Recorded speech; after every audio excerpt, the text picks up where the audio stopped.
Hello everyone, Sandy here. I didn't feel like jumping into my intro with a song at its high point like that. I felt like I'd been kind of competing with it. Anyway, I want to go ahead and continue playing on Ardens Argentum here, so I'm going to do that. I did happen to take a glance, and the Zaishen mission for today is going to be one that I'm going to want to take. So I know that I am full up on, yeah. Because it's literally that one, I think is what it was.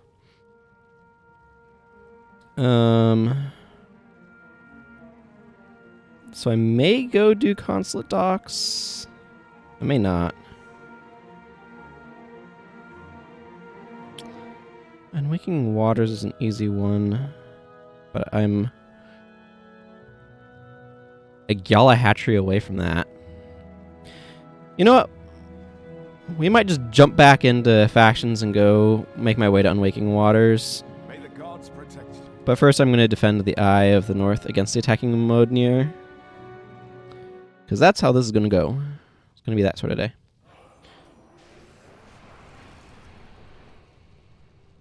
I should switch to my titles. I kind of want to save Consulate Docks until, like, as far out as I can. Just because it's amusing to me, the idea of, like, completing all of the other campaigns before actually doing Consulate Docks. I don't know why. Hey, Mana Guy. Good to see you dropping by again. 9 months. Your bi-weekly check-in. Well, I appreciate it. Hope you're doing well. And congratulations on the 9 months.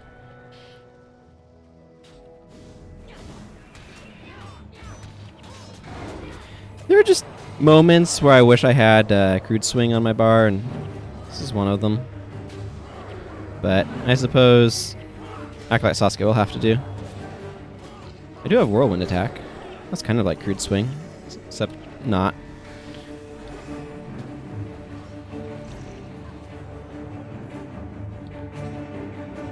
Yeah, I want to stay back here. For anybody who wonders why I like to hang out back here, it's because I would prefer not to get run over by the snowballs. They're nasty.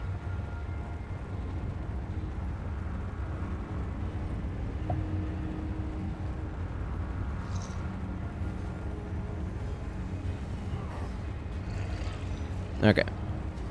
Looks like the snowball menace is past us.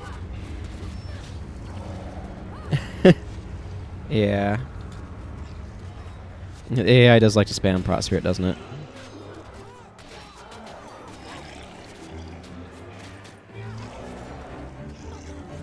Ow.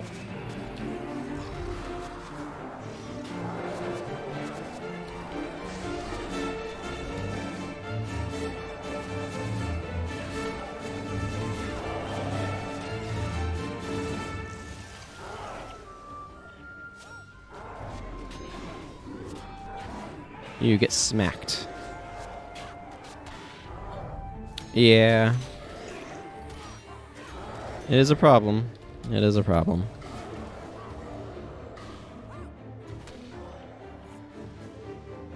Still, a lot of the time I'd rather have Prot Spirit than not. Now, the real thing that I'm missing, frankly, is Guardian.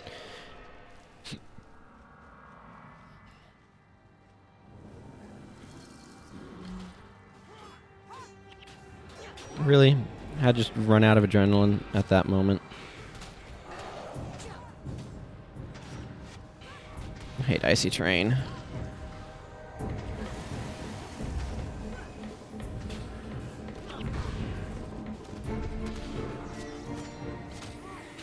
Yep. What armor sets do I actually have infused on this character?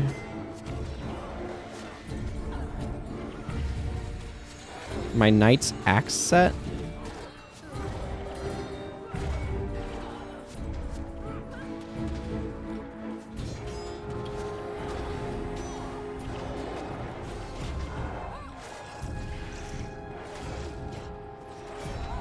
Protector's defense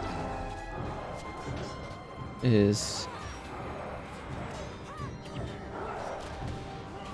really giving me the business here.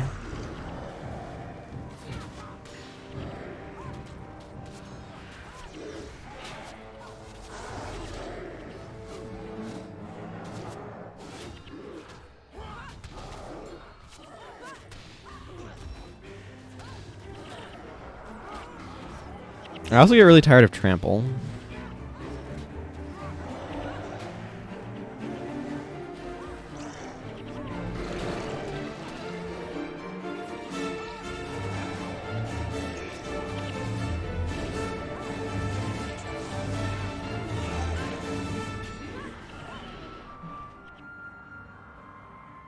Oh, good. That was the last of them.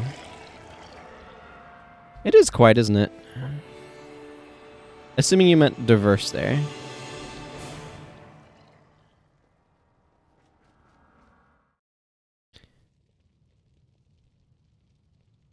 Yeah, some curses and death magic. It's a well of suffering there. You don't see that one too often. May the gods protect you. We are victorious! It'll be ages before those cursed Modernir think about attacking us again. I believe we can hold our own here without you. You have taught us well. Continue forth with your mission, friend, and thank you for all your aid. Well, you're welcome, sir. It happens to all of us. English does not have sensical spelling rules. See, I know I had another pastime somewhere. Here it is.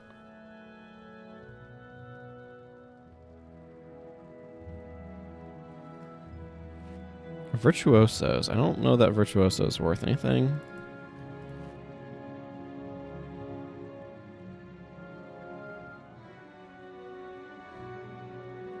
I'll get cloth out of that, sure. Dust is probably more valuable than whatever that base thing is. These both smell like tanned hide to me. Got iron out of that one, so I'm glad I salvaged it, but... Marianne, the merchant. I want the dye trader, the rune trader. How can I help?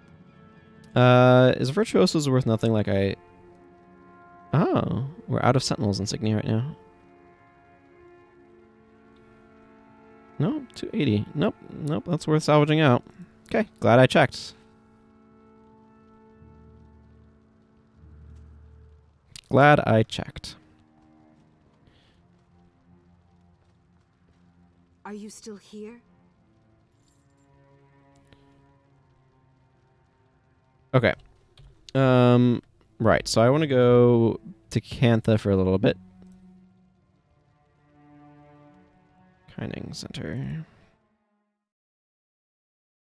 Yeah, it's a weird thing.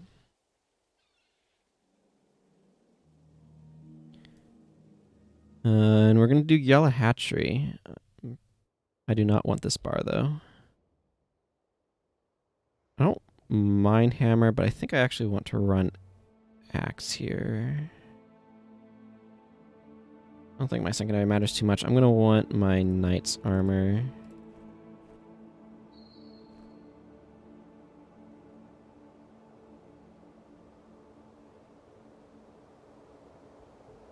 My thought here is I'm going to want some nice defensive tactics stuff going on. Yeah. The game's economy is really weird. Okay, hang on. Where are my axes at?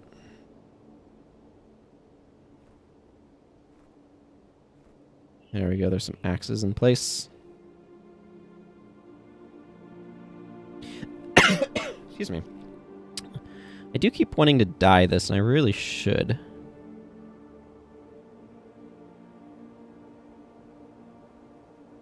Use triple chop.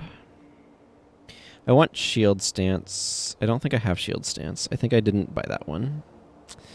I should go correct that because that's what I want here.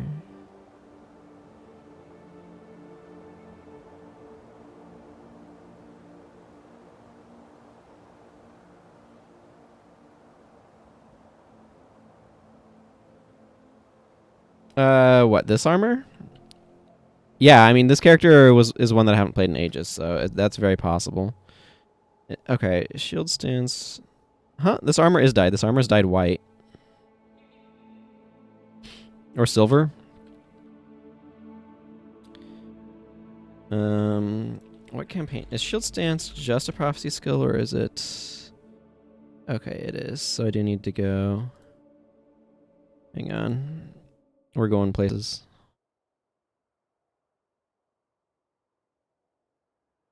Specifically Drockner's Forge.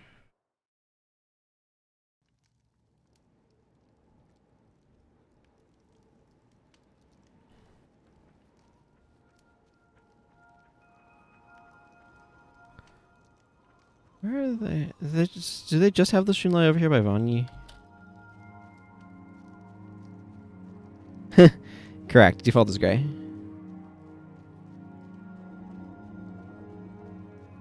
Yeah. That's alright. We all go through different seasons, you know?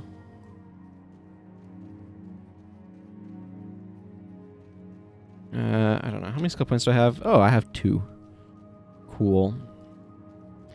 Speaking of dying things, I'm pretty sure I want to dye... I can dye this. Oh man, you know I have to dye a White Reaver white. What would look silver? Oh, that looks fairly much the same.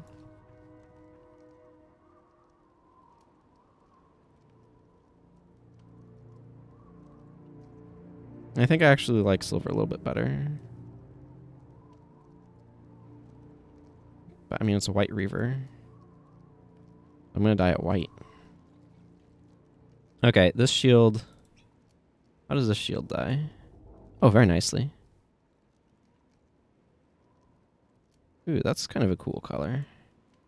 The other thing that's a little bit of a trick is I've got some blue-green going on some of my characters. How does this look? Double white? That's kind of a neat look to it. Do I want it just straight white, though? I think I do. Maybe?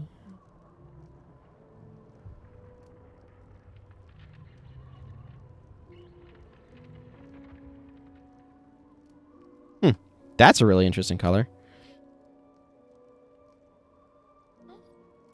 You know, I think I'm going to go with this one. There we are.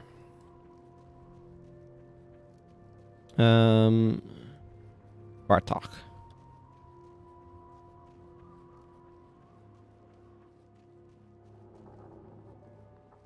Does the Kaining Axe die? It does. How does it die? How much shield stance?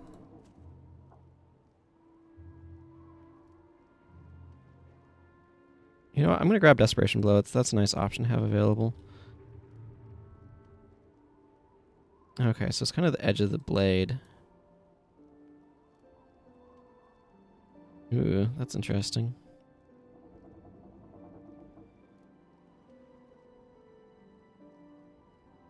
Yellow doesn't really do anything. Orange does a bit. I have so much red dye compared to other colors. No, I'm just going to dye this red because I feel like it. Okay. That'll solve my skill issue. Where I wanted to have shield stance. And did not.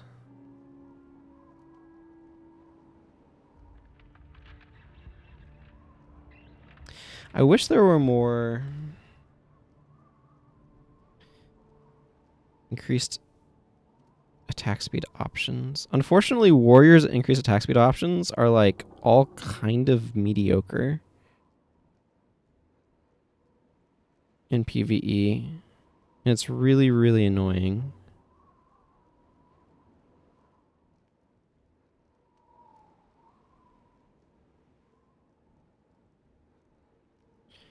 Like, why couldn't they have just given us a nice 25% increased attack speed stance that didn't have a bunch of, like, random junk attached to it?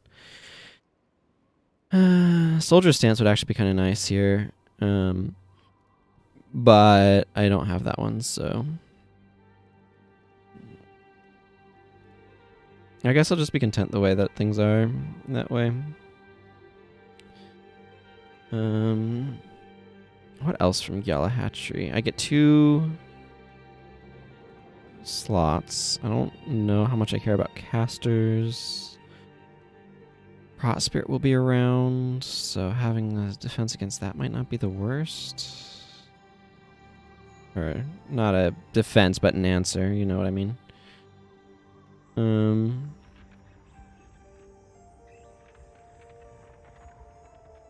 I think I would like to focus more on adrenaline skills, actually. Rolling Headbutt's always a nice option. I'll just slot that on, because why not?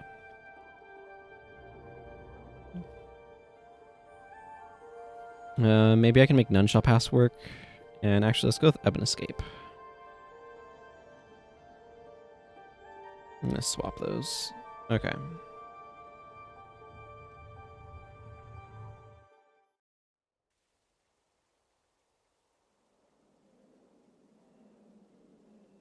Gyala Hatchery time.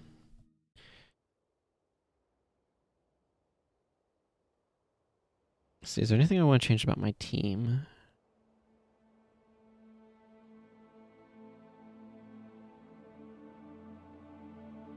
I don't think so. Let's just see how this goes. This mission can be kind of rough, so I don't really like. I'd like to do well on it. I'd like to get masters, but I don't really care that much.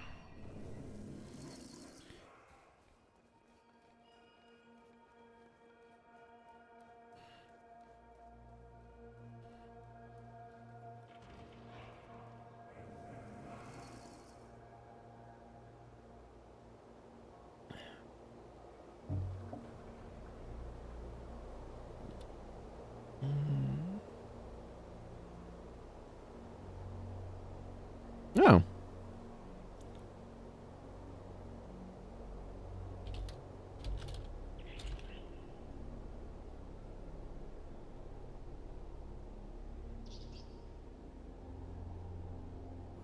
Alrighty, let's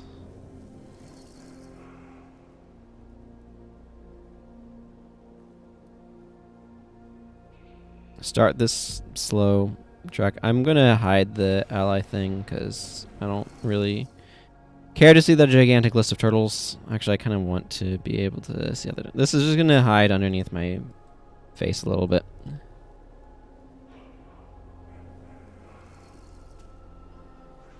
Okay, we got a couple of juggernauts over here.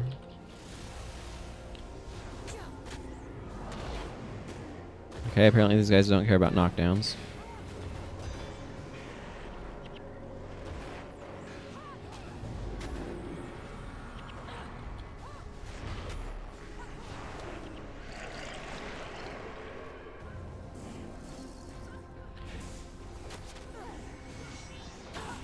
Yeah, see, they use Prot Spirit on the monks.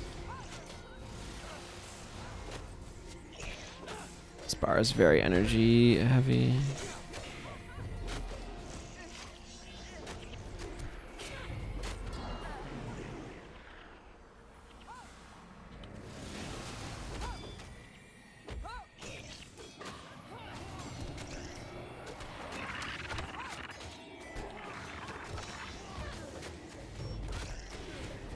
Like, ideally, there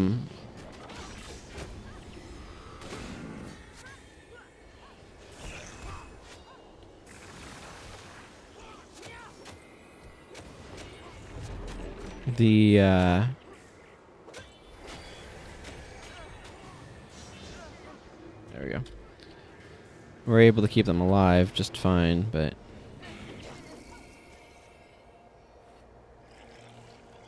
oh my god, all sorts of Kurzik monks everywhere. But like, hopefully the minions provide some distraction. And MM is really useful in this one. I remember during the slow playthrough just how much of a pain this mission was. I ran into just the fundamental issue that the Jade Sea henchmen suck a lot. There's like your monks, like one of your monks is fine but is short like 2 skills. The other monk has Blessed Light, which is an elite I really like a lot, but is extremely energy intensive, so the AI like spams that and like Jamie's Gaze or whatever, and then runs out of energy very quickly. And then there are no Necromancer henchmen, just a bunch of Rangers. So you have no like energy management support that way. It's just an absolute like dire situation. But there's like 3 Rangers on this side and then like 3 Necromancers on the Kurzik side.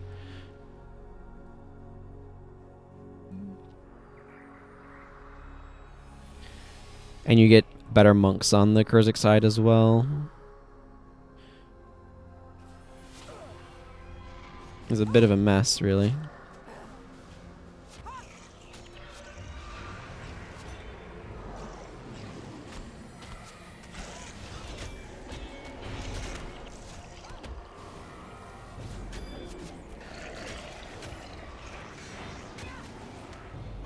I guess they do get kind of, I don't know.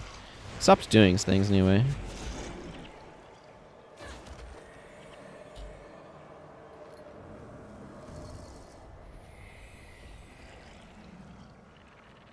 Oh, here comes... Okay, yeah, this is the part with the spike up top. Rangers, that can be a real pain.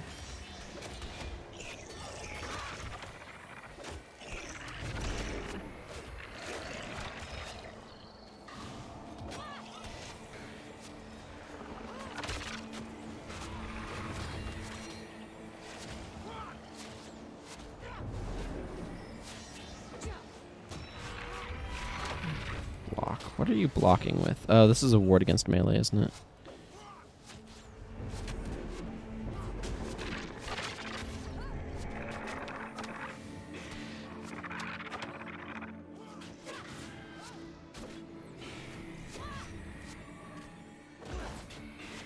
Panic's doing some good work there. Friggin', I want to be able to click on the minions. Okay. Hey, Salty Grease, good to see ya.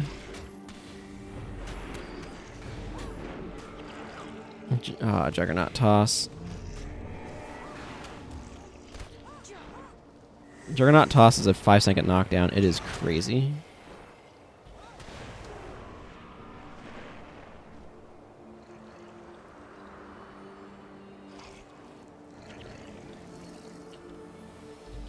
There you go. I'm going to recover better while I'm holding this canister anyway. Than that Zealous Axe. I mean, we're doing okay so far. Hard part's still to come, but...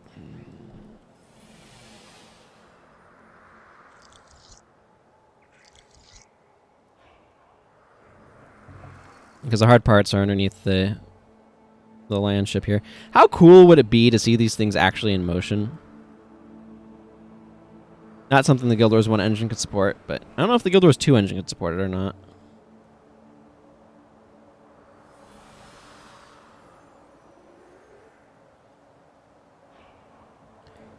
How does Sasuke have more maximum energy than Vec?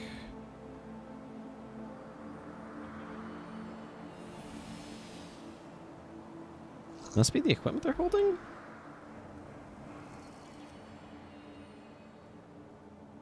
Oh. Vec has a worse staff. That's the answer to that question. I'll give him Kirsch's staff when I finish that quest chain.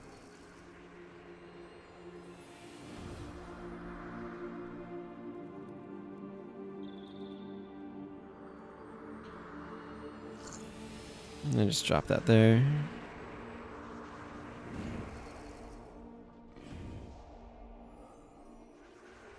I want to help try to defend against the back a little bit, because I feel like a lot of them are going to be coming from this sort of direction.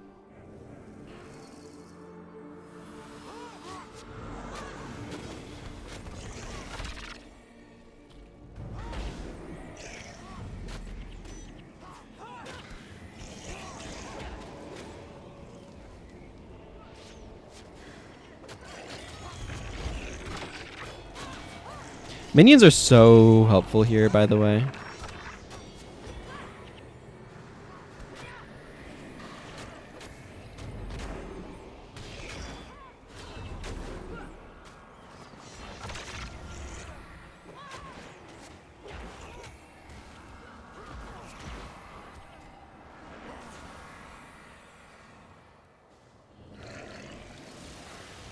Hi, too many mesmers. I'd like to report you for being too many mesmers.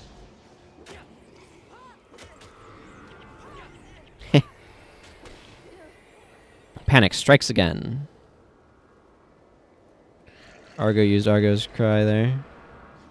They wanted to make sure Meteor Shower could still happen, but Meteor Shower is a prophecy skill.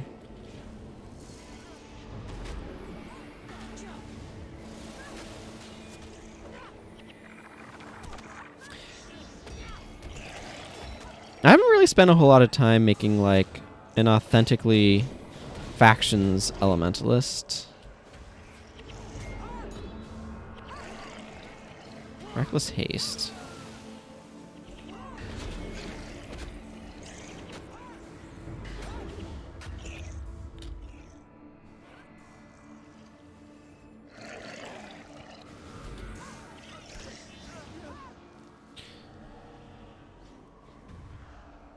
Is that all of them? That looks like all of them. We're doing okay so far. There's another spot that can be quite tricky, kind of on the other side of this. In that beach area up there.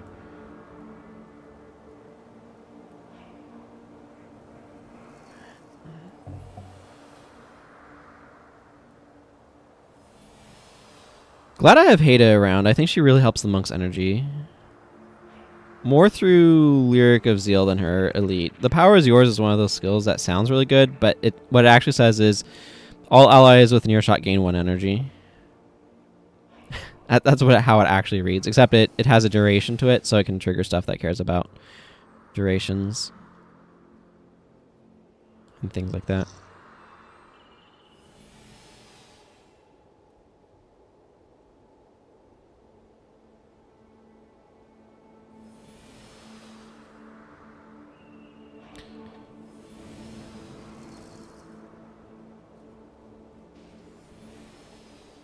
It's not like a bad skill per se, but it feels like this is one of those skills that feels like it isn't quite elite worthy to me. Like if it could get up to 2 energy regen, then we're starting to talk, but 1 energy is very low. It's more that it's just for adrenaline shout with a duration that can trigger stuff.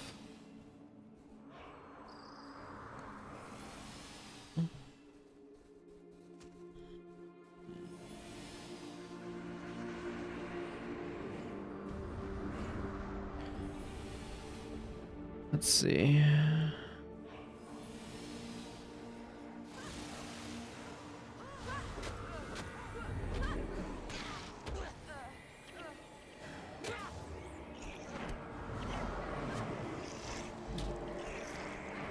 Okay, I mostly want to take down...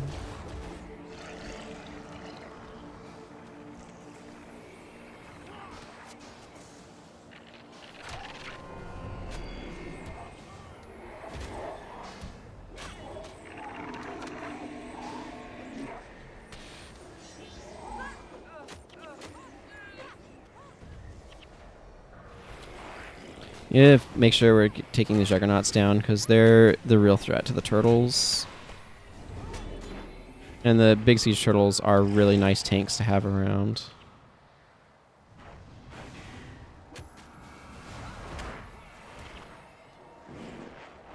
Okay, that's just some random spirits. Those will die off on their own.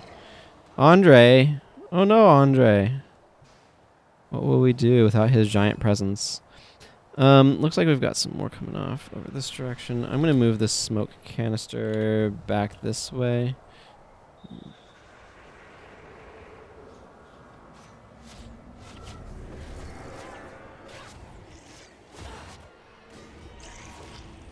Yeah, you can see exactly why I did that too. A bunch of dudes coming in from that side.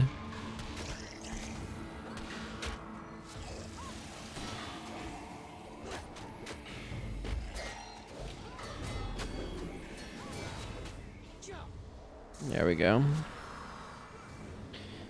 Basically, I kind of want the smoke canister on the opposite side that I'm going to be on. So that way it can help defend attacks coming from that side, because they're going to be biasing things that they're going to encounter first that direction. So.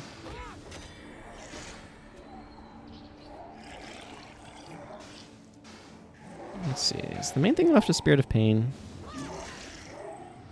Yeah.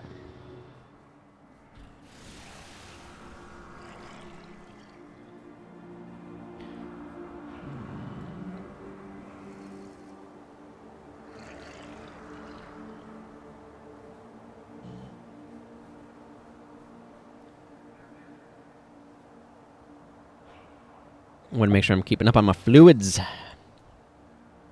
Surefire way to make sure I feel terrible after a stream is not drink enough water. Okay, I think we've gotten past sort of the hardest part. We just need to wait for these guys to get into the area up there. Fortunately, that giant wave of warriors that came in was able to stop. I think it's definitely important to make sure I'm dropping the siege canister on sort of the opposite side of where I'm going to be, though. Something I need to remember for future times through here. You can let those minions die. I guess it gives the monks something to do. It's not like this is a terribly exciting part. The turtles are so slow.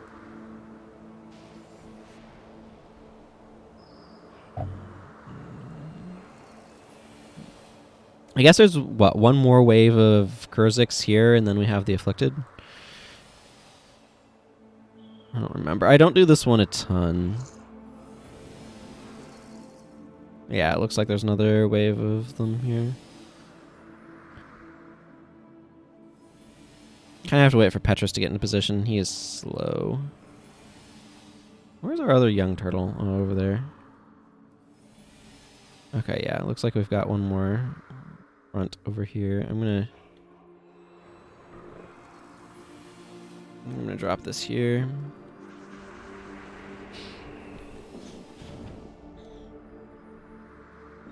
I want a little bit more that way.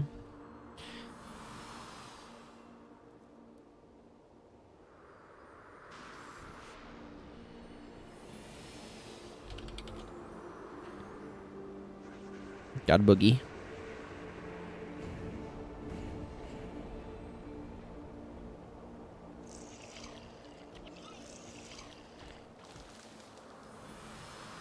And here they come.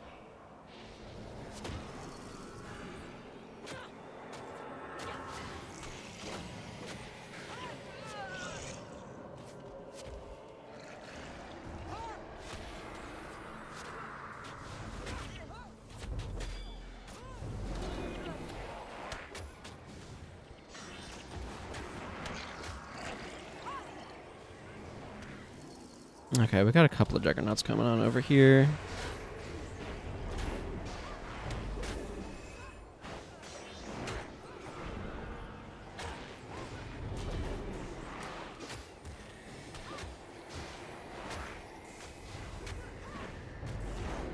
Yeah, this juggernaut's receiving a lot of support from his backline. There's my problem.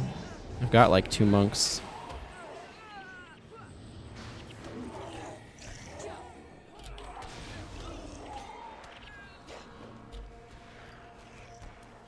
Let's get this mesmer out of here.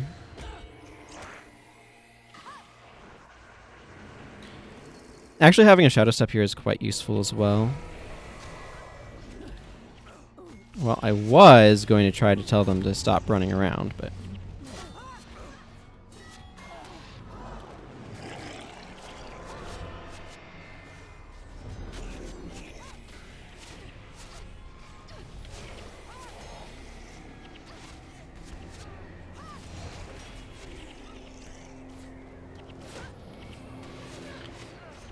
I like seeing all the panic triggers. Gwen's helped a lot in this mission.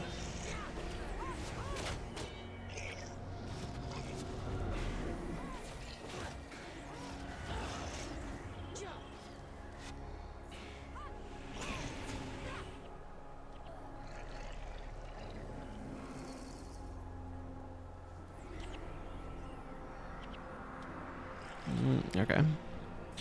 Talcor got res with by vengeance, so.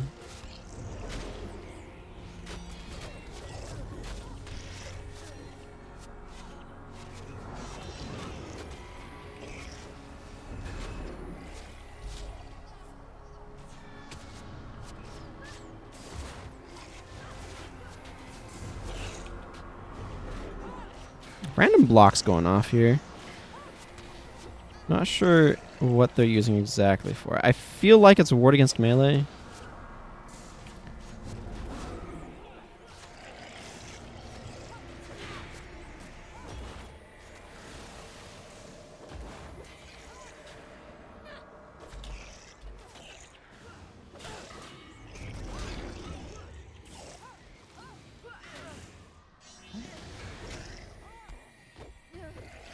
Man, could you imagine how bonkers Brawling Headbutt would be if it was available in PvP?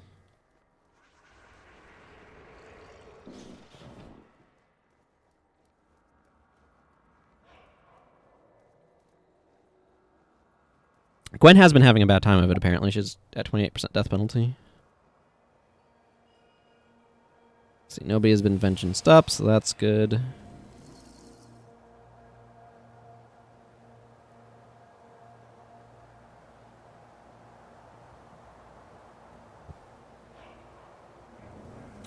Oh, it would be so bad.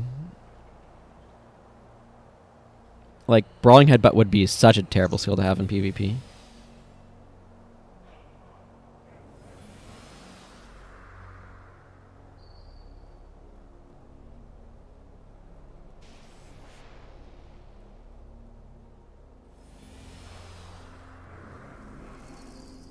Yeah, it has been. For good reason, too. Knockdown is extremely powerful in PvP. It's way more powerful in PvP than it is in PvE.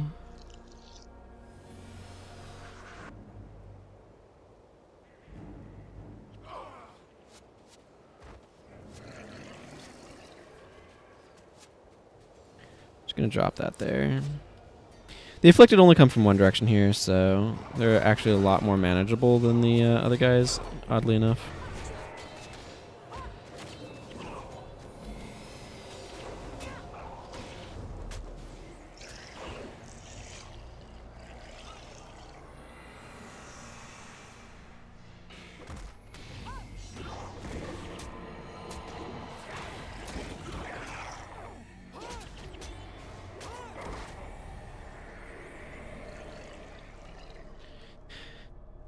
Nothing like being melee with afflicted soul explosions all over the place.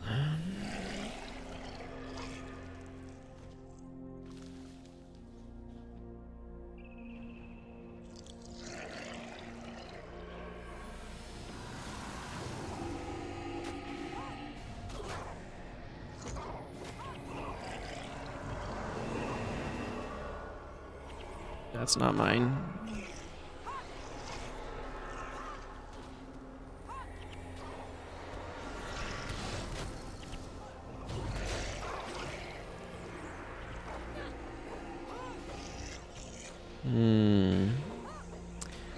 I see you too know the ways of Aegis.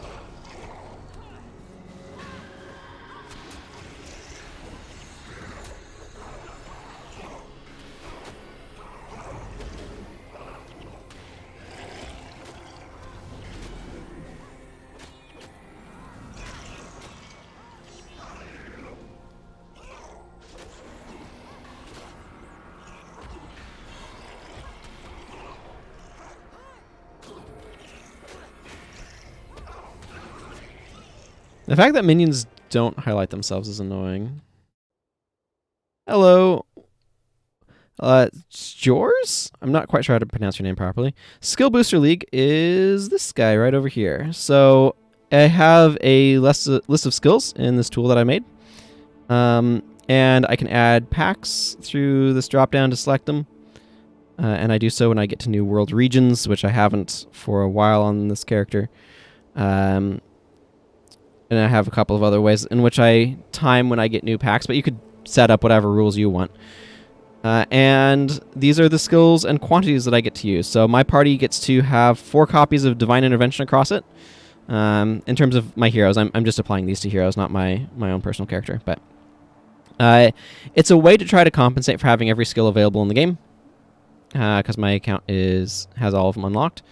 To have a limited number that I have to work with, which means that I make some weird decisions sometimes, like not using Guardian because I don't have Guardian available to me. I have Shield Guardian, but that's not Guardian. So it helps make things a different experience, and it's something that I enjoy. So if you have any other questions, I'm happy to answer them.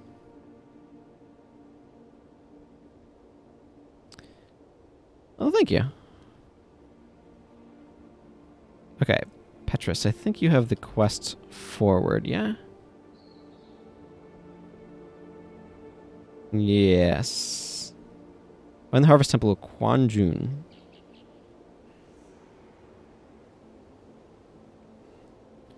Also, I'm really happy to have just gotten Masters on Gyala Hatchery. That was nice. Do I need to clear out my inventory?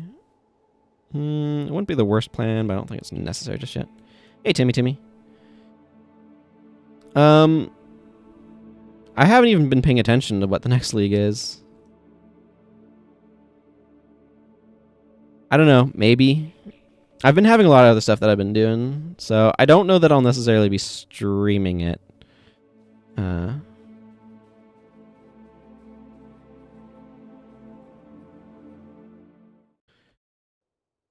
It's a good question, though. A little bit up in the air.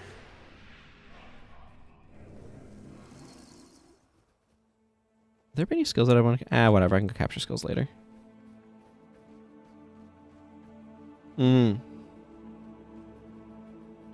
Yeah, some of those sorts of games can be really satisfying.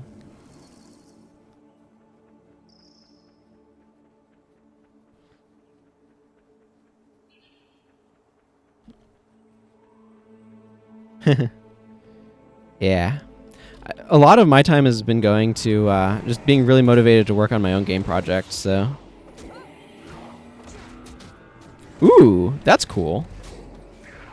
I might want to watch that. I did watch a speedrun. I watched a Act 10 speedrun. With a brand witch. That was interesting.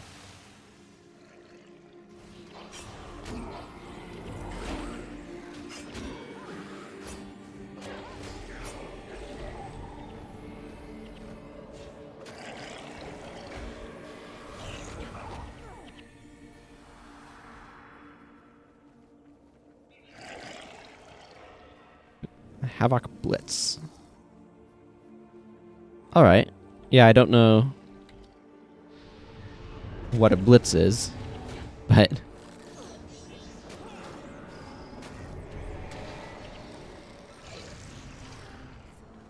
Need to go after this ritualist. Yep, that's exactly why. Well, I can nerf his flesh of my flesh by doing damage to him.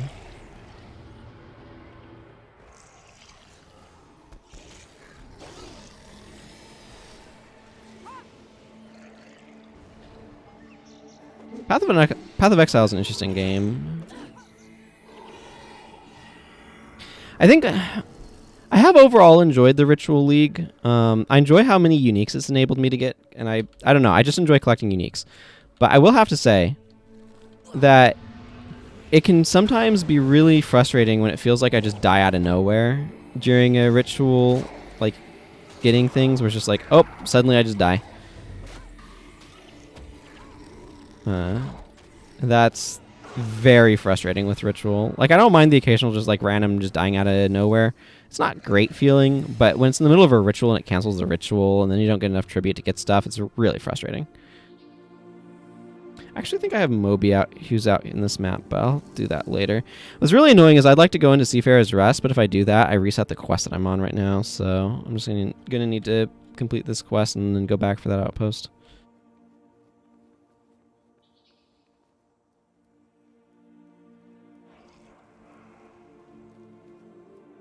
Yeah. Like the character that I've been kind of playing casually is, oh, I forget what the Ascended class is. It's a Templar that has the Ascended class that like gives you random 50% chance to block like every couple seconds or whatever, or like plus 50%. Like it's very block oriented with the two like on block trigger skills. Yeah, Guardian, that sounds likely. It's been a lot of fun, overall. And with, like, lightning shield. It's lightning themed. Sure, I'll take your regurgitated mass, I guess.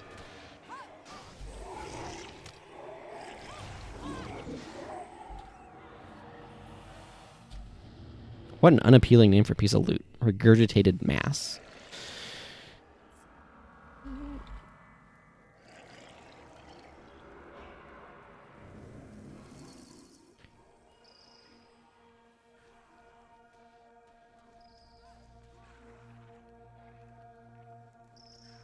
Well, I think I know where Unwaking Waters outpost is.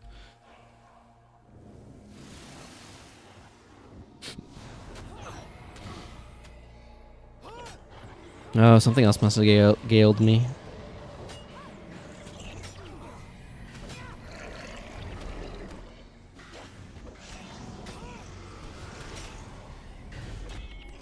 You Kanji, you're annoying.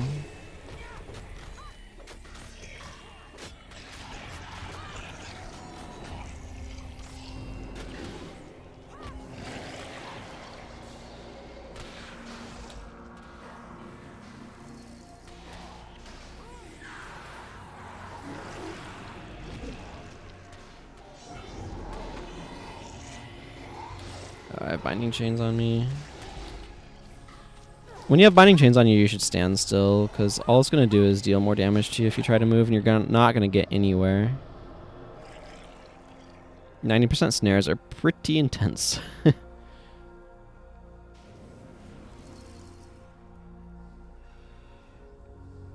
I'm going to be really curious, like,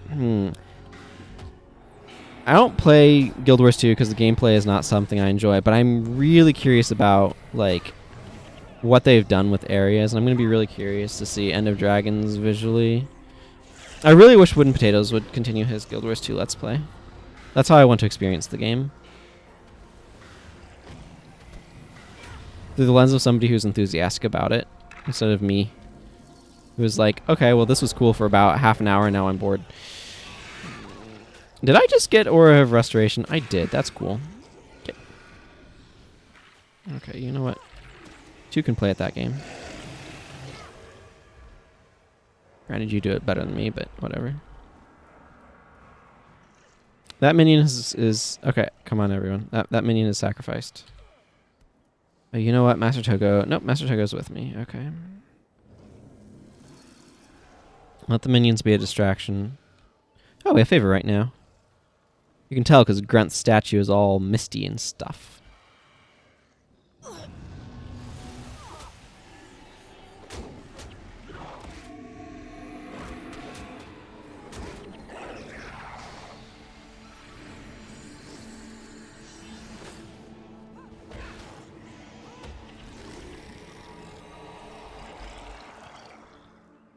All right.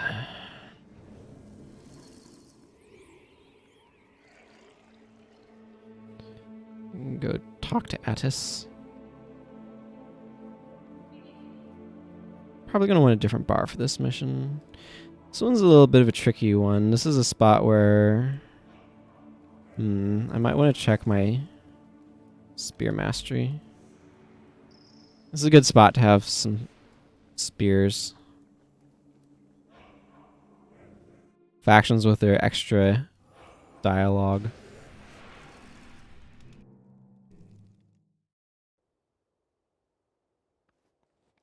Remember, beware the harvest ceremony. You'll have to make a choice, him or you. Okay, okay, I have enough spear mastery to run it.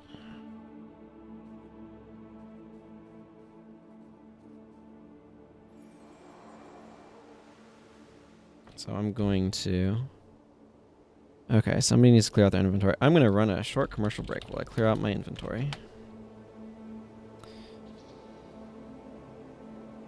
I'm just going to go to my guild hall to do this.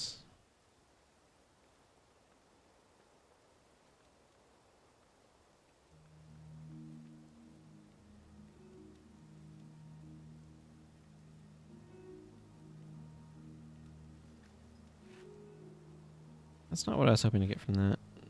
Okay. Kurzik Baubles not worth salvaging. Noted.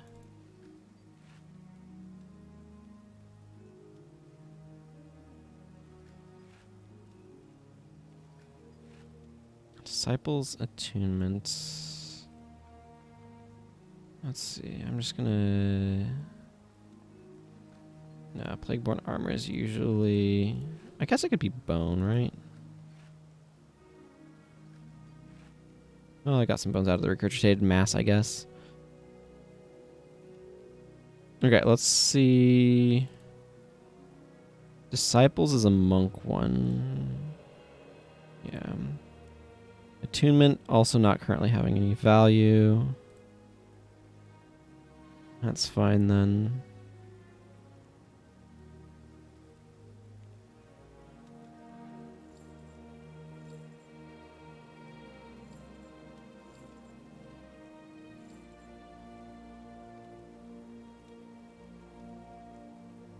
Okay.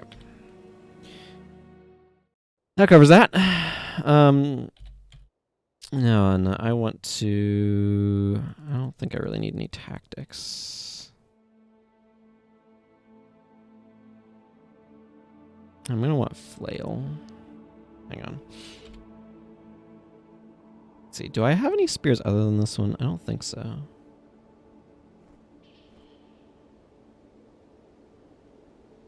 Shield stance is technically something I could be using.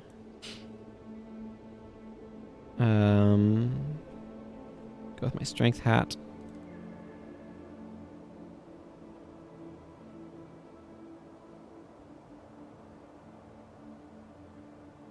A spear, blazing spear, spear of retribution.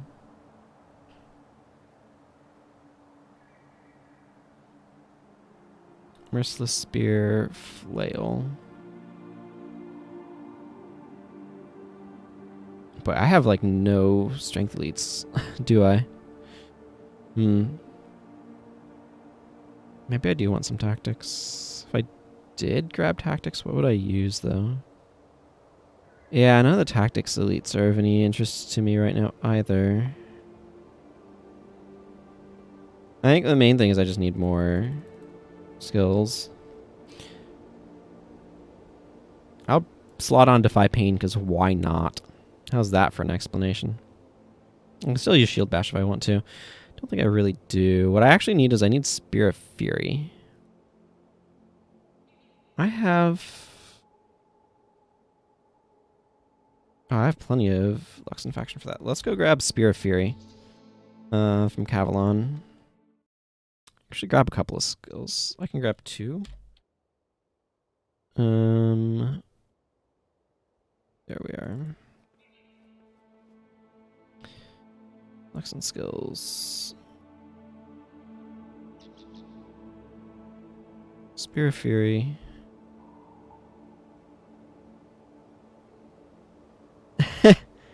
There we are. Yep, Defy Pain. Grab Save Yourselves. I mean, that could just be the rest of my bar. Why not?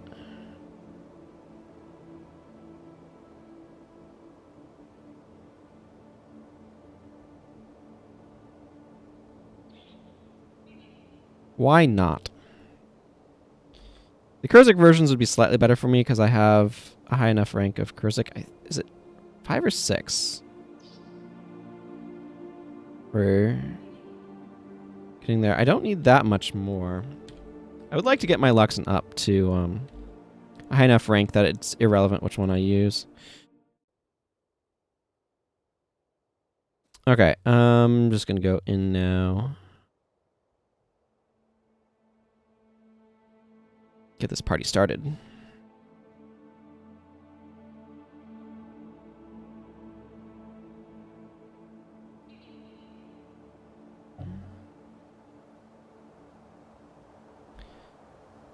Can I reorder my skills at least? I think I want to swap those there.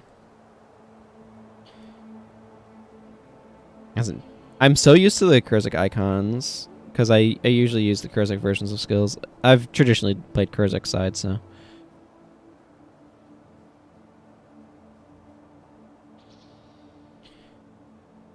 Panic is probably slightly less exciting here than it is sometimes. I wonder if I'll be paired with a player.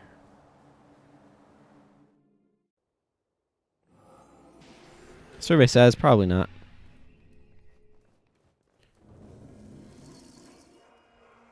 I've customized this guy, right? Yeah.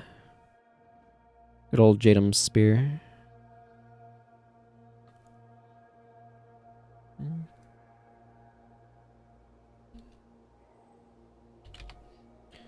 Just waiting for this to start. Like you do.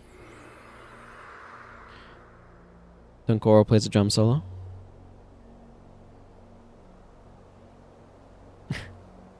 Hey, there's Haida coming in on the guitar. Vec doesn't know how to sing or dance, apparently. It's important to have range on this mission. Because melee is just going to have a real hard time dealing damage to Kunavang. Yep. Got the henchies. Not surprised. That's typically what happens here.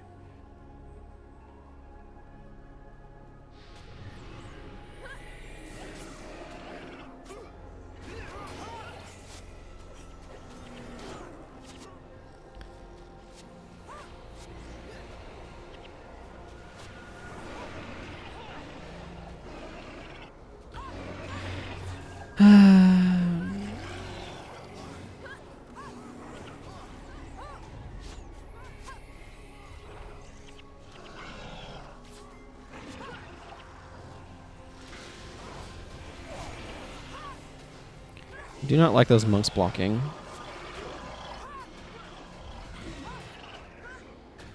Maybe I should have brought a cancel stance so I can pop myself out of flail.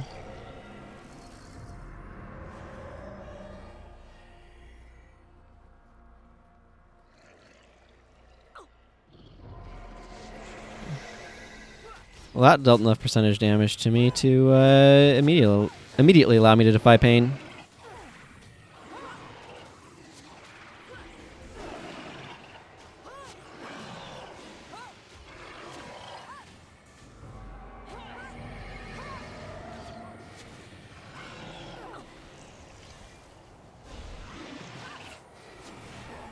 Will we get the quick? Nope, doesn't look like it. Unfortunate, but it happens a lot of the time.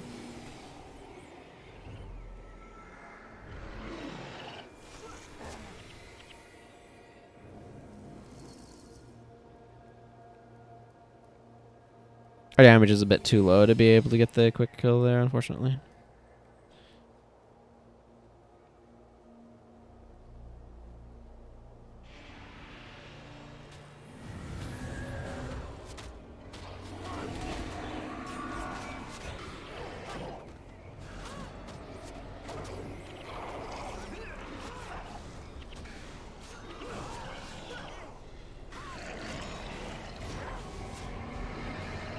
Have you guys considered trying less Aegis?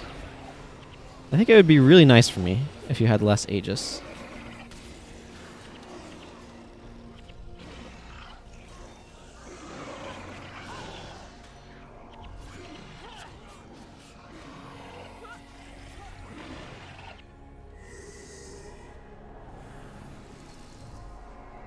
Now we got ourselves a monk boss.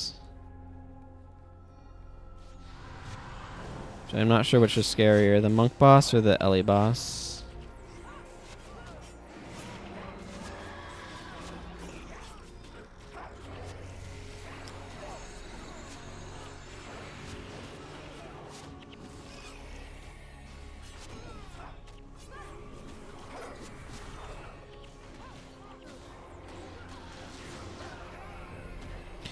Well, this is not going great.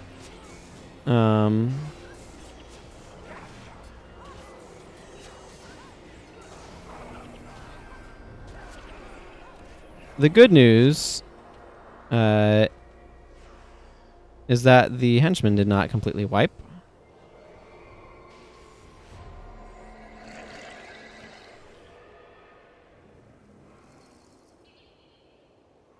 And they should have all their resigs back from morale boost.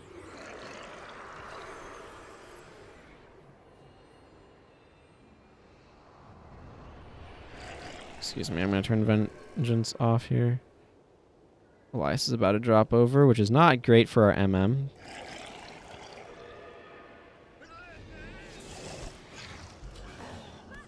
Well, that could have gone better. Note to self, maybe don't bring Vengeance and an MM in the same party.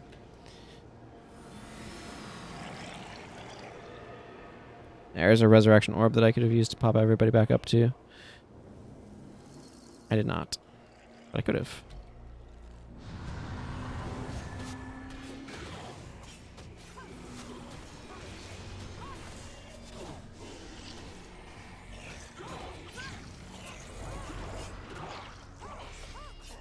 Ooh, he is filled with so much Plagueborn armor.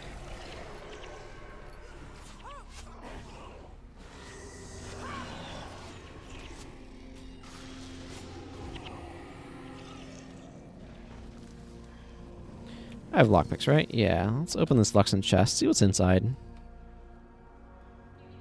A Plagueborn scepter. But I retained my lockpick, so there's at least that.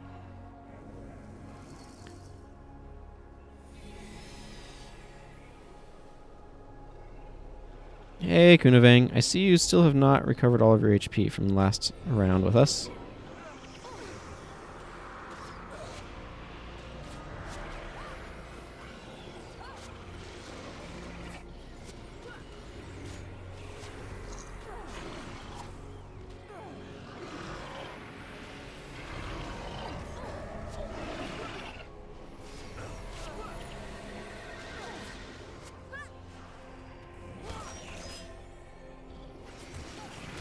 Do something about these corrupted spores, shall we? They cause negative things to people around them.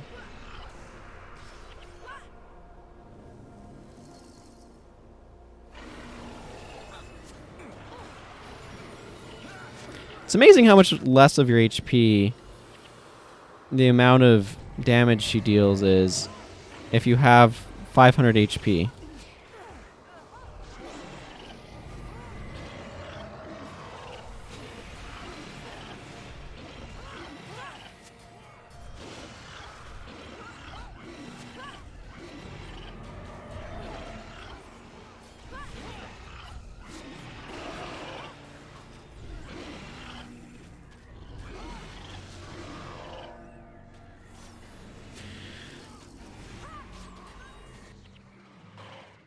Excellent.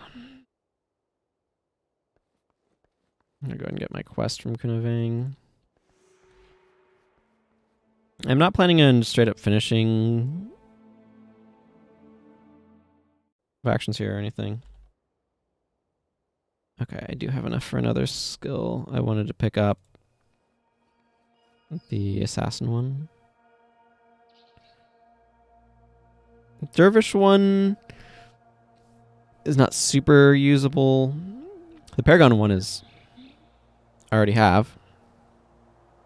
But Shadow Sanctuary is nice to have access to as well. Okay. I'm going to go ahead and turn this quest in and just get Raisu Palace on my board. Map? On my map. I'll go with map. Hey, it's Random Destroyer wandering around town. Isn't he friendly? Somehow. It's a player. It's a player disguised as a destroyer. So. Ah, yes. Nothing like a good old Rec 9 water magic scepter with half skill recharge of domination magic spells. That is old school caster weapons in a nutshell.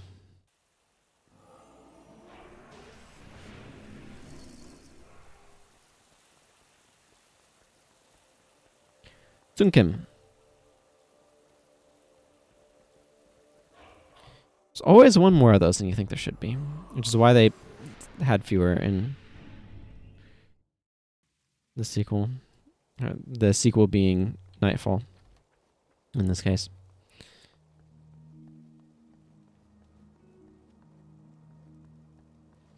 I'm just going to sell these things. I wanted my skill point.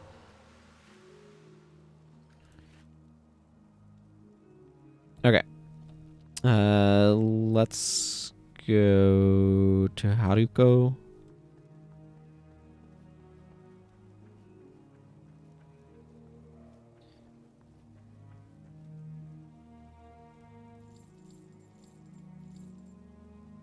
And then let's go visit the Great Temple of Balthazar, because part of the reason why I did things that way was to get a quest reward for our buddy Zenshu.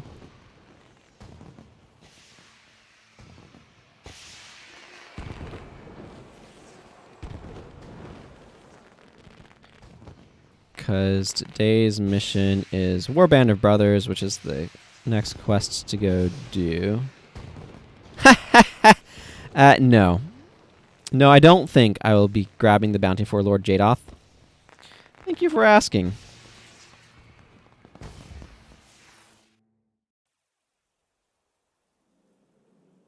Back to Eye of the North. And Warband of Brothers.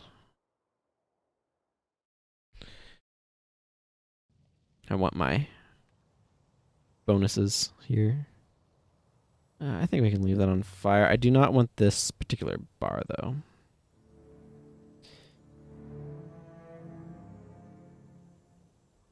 You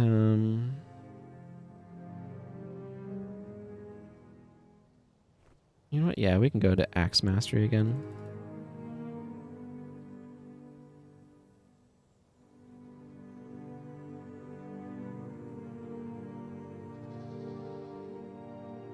Oh wait, no, that's confusing because my hat pieces. There, we'll do something like that.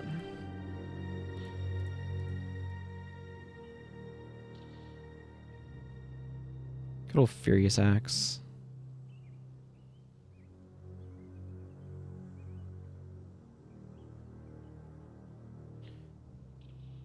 Okay, I might just put Drunken Master on. Drunken Master is one of those skills of like, this is low-key alright. Not amazing, but alright. I wanted to use Shove and...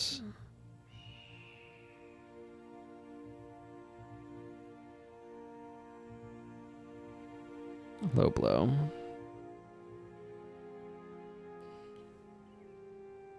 I do want to pick up I Meant to Do That at some point here.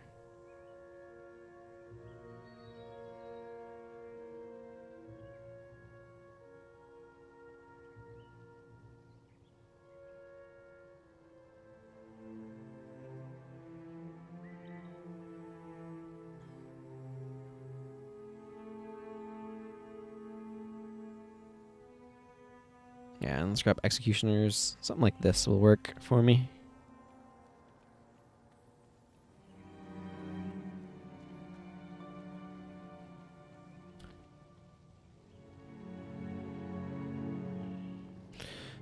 Alright, let's go ahead and get ourselves a Pyre Fear Shot, because I'm pretty sure he's not in my party yet. Nope. He's added to my party after completing this. Something meaty. While I'm thinking about it. Wow, I'm up to 9 skill points now from doing some of those primary quests and things. Getting masters on stuff helps as well. I think I just got masters on 2 missions. So that will also give me a lot more.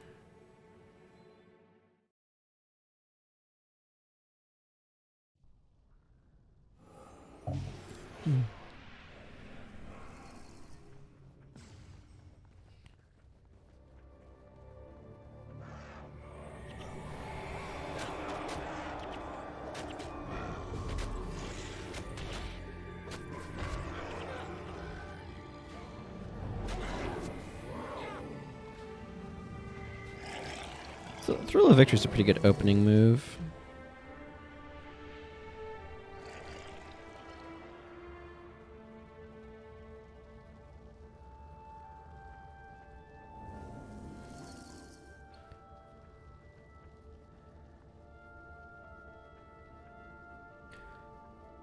That's actually 2 groups. I kind of want to wait for them to split, otherwise I'm over aggroing.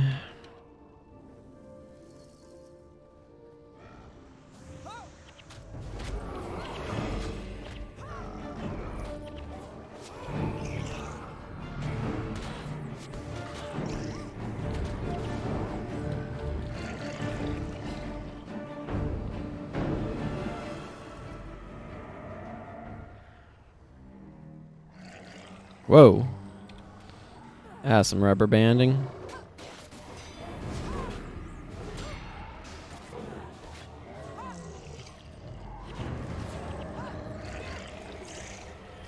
Don't need that going on.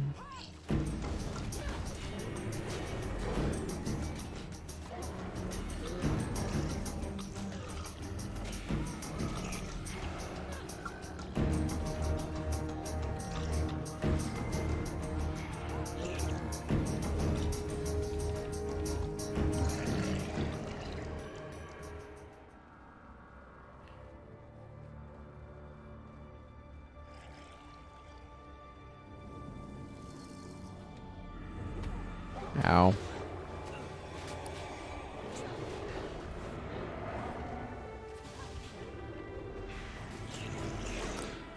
I keep attacking right into deadly ripostes. It keeps not working out very well for me for some reason. I don't know. Seems a bit weird. Bit suspect.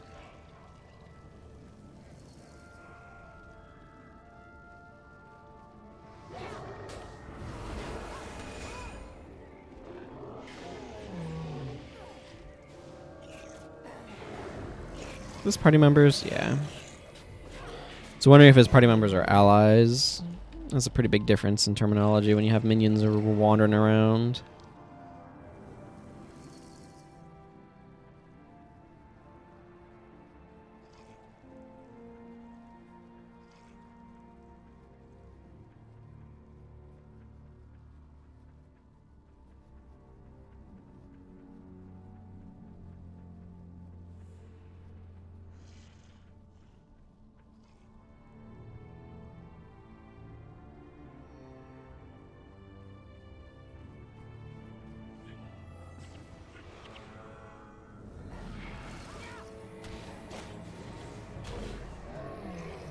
There we go.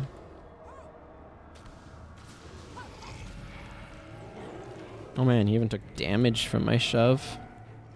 It's like tackled him.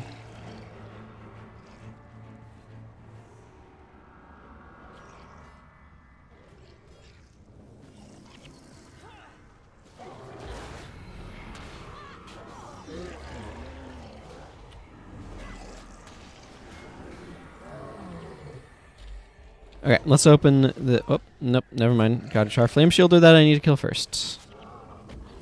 Yes, have one of these and a Meteor Shower or two.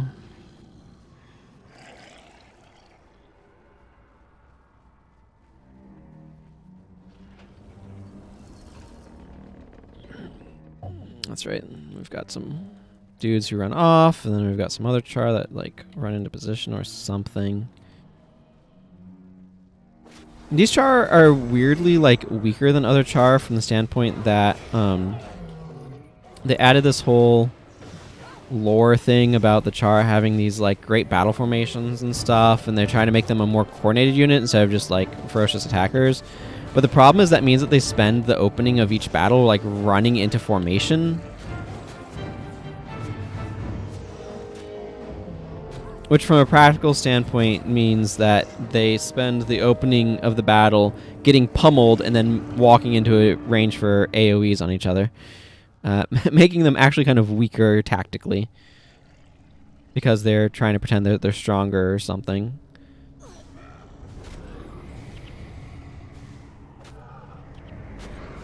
It's a bit amusing, I think.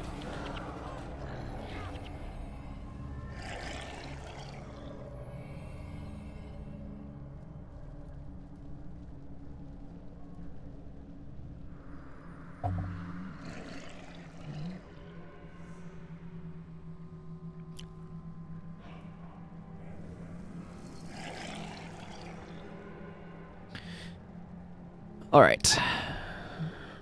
One of three.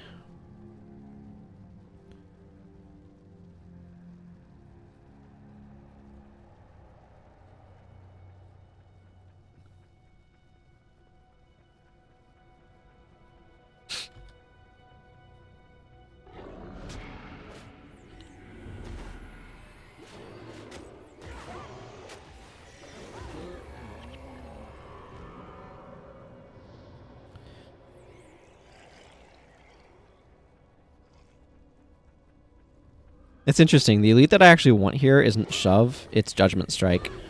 Does that sound weird? But it's true.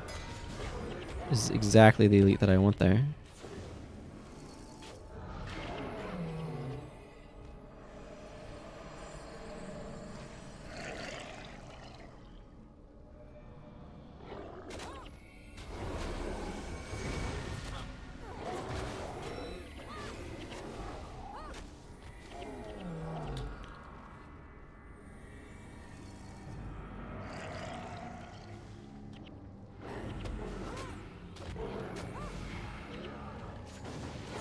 just get low blowed, I guess.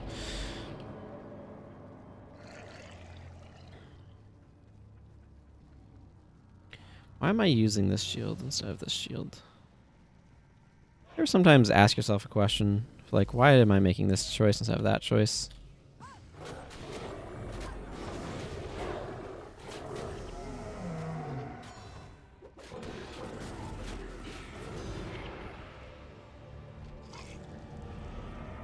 These enemies are just... I really enjoy these Charr. What the heck is Flame Call?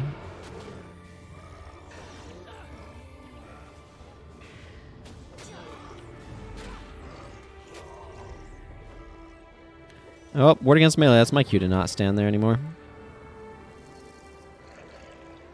My damage is going to be terrible inside of it. I don't really have a reason to fight these two guys. Just going to go through the exit. The next floor. My party has 0 keys.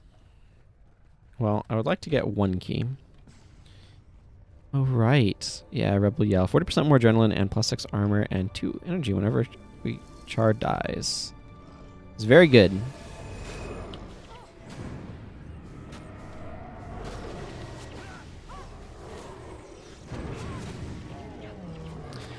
There's the Elementalists. Dropping a meteor shower on them.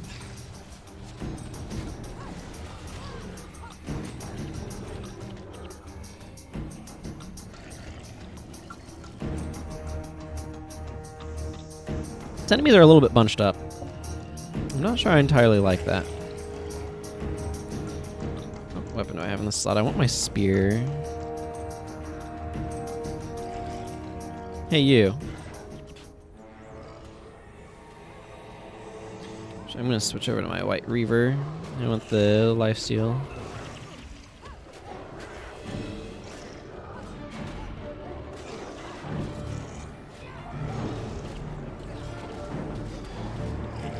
Just a little bit of additional damage, you know.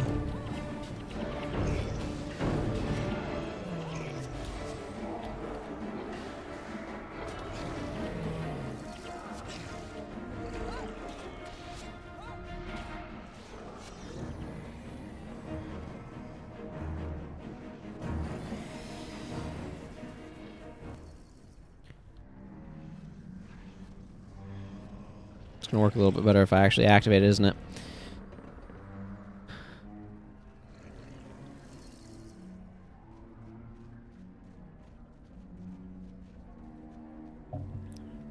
Now the news, I've started the long, laborious process of putting my entire slow/lore playthrough into one playlist. So, you know, if you don't have anything to do and you need, I don't know, like a week's worth of content, at minimum.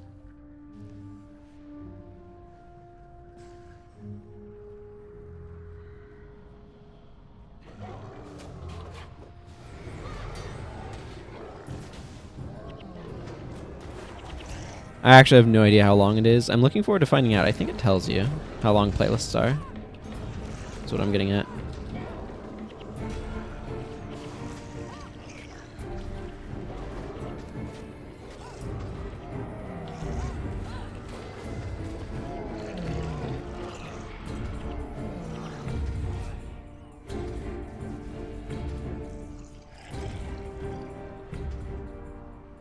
But from what I can tell, I have to manually add each video. I don't see like an import all from playlist option in YouTube at this point. Just a little annoying. I feel like YouTube doesn't know how they want to handle playlists entirely.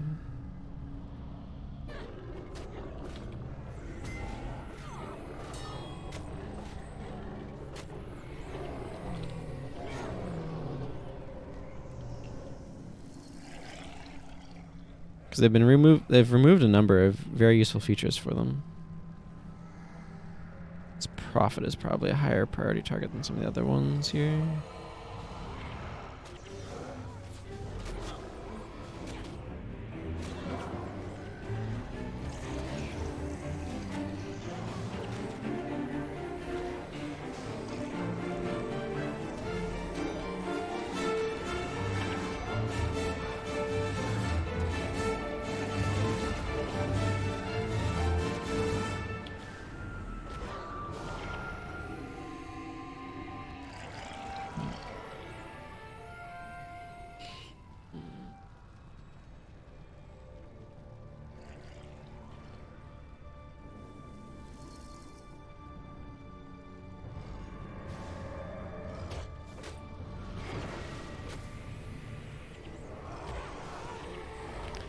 Yes, yes, for the Warband.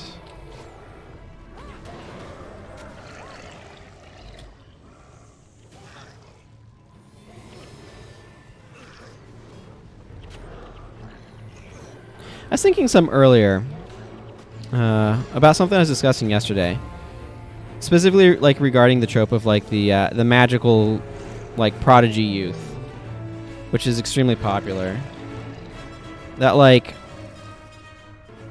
I want to talk and like elaborate a little bit about why I get really tired of that particular trope. And it's because people throughout their ages need like to be encouraged that there's value for them in the world, right? And there's a sort of ageism, a sort of youth-centered like focus in. I can't speak to other countries, but certainly in a lot of American culture, I feel like there's a lot of that. Not to say that there isn't a lot of power in the older generations.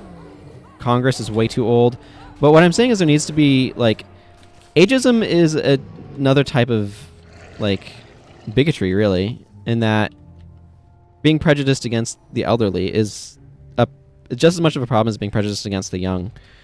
And having a good balance, like you want a certain amount of experience and like institutional expertise or things like that, but you also want some amount of like innovation and new ideas.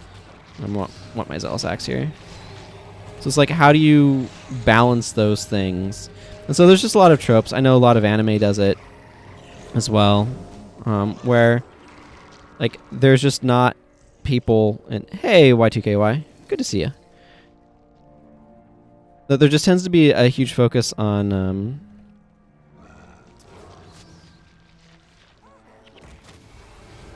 celebrating the young, but kind of ignoring those who are older. I'm even talking like people in their 30s and 40s.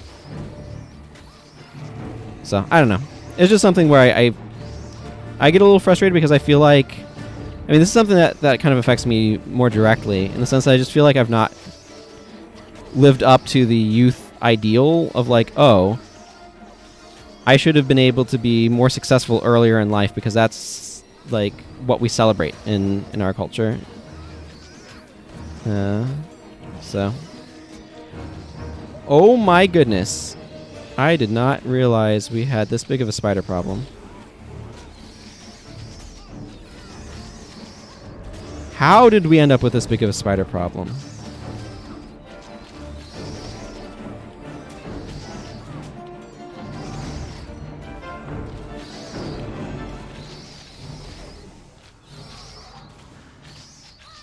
Entirely too many spiders.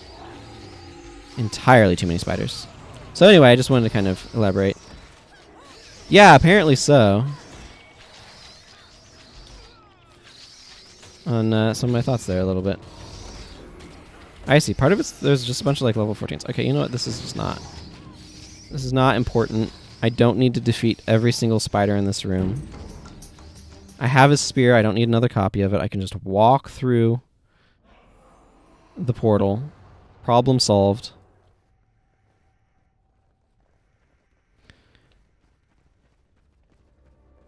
So yeah, I just wanted stuff that like shows people like late bloomers as well as early bloomers. And I want more of a balance. That's just all I was trying to get at in that sort of discussion yesterday, I think. Spiders in the OTN are also some of the most boring mobs in all of Charr Homelands. Yeah, I'll take them over mantids, though.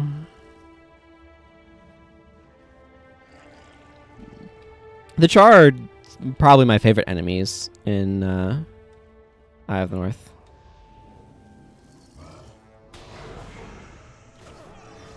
They have the most interesting builds.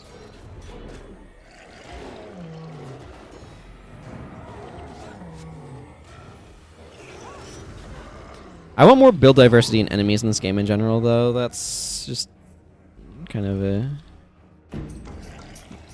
constant, I feel like.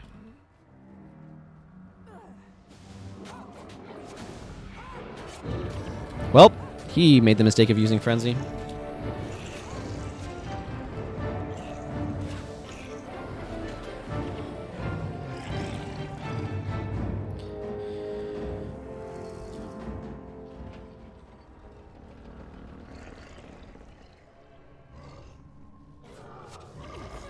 I'm gonna Cyclone Axe and hit like 5 mobs using Deadly Riposte, aren't I? Maybe not.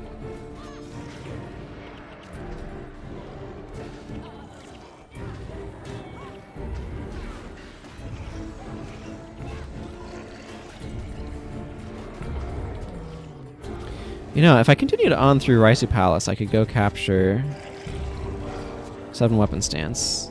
That might not be a bad idea. Might not be a bad idea at all.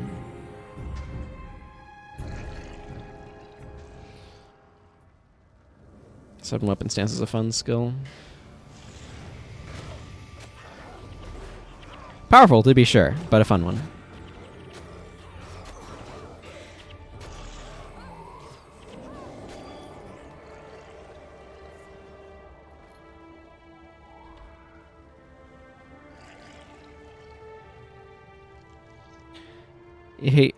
Raging hate against the blobs, whatever they were called in that specific Charr Homelands dungeon.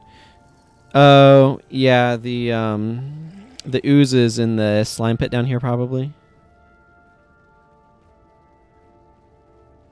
Sword Keeper.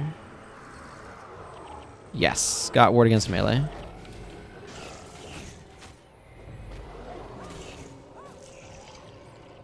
Seven weapon stance, the best possible outcome of terrible stance design.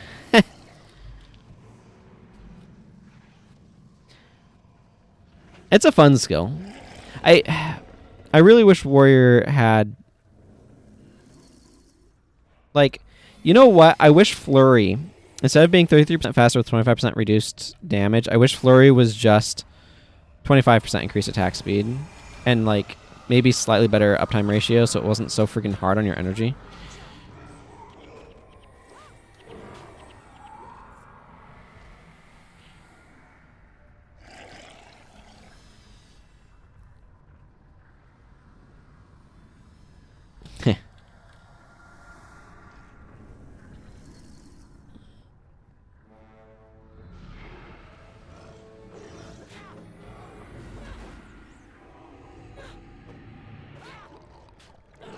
No, we got as far as the magma blisters and their weird armor.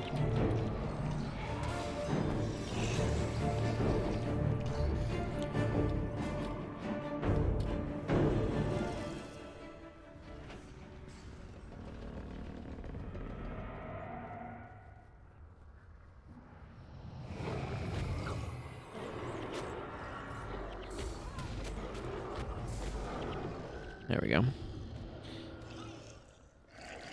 I wouldn't say completely, but it certainly is perhaps at the meta level. I don't know about the meta level. I don't play at the meta level most of the time. I only have access to 3 mesmers anyway, not 5. And I'm not planning on changing that. I do want to get more mercenary hero slots. I'm hoping things go on sale later this month, because I'd really like to finish fleshing out all of my mercenary hero slots and get another like pair of character slots or something. I want another character slot, and then I want a free slot for like making new characters to like play through and then delete.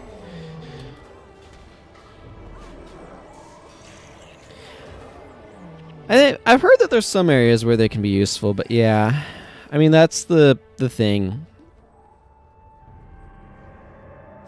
Is like warrior just is not as good as the other melee professions at doing the thing. Hey, another lockpick. This character's been really good about getting lockpicks. Where are my stats at? Yeah, okay. That's what I thought.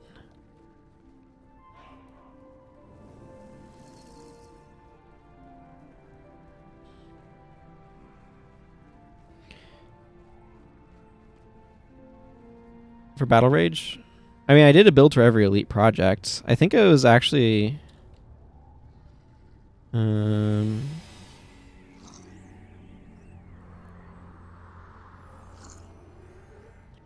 yeah, I had a Scythe build for Battle Rage.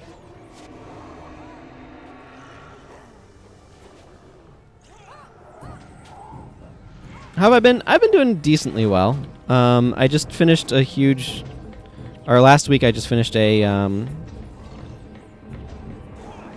stream series where I was talking about, like, if I were to be redesigning the skills, what are, like, some things that I would be doing if I were to get into rework all of the professions. That was fun. These effigies hurt. Yeah, no, not surprised. Divinity Original Sin has been interesting, as I've been playing that on Saturdays. I finally gotten to the point where I'm enjoying the game rather than just being, like, constantly getting frustrated by not knowing how to play the game.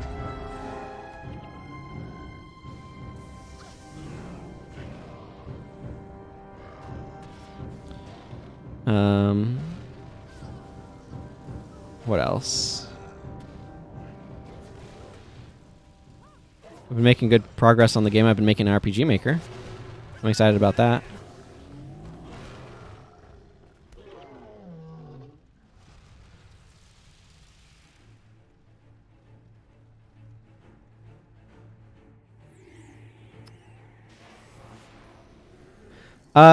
Because I thought that would be better than whatever it was before that.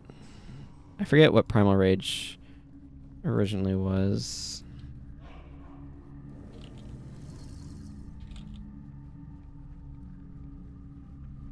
Oh, that's not enlightening. And then they kept having to nerf it because it was too good in PvP. So, you know.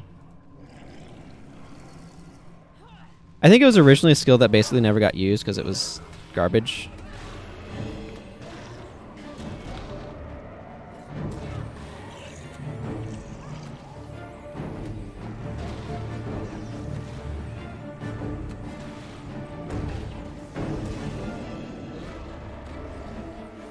Okay, that's one effigy down.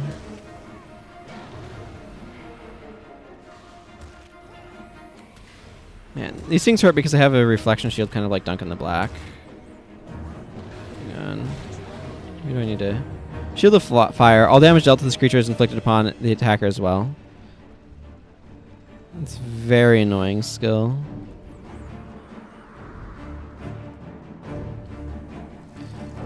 I wish it was more of an onslaught for Warrior. Get out of my way, Rangers.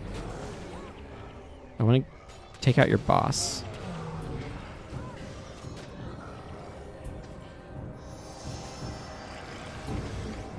Okay. Pyrofear shot added. Let's add a pack for Pyrofear shots.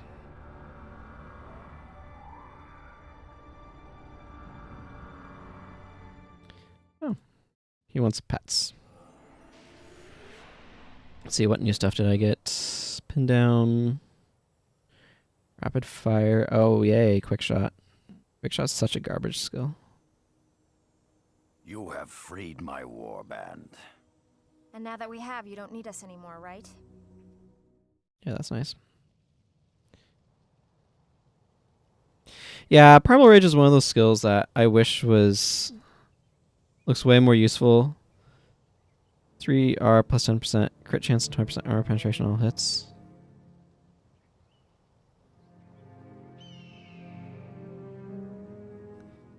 Yeah, I don't know why they ended up changing it. I don't have a good answer for you, unfortunately. 3 times rank plus 10% crit chance and 20% armor penetration on all hits. Yeah, that is actually pretty good.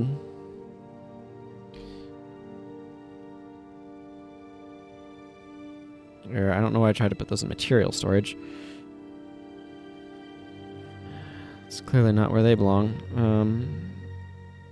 Yeah, it gives me a bigger target to hit.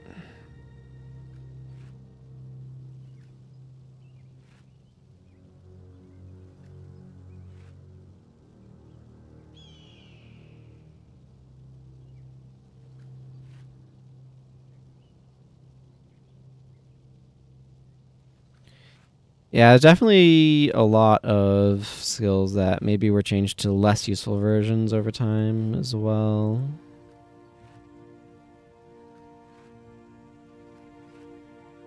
I think part of the problem too is that a lot of skills had a hard time competing with the Viscerate and PvP. A lot of the balance in this game was focused on PvP balance, not PvE balance. So, that also affected things quite a bit.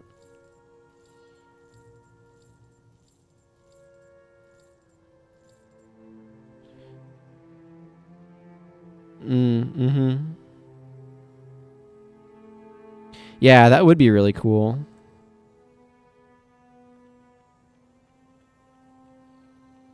I'd love to take a look at things and maybe go a little bit slower and a little bit more like reading some of the lore for a change.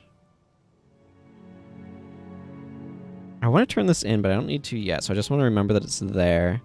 I don't want to turn it in yet just because getting back to this outpost is a little annoying. You know what? I should do it, though, while I'm thinking about it. I really should. We'll just go to Embark Beach, and then should be able to go to Doomlore Shrine from here.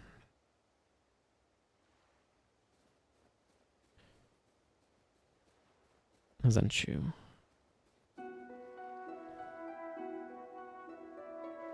Thank you. Oh, good. That ranked me up in my Ebon Vanguard title. I could tell that it did that because everything popped. At least I'm pretty sure it did.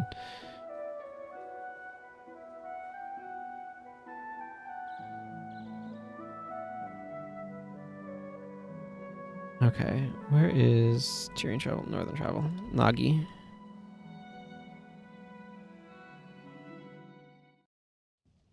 Okay, now I need to do that quest chain.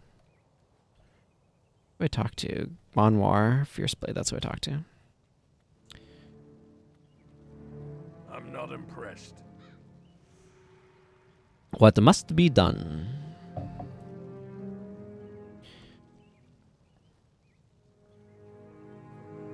Yeah, I'm also not too impressed with this bar.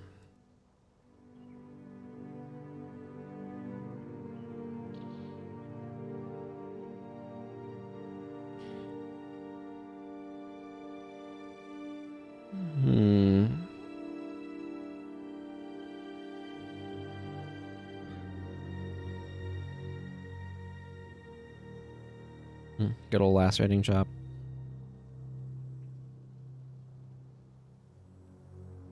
You know, I kind of just feel like going over to Hammer Mastery. Let's just do that.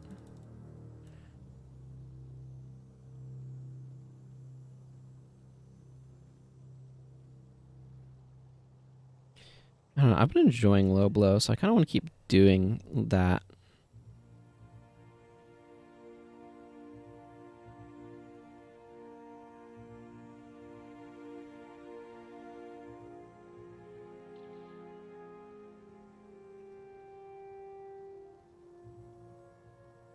Let's grab Fierce Blow. Yeah, I don't need that one. Yeah, let's just do this. Hammers.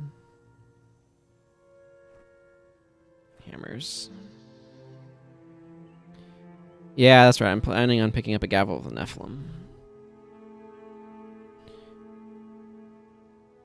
Just saying that's right to remind myself. If Rage built like it normally does in other MMOs, you can make a warrior elite that lets you cast spells for Rage instead of mana. Oh, sure.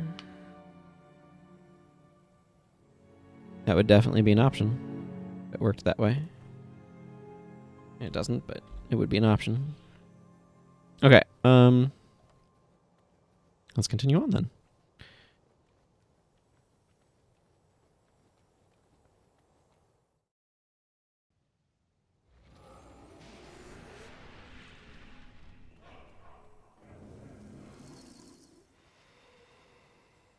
Hey, Vale.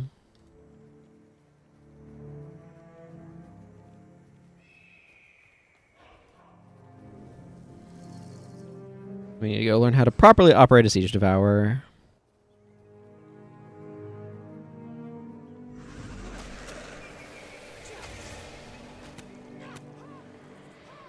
So that way we aren't killing them all the time.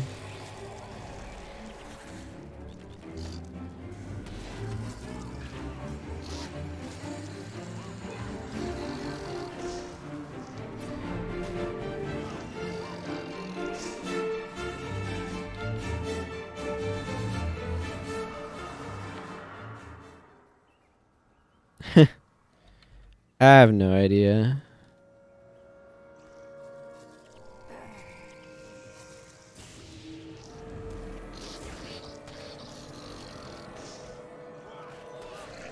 I mean, you could still do that skill in this game.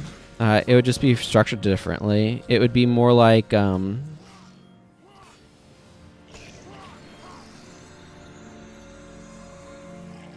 not quite sure exactly how you'd set up the cost, but it would basically be a skill that says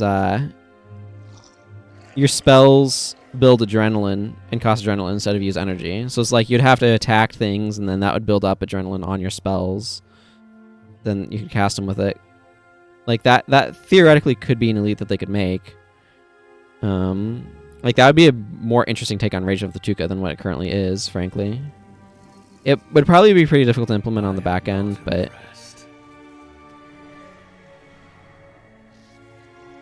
what it'd probably be is like your spells cost like minus energy. That's practically how it would be implemented. Do we really have to have a giant pile of mantids chase us down? Well, that sounds like a thing that you could do, so...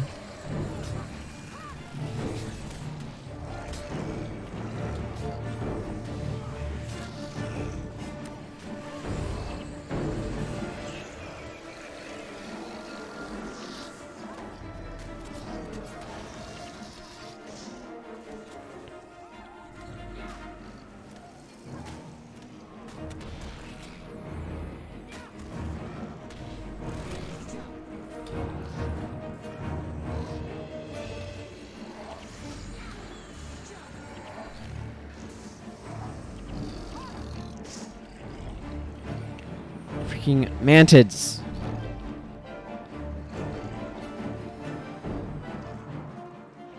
Oh. Sure.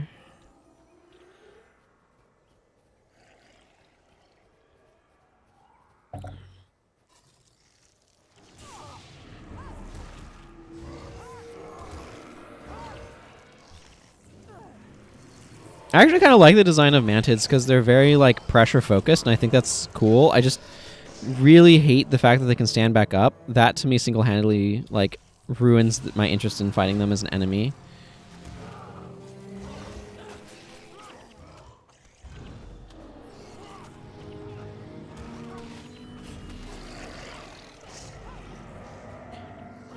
Because it's just, look how tedious this is. Like playing cleanup afterwards is just so tedious. And it's not that they're hard when they stand back up like that. It's just very tedious and annoying. It's one of those things where, like, I feel like it's the mechanic that you're like, this would be a cool and interesting idea, and then you do it, and you're like, this was a cool and interesting design idea, but it plays terribly. And then you cut it because it played terribly. Like, that's how it feels to me. Yeah. But anyway, that's just kind of my own frustration. I don't know why there's not more Devourers in the Charr Homelands. Like, maybe they're trying to differentiate this area from Ascalon, but it's so weird to me that there aren't more actual regular Devourer enemies.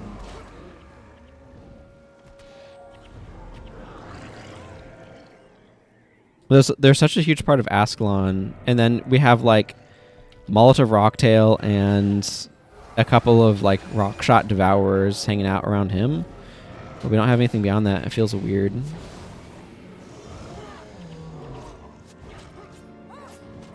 Just get the 3 Siege Devourers together and steamroll vanquish the Charr Homelands and the Fire Creeks. There you go.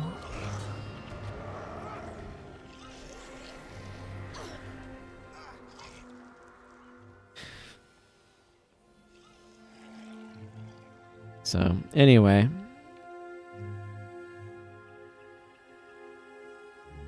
I think this is... I'm not actually sure what they want you to use the Siege Devourer on here, by the way.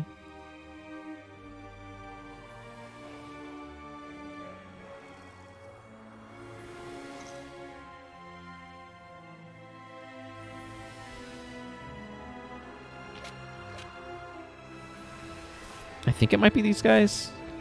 It's never been super clear to me.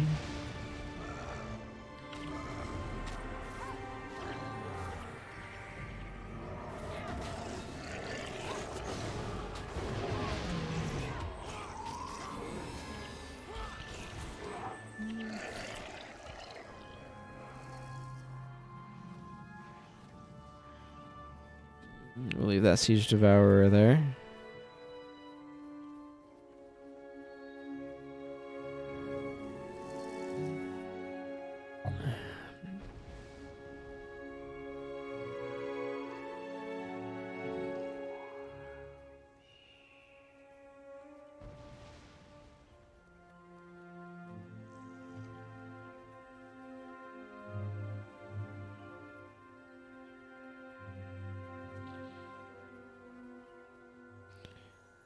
It just seems really strange that like Siege Devourers are such a huge thing, then there's like no Devourers around.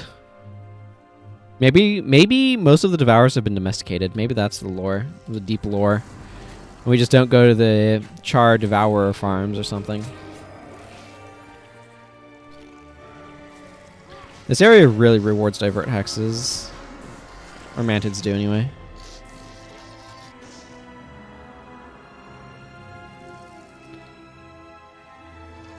But yeah, anyway, the mantid getting back up, I feel like that's one of those things that you like try out in design. You're like, this seems like a really interesting idea, and then you play with it and like, oh wait, no, it's not interesting. It's just really annoying, and then you cut it. That's how it feels to me. That's where that thought was going. If anybody's wondering, I don't feel like I finished it.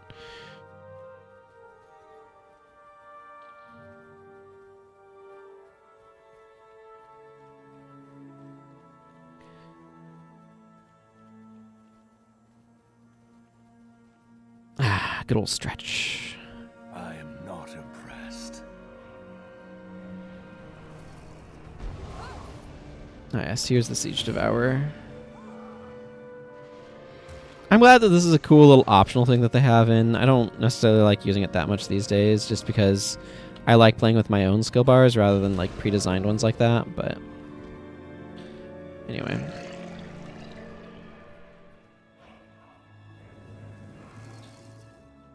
Yeah, we need to be careful of Malta Rocktail.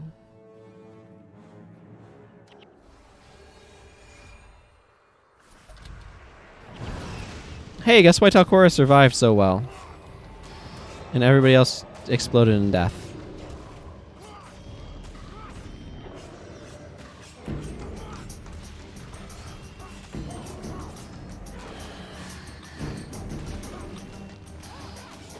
Looks like they managed to get everybody resurrected.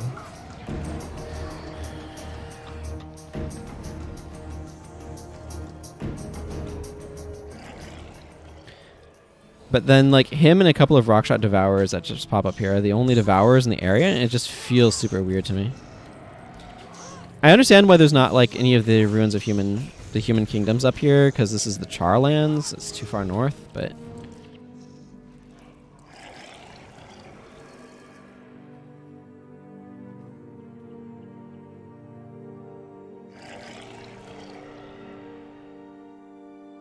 yeah. I did have a lot of knockdown, didn't I?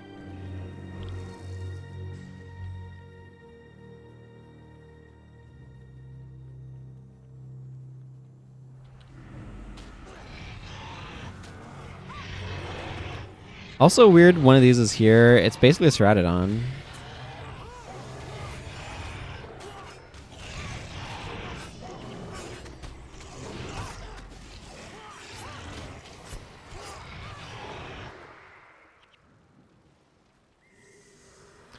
Let's see. Report upon war. Okay, Doomler Shrine. Back there. Excellent.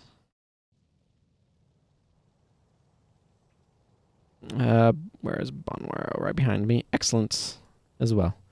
Always nice to have them conveniently available. I'm not impressed. Let's rumble.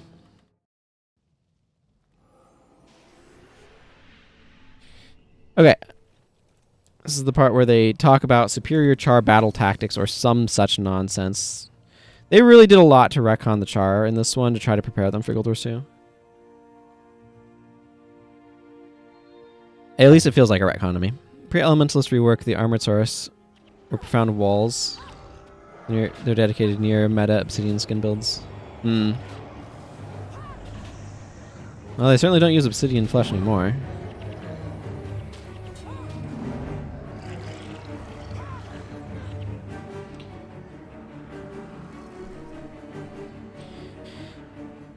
Yeah.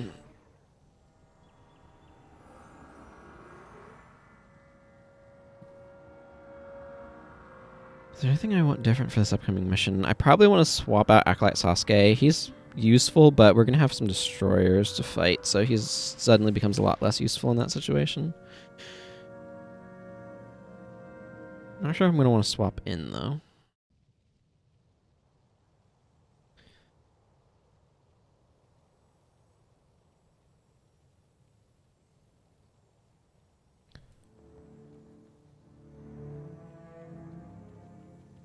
You may be useful. Okay, let's see. Oh, I can just add Daedalon back in. I think I was using him earlier. Okay, never mind. I don't want that bar.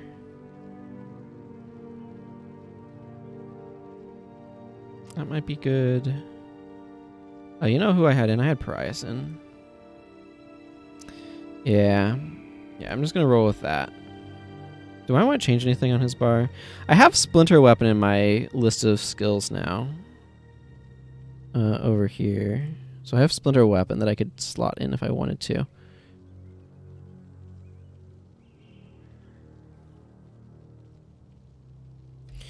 The reason why I wouldn't is Nightmare Weapon is some nice lifesteal, but this is a lot of damage. I think this is probably better, so I'm going to do the swap.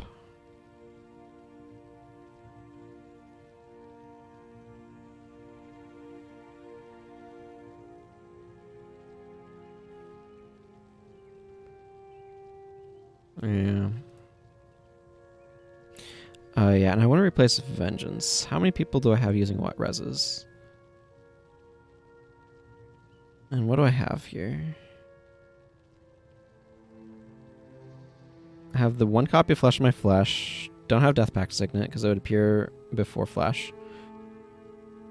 I have Signet of Return, but just the 1. Do I have We Shall Return? No, because it would appear in between those two.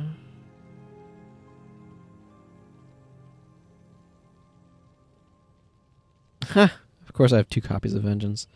I don't want Rebirth. I'm reminded of how, when you try to make Pyre actually competent or something as a ranger, discover that the ranger here AI is almost literally incapable of playing the class. A lot of the AI is kind of not very good. I was watching like Wooden Potatoes Final Fantasy 12 Let's Play.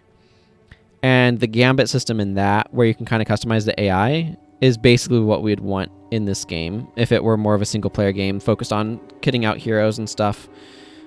Which I actually would like a game like that. That's like Guild Wars 1, like mechanically in a lot of ways, but has a system for actually customizing the AI and how they use their skills. I think that'd be really nice, but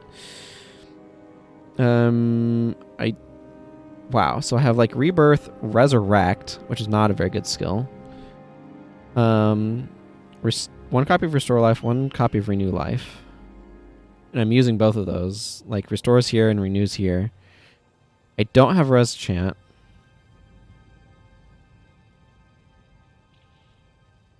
So it'll be like Rebirth or Resurrect.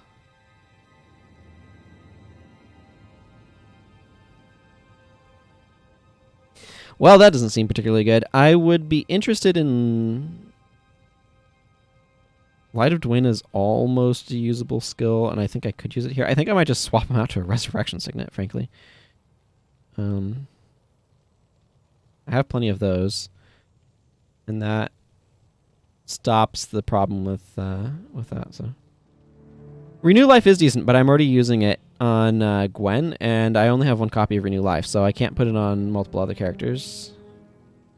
So if you look right here, I have Renew Life and Restore Life, but I only have 1 copy. You can see the little 1 there.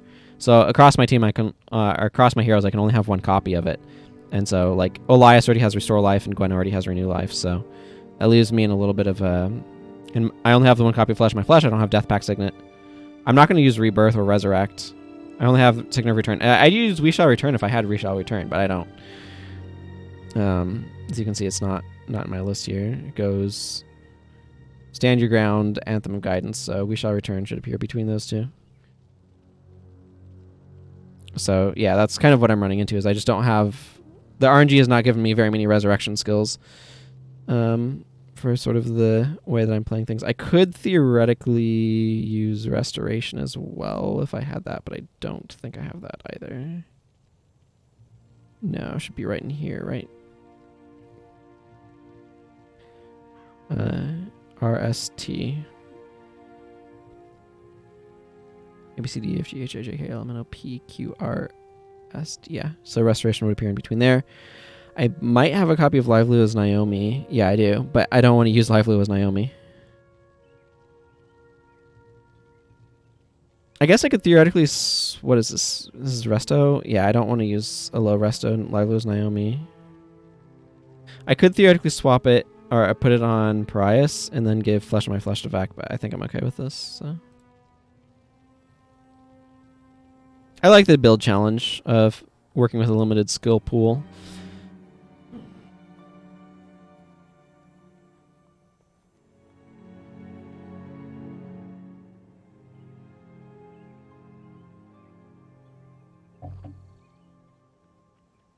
Okay. Do I need to clear out? No, I just have this buckler. I'll identify it. Hey, Max Sheltered by Faith. I don't know if I have any particular use for that, but cool. Let's go. Into the Delata Uplands.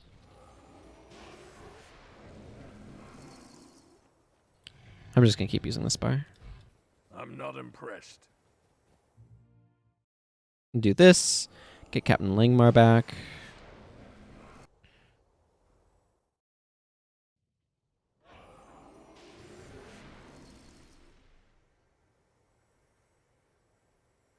Excuse me while I swap my cups around.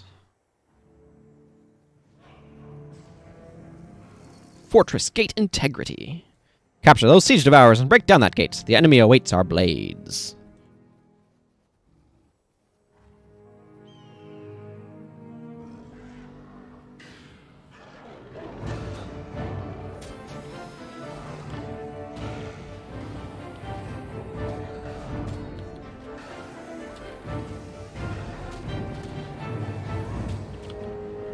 How did you take 87 damage from that?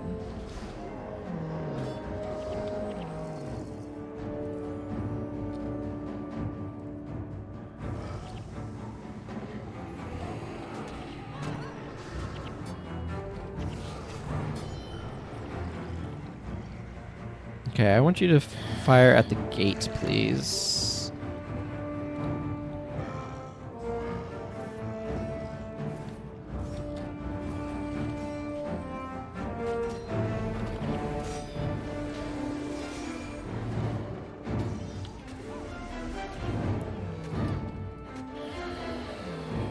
Yeah.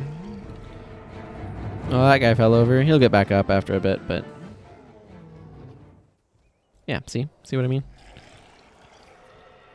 Now let's have you target the left bluff, just to kind of balance things out a little bit. I do like these Blade Storms as just substantially less tanky than the Axe Masters, just creating a little bit of a difference in how they play. There was a couple of different Charr builds, which the Storms versus the Masters have slightly different appearances and slightly different builds and stuff. I think is really cool.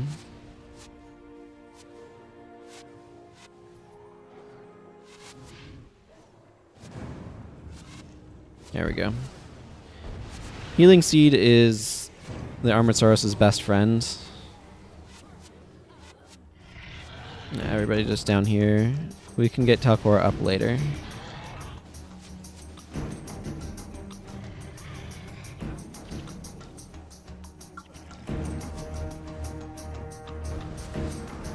Yeah, Vex got it.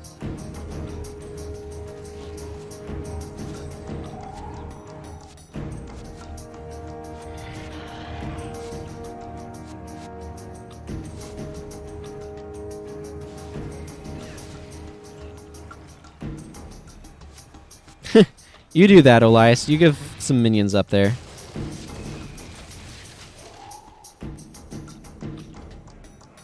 What now?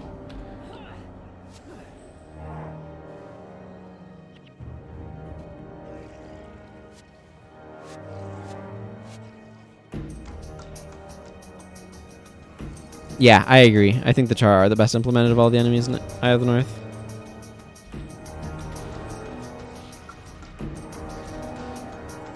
As well. I think they have the most interesting skill bars.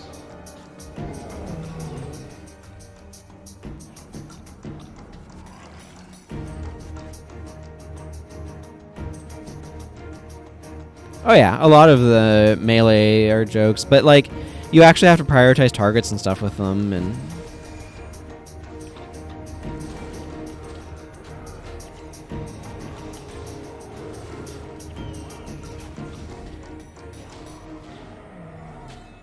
like I don't think they're difficult enemies, but I think they're the most interesting to fight. And certainly when you're first going in here, when you're used to like normal mode from the other campaigns, Charr are a substantial step up in just like raw power and stuff compared to the other campaigns.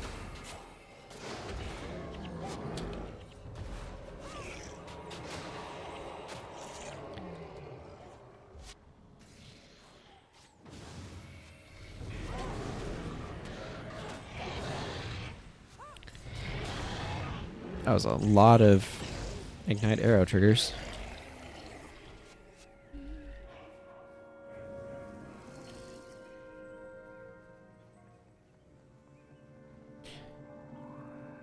But yeah, compared to like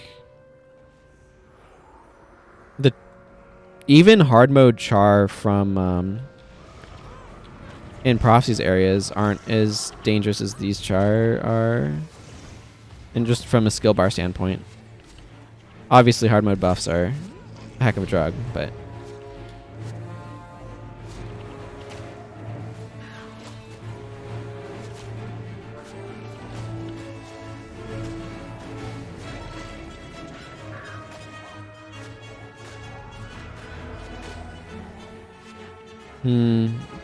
yeah, all you really need to do to make the Triceratops invulnerable is apply a little bit of good old-fashioned healing seed. And at least while that's going, it's pretty invulnerable. Where's my... Okay, covert agents. Let's go after the Hierophant himself.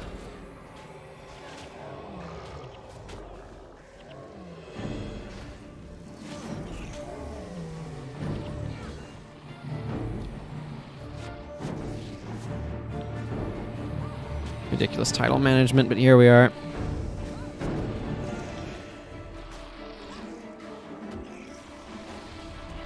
Lightning reflexes is very annoying.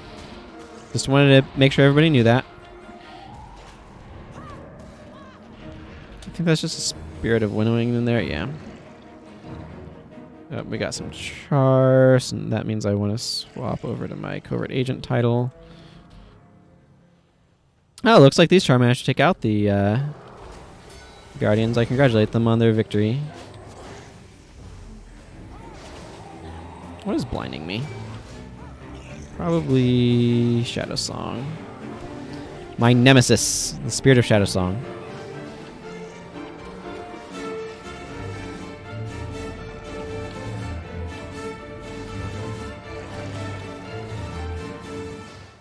Cool.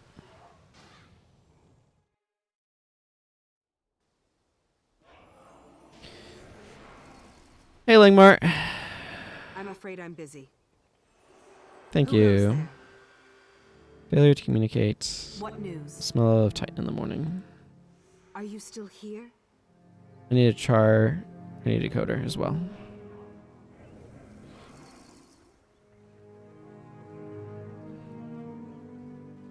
I guess I could trigger that dialogue. And then Veil is probably available now, yeah? Well, I might as well check. I'd like to do Veil's quest chain. I think his first appearance is like over there.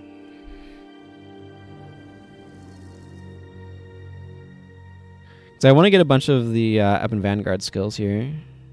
I need to see these guys set out so that way I can find them after they've failed later.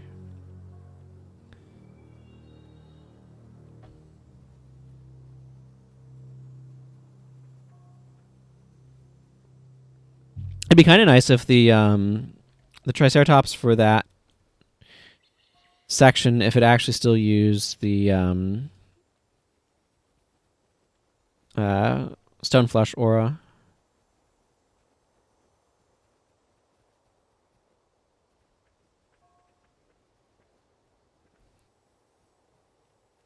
Caged shortbow. But did I lose my...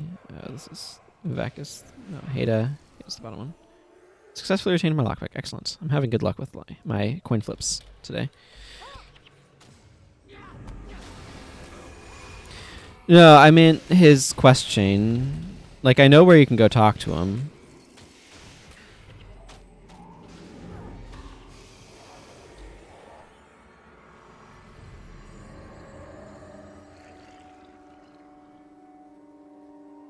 I remember people were like freaking out of like, oh, I am not following any more rabbits after they got lured into the one hole of death.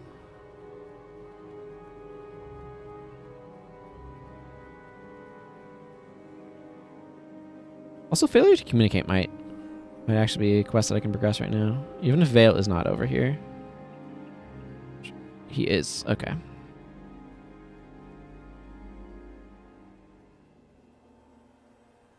Not sure what the stars were in that sense, by the way. Hello, Vale. What news?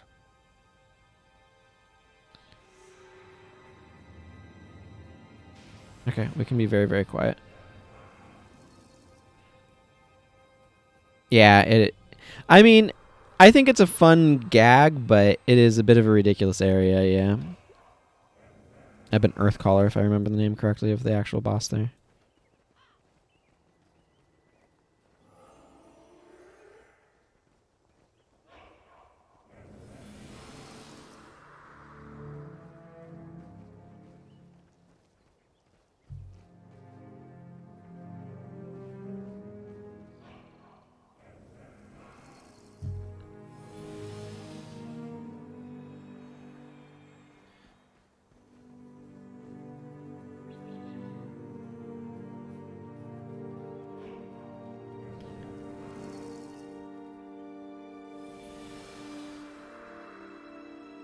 Oh, I see.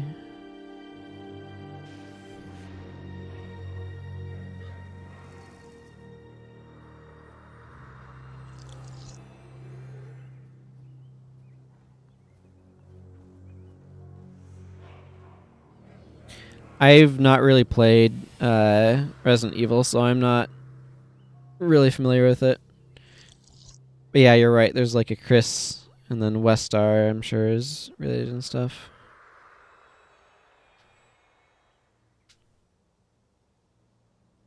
Now that you mention it, it's like, oh, okay, yeah, I can see that reference. It's just not something I've ever thought about before.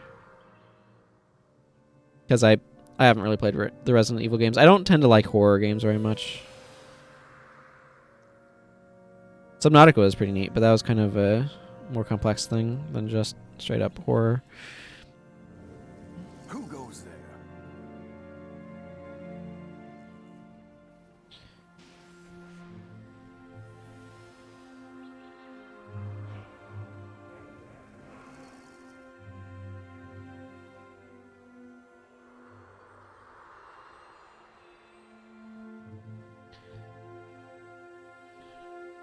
Let's see. Brent Poltroon. Jen Valefield is Jill Valentine. Chance Redding? Yeah, I don't know. I guess I could see that. I've definitely heard that sort of sentiment. I heard people liked the remake of whichever one it was. You can literally ruin your RE4 forever? How the heck does that work?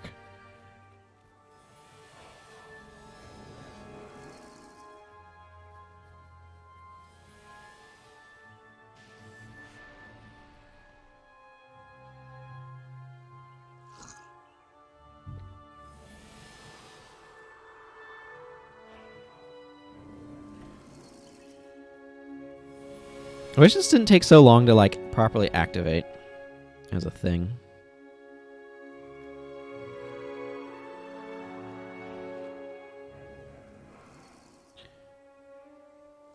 Okay, well, this is getting merged.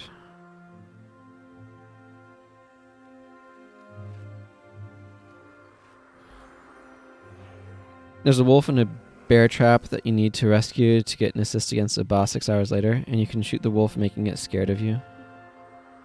Interesting.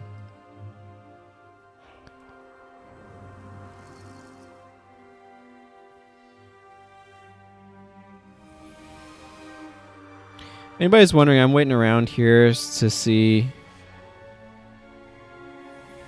Okay, I think that's all the further that progresses, the dialogue. If you go a little bit, just a touch too early, then you can stop this quest from being able to... or you can fail this quest, and that's really annoying.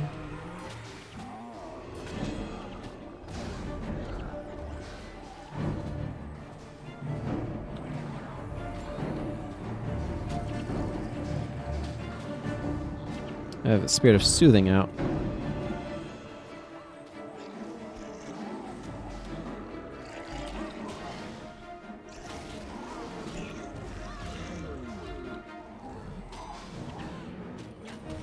Spirit of Soothing is throwing off my rhythm. Okay, so this just needs to... This requires me to just take the... That's not actually an item in my inventory, but... It's a pickup item, so I don't need to actually like walk all the way back to Langmar for this. I'm going to do... Failure to communicate.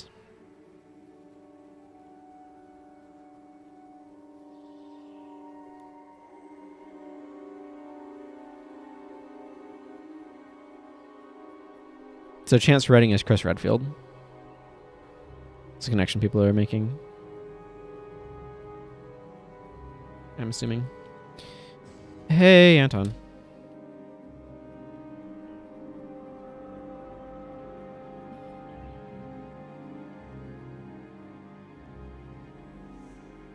Report in. This is generic voice lines. I thought I wasn't having enough kills yet.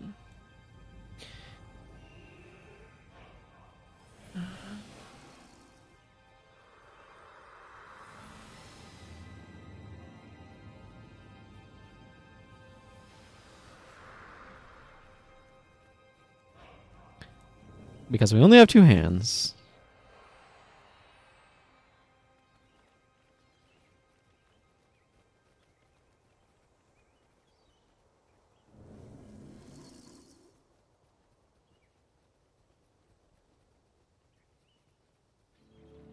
I don't either. I understand why people don't like melee heroes at large.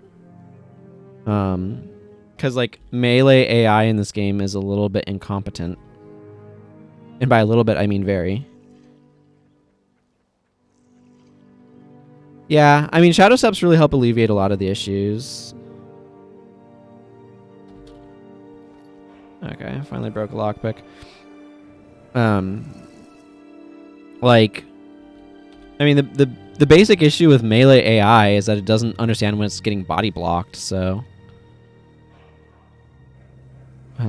It tends to be very incompetent because of that.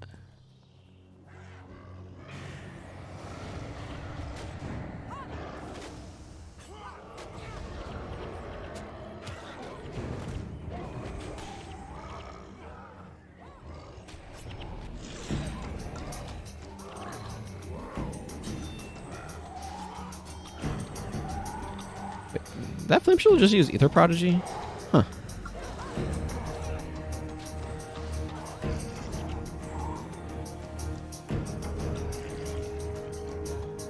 Okay, cool.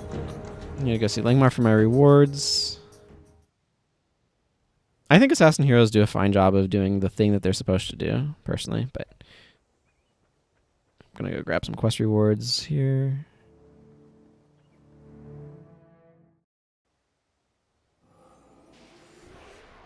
Who goes there? Who goes there? I'm afraid I'm busy. Plan A. Yes.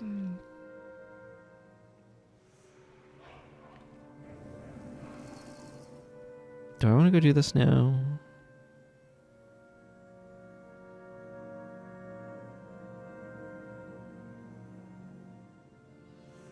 See, that's a lot of uplands, which is this zone.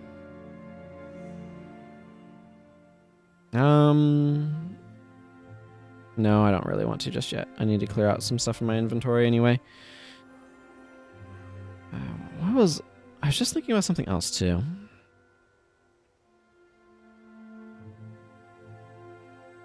Couldn't tell you what. Oh yeah, monumental tapestry. That's what it was.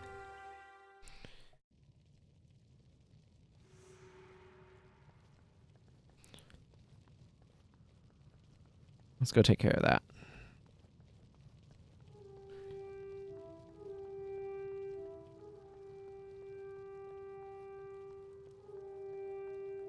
We'll get there. It just takes a bit of walking.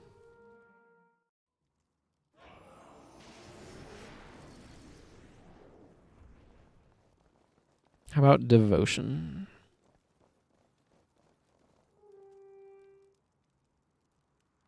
Cool. So I placed one of those. That means it's time for some more Eye of the North skills in my pool.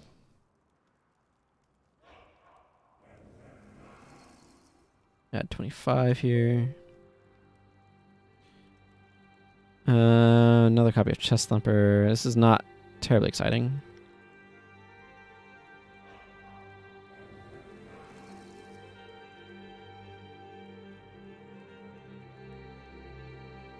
See, the new stuff is Keen Chop. I meant to do that. Shrinking Armor, Companionship, Feral Aggression, Spotless Soul, and Purifying Veil.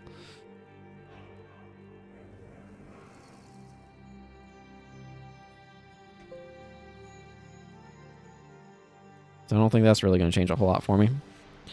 Actually, I don't need to bring it back up, but I'm going to hit Standard Sword on that. Okay, let's go ahead and look in our pool here. Yeah, I wanted to get that out of my inventory. Let's go ahead and look in our pool. Our scrying pool. So that way I don't have to have a bunch of back-to-back visions later.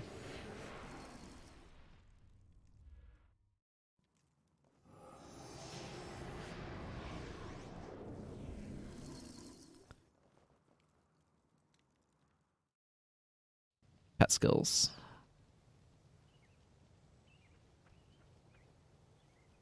Yeah, I don't tend to try to want to give the AI pets. Let's see, this can go over here. Major curses is not going to be worth anything.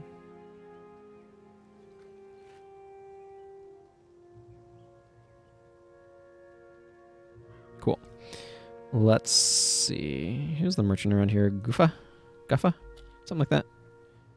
Are you hunting something?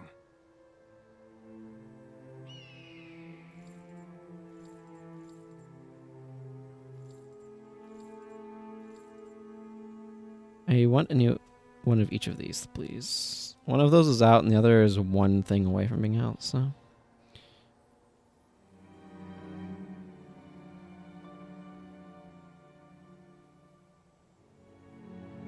Let's actually do this. Because this is cool. Elliptic curve cipher? Nope. That's not that one.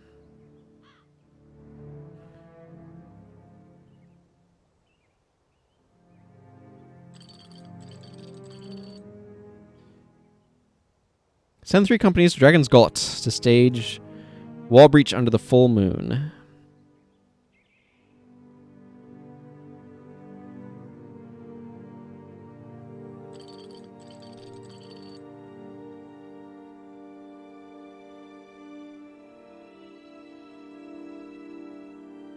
How do I work this thing again? It was this one.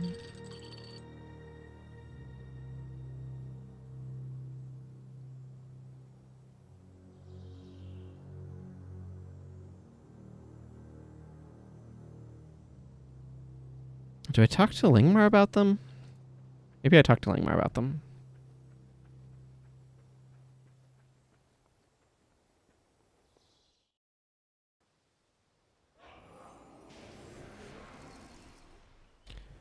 I'm afraid I'm Lingmar. busy. I've decoded some Charr battle plans. Good work. You've uncovered vital information. I can't spare any troops right now. Do you think you can handle intercepting the Charr and disrupting their plans? I'll travel behind enemy lines and put a stop to their nefarious plans. Special Ops, Dragon's Gullet. Oh man, these things are so cool and I love them. The heck direction do I go? I guess I just go this way. I love that these are a thing. I wish they had been more of a thing. Like, by which I mean I wish they dropped more often.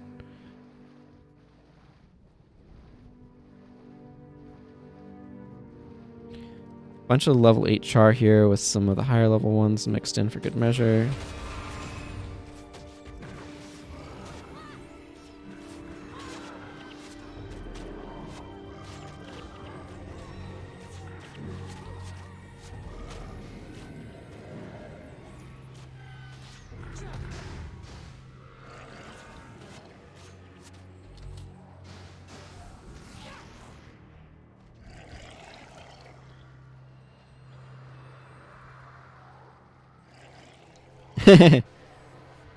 It's a fun, like, difference.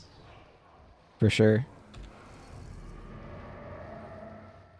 It's got a lot of weird enemies in it and stuff.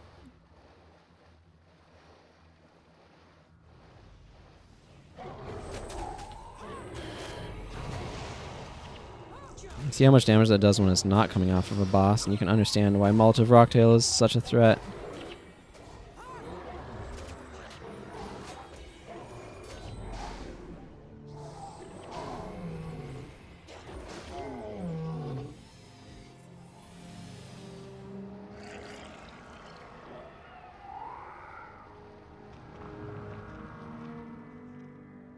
I love these quests though that take you into these areas.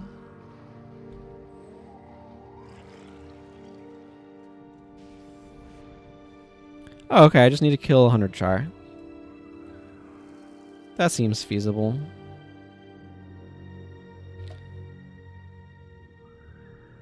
I love all of Ascalon in its own sort of ways, really.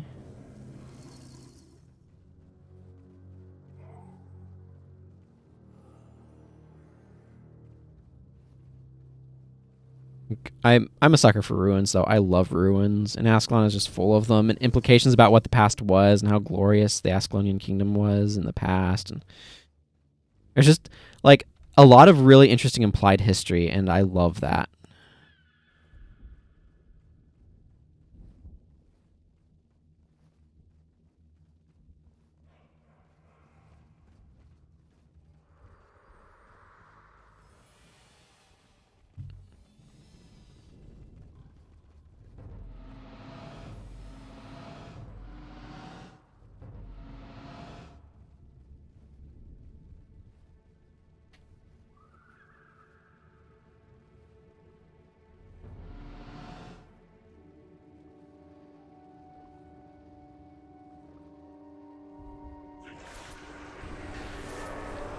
Whew, that was satisfying.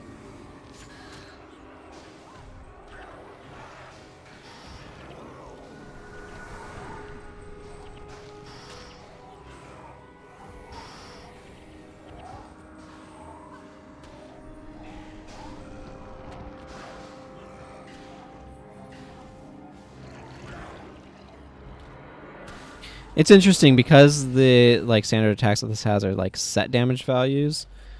It doesn't an Ascalonian chest. Yeah, I'm not wasting anything on that.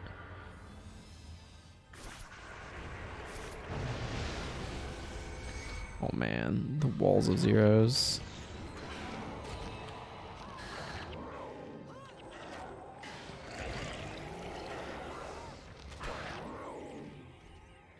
Okay, so 3 is a really good skill.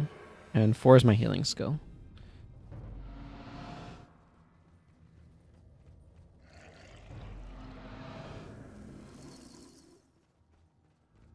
Okay, that's the dead end. Cool. Good to know.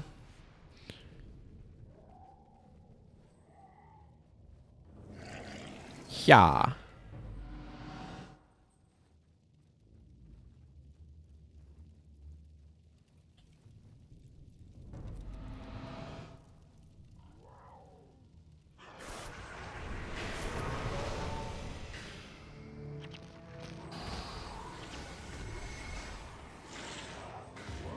Yep, ran out of energy by all the Charr. Like 3 energy loss, energy burns, or whatever it was.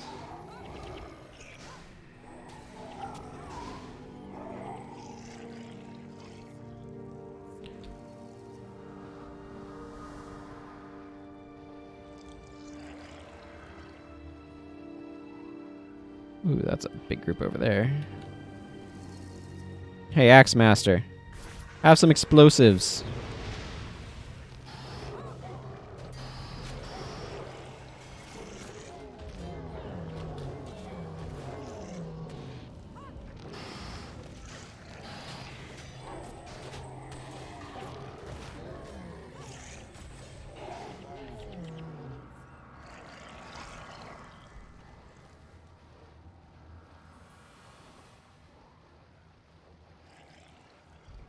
Look at how many Charr there are.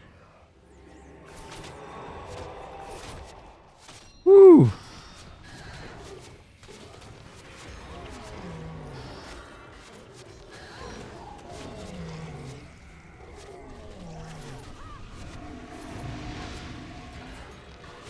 Who needs maximum energy?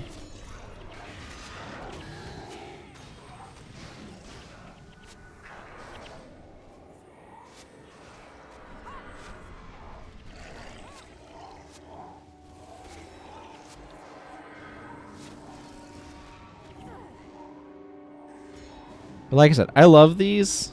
You get 1,000 Ebon Vanguard faction for completing them. But the drops for them... Yeah, how many Charr there were. The drops for them are just too rare.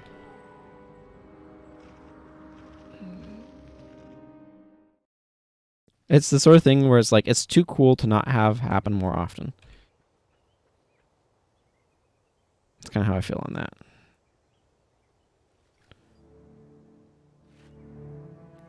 Cool. Well, this is probably an iron ingot, which is better than what it was. I don't think either of those are worth identifying. This Charr hide is just not worth hanging on to. I'm just not going to get another one quickly enough to be worthwhile. That was fun. That was cool, and I enjoyed it, and I wish those sorts of things came up more often. I think I actually have one in my bank, but...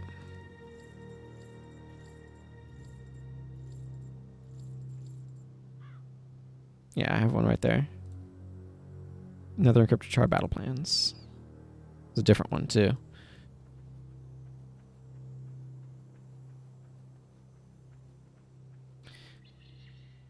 Okay, where were we? Right, plan A. Let's go meet Vale in the rendezvous.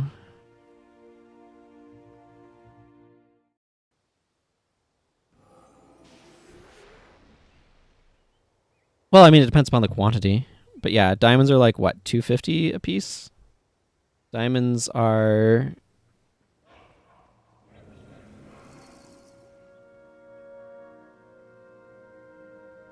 Yeah, but I mean, it's like 10 iron for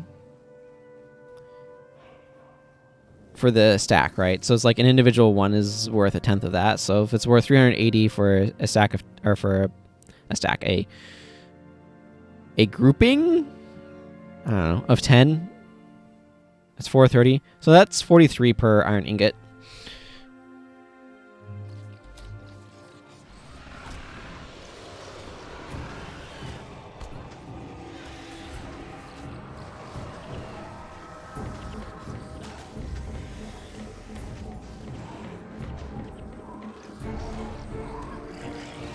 Ow.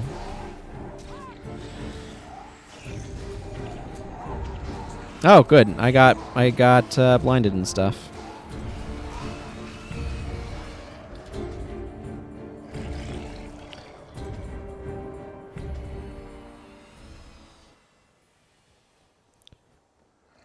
Yeah.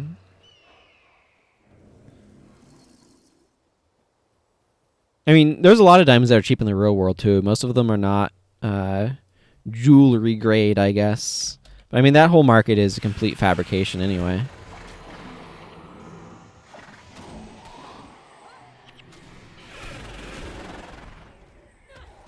it's like I'm personally very against the idea of diamond engagement rings because they're an invention of the De Beers company to try to sell diamonds. Like, it's a new tradition.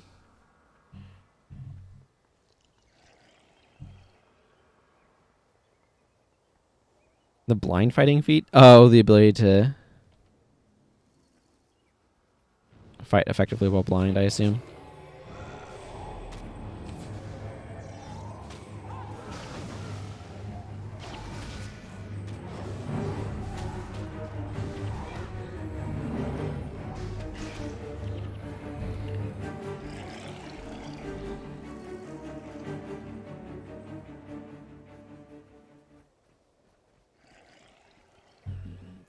Don't you know it's called Sight Beyond Sight? It's a ritualist spawning magic skill. You too can use it for a 50% uptime immunity to blind. But yeah, I get you.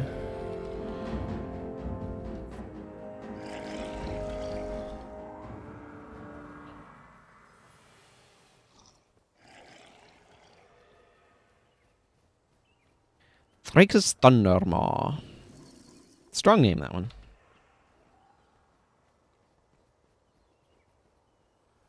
I've taken a weirdly northern route.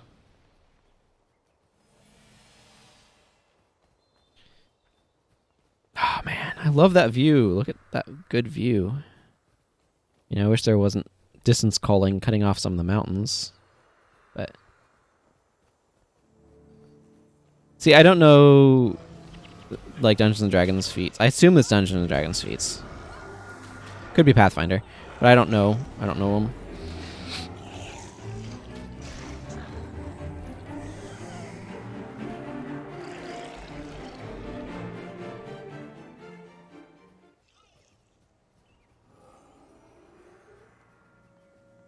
Have I gone to Xing Jie on this character?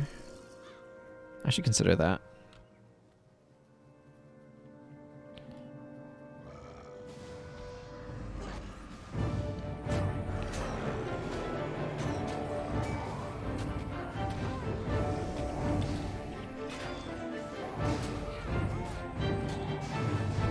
Who rezzed you? Who gave you permission to stand back up?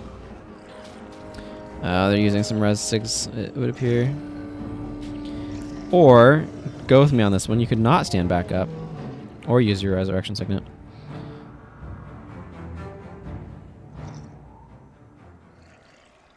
I mean, doesn't Sight Beyond Sight make you immune to blind? Isn't that what it does? Yeah, you cannot be blinded. It makes you immune to blind. Ah.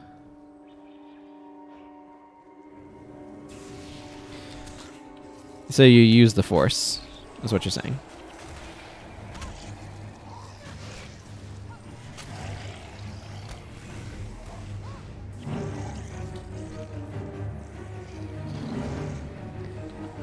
It'd be really cool to actually have a Star Wars game that had that sort of thing going on, where there is like a thing that could like make it so that way it's hard to see, but if you use it, it uses one of those like Detective Vision or whatever the heck they called it in the Batman Arkham games, or Wraith World in the Middle Earth Shadow of games.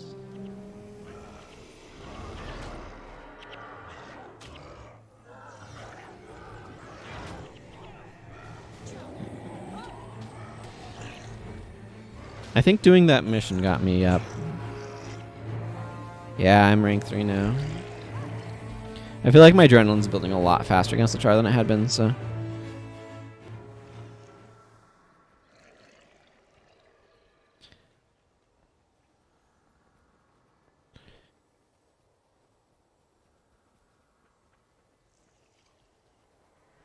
Okay, Vale.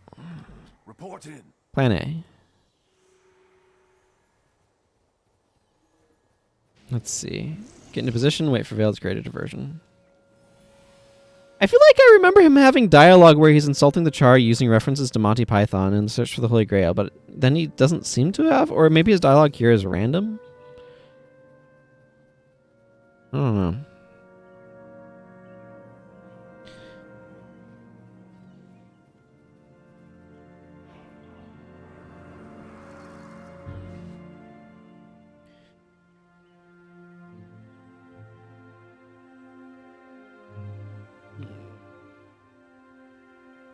Maybe I need to get slightly closer to Trigger Vale.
Okay.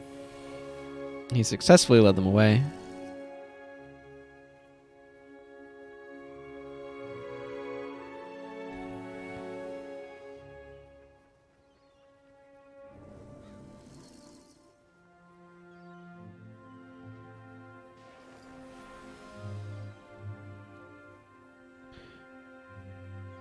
And this is the one where you actually have to grab a bundle item and then carry it back to Langmar. This one's really boring because of that.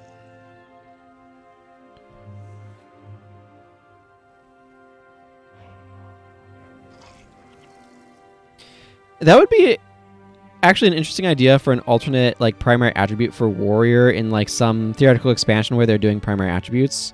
One where it's like each rank in this primary attribute makes your skills cost like less energy, but depending upon how much energy they're totally decreased by, they cost adrenaline instead. Or like, I don't know, for each rank in this, your spells you cast cost like up to 1 less energy, minimum 0, but plus 1 more adrenaline for each point of energy cost reduction that they had from this. I'm not quite sure exactly where it would need to be kind of like balanced, but that's an interesting idea too.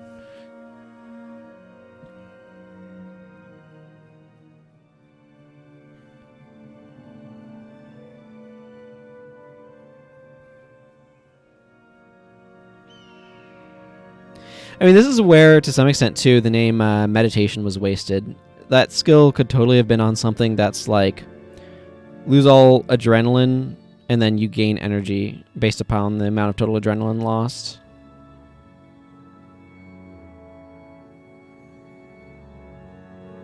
Like, it's interesting. Like, you could still get the sort of idea of what you're talking about under Guild Wars' adrenaline system. It just looks different. Like, instead of spending it, your spells would require you to charge up adrenaline by attacking things.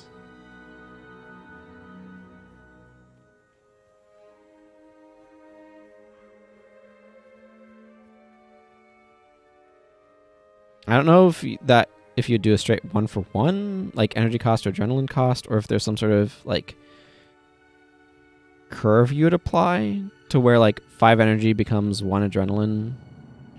Or it becomes 4 adrenaline, and like 10 energy is like 7 adrenaline, 15 energy is like 9 adrenaline, and 25 is like 10 adrenaline or something. I'm not sure.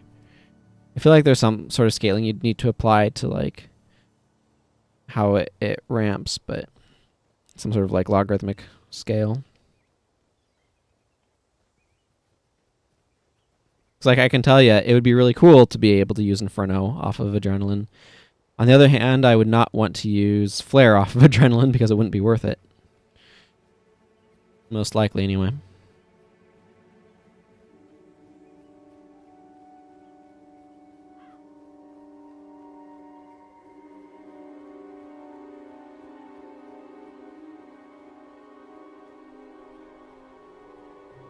Maybe, but I feel like some of your adrenaline costs, like 10 energy skills going down to 2 adrenaline feels really, really cheap to me. That's the thing, is I feel like I don't think Inferno should be 2 adrenaline. I don't think Flame Jet should be like 3. What news? Yeah.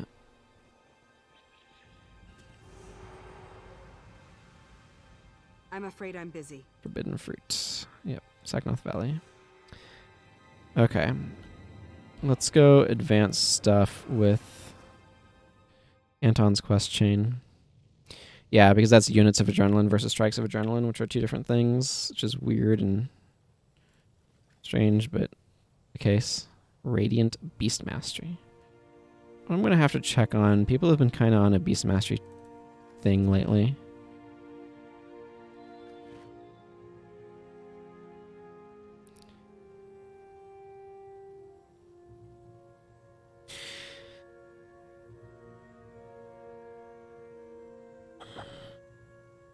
Yeah, 1 strike is 25. Yeah.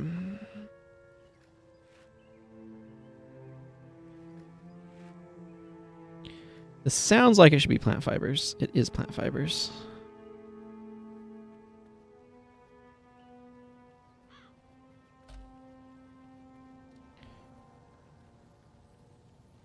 Fiery. I don't need a fiery spear. If I wanted a fiery spear, I'd do slash bonus.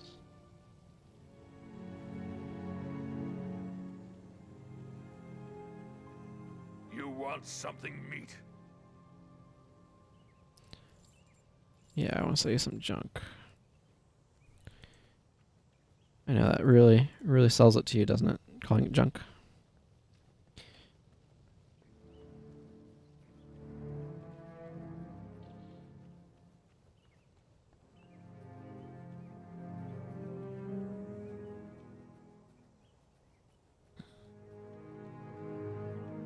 I'm liking this bar well enough.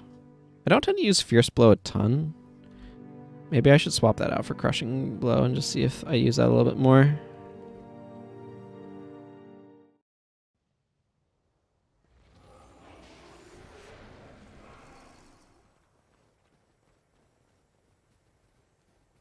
I need to find the Imploding Past.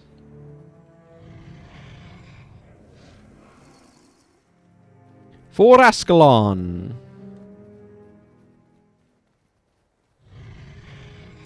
I feel like this also had more like dialogue in it, and for some reason it just doesn't have as much as it used to. I don't know. Did they do a bunch of like random small tweaks to like dialogue and things?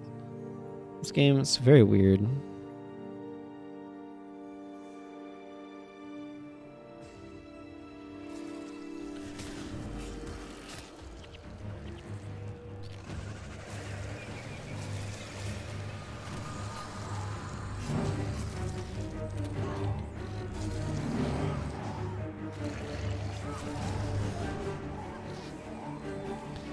Getting really tired of this blind spam, but oh well.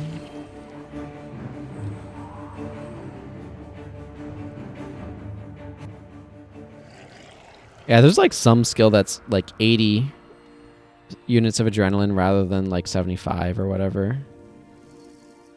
It's very strange.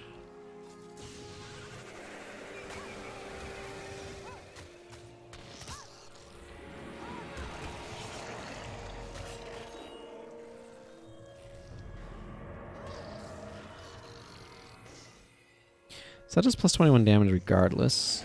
That's interesting.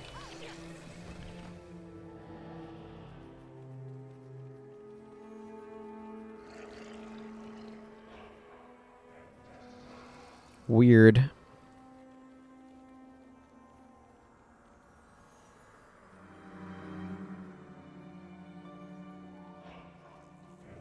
You know, we're just going to be fighting these.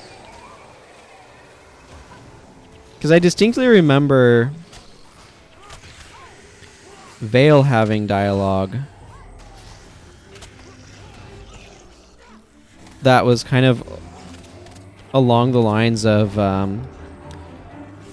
your elderberries and or whatever, like your parents smell of elderberries or whatever. And I think it was in that previous one. And then Anton had a lot of like lines here leading up to like the Charr, what the Charr said, as I recall, where he's like, "Where's Rage Renmauler?" Basically, is and then they're like, "You seek the Rage Mauler?" Like they like their lines aren't indifferent, but for some reason, Anton's lines just aren't playing for some reason.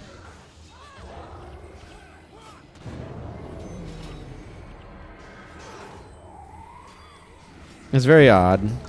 That's my point. That his lines don't pop up anymore.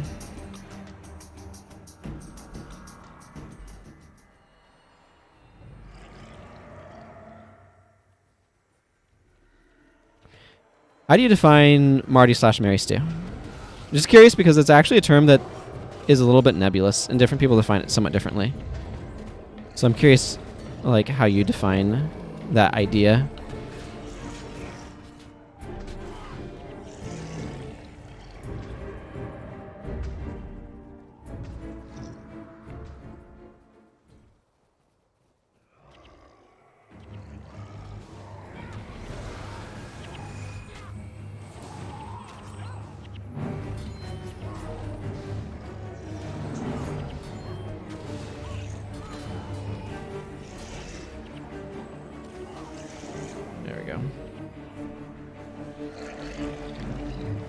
Yeah, I'm definitely using Crushing Blow a lot more than I was using Fierce Blow. Even though I have, like, Enfeebling Blood around. I think it's the fact that I don't have to worry about building up adrenaline.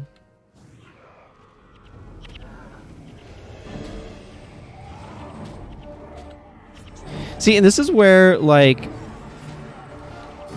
the challenge comes in, right? Because there's like two like sort of definitions for those, which is where like that's definitely one definition I've seen fear. And also, hello, welcome, good to see you. The other sort of definition that I've seen is like everybody likes them or like likes her and that sort of thing, rather than like for any particular merit. Like it's like everybody just likes them regardless of how they behave and that sort of thing, which is looks like it's more. I haven't actually fully read Toapat's. Mary Sue is a character who warps the narrative around themselves without respect to the setting or other characters' existing characterization. Yeah, that's the other definition, right? So we have two different definitions of the sort of like concept. One of where it's like, oh, this character is too perfect, too good at everything, and the other is where it doesn't matter what the character does or whatever, like everything goes in their favor sort of regardless of like what would make sense within the narrative or things like that. So it's like, and this is why it's really hard to have discussions around it, because if you don't take time to figure out first what people's working definitions of these concepts are, you end up having things just not work properly with the conversation because they're talking past each other. So like this is where like Rey is one type of like fits Rey from The Force Awakens, the Star Wars sequel trilogy, kind of like fits a definition of Mary Sue, but not necessarily all of the definitions, right? And this is like she's unrealistically good at stuff and things like that, and like unrealistically competent. Do people unreasonably like her? I mean, you could have an argument on that too, but it's like, but you see what I'm saying of like when people have different working definitions of these concepts, it makes it difficult to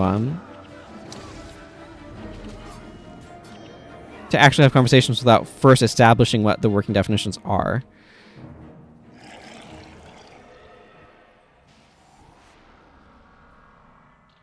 Let's see. I want to go grab the quest off of Brent Poltroon's corpse. I haven't rewatched the third one. The Rise of Skywalker or whatever the heck they called it. But I had a journey that I went on where I overall enjoyed The Force Awakens, but each time I watch it, I like it less and less because it basically feels like a little kid playing with action figures. Like that is the way that it works.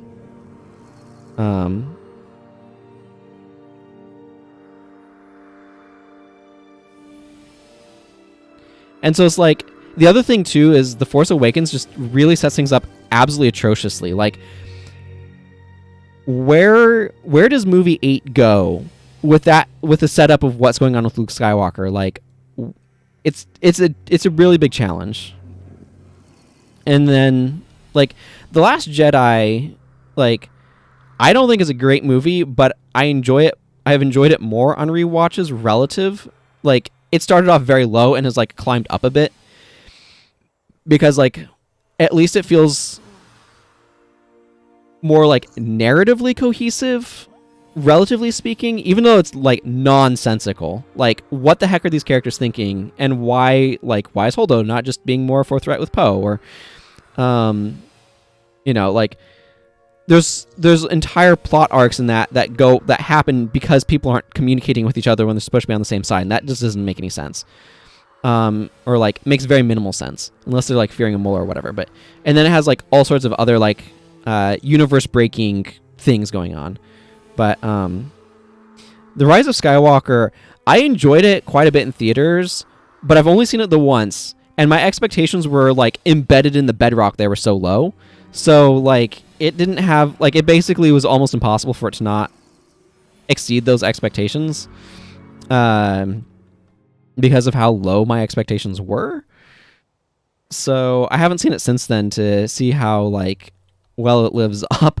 I don't expect it to, like, do super well, but, like, yeah, it's just the big question that I have is who the heck authorizes a 3-movie trilogy and then does not pre-plan how that trilogy is going to unfold. Like, you would think they would want to make sure they had some plan for how everything was supposed to work, but nope. But, like, yeah, it's one of those things. Like, I have extensive conversations with my sister about the Are you hunting? The Force Awakens, because, like, it just sets off that whole trilogy on the wrong foot, and it's just is narratively incoherent.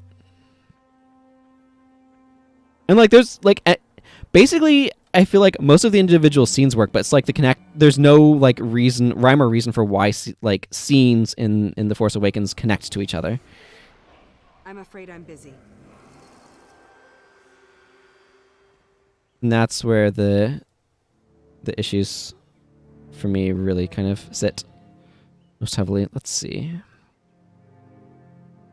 I need to go over this side for Vale and over this side for Anton. Does it matter which way I go first? Let's just go Vale side first.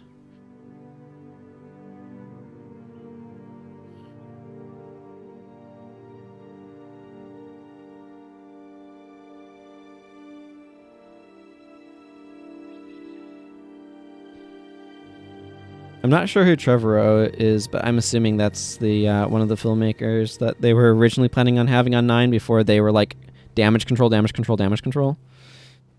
Yeah, I mean, you don't want to set things up to fail from an antagonistic standpoint, but, like, you can even rush out the movies to some extent where you're, like, doing Lord of the Rings thing and trying to do stuff a little bit more, like, back to back to back and in parallel or whatever. But, like, if you're going to do that, you need to have spent time planning everything up front for how everything's going to fit together.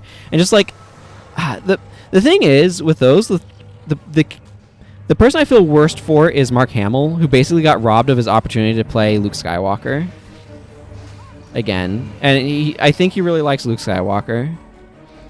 But yeah, for J.J. Abrams. The thing is, people liked Force Awakens because they, like, for most people it's going to be a fun ride in theaters. It just really falls apart on, like, the more you think about it, where, like, the beats sort of, like, don't make sense. It really feels like, as I've thought about it, a movie made by somebody who is playing with action figures. Like, it feels like a little kid playing with action figures for the plotting. J.J. Abrams is too much of a Star Wars fanboy to make a Star Wars movie. He needs to be, like, a more mature fan to be able to do that, in my opinion.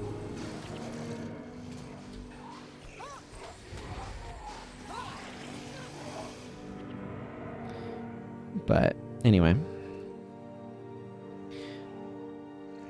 So I'm hopeful for the Kenobi show with Ewan McGregor. I think that's his name. I don't know. My brain's blanking on it at the moment. I liked the prequel trilogy in many ways. At least from meta story standpoint, its screenplay is terrible in many places, but I will say, though, that I mentally hold all of the Star Wars trilogies as different continuities because they just don't line up with each other very well. Like, when I hear Obi-Wan talking about Anakin Skywalker in A New Hope, the impression I get is more of a Han Solo figure, not what Anakin was. Yeah.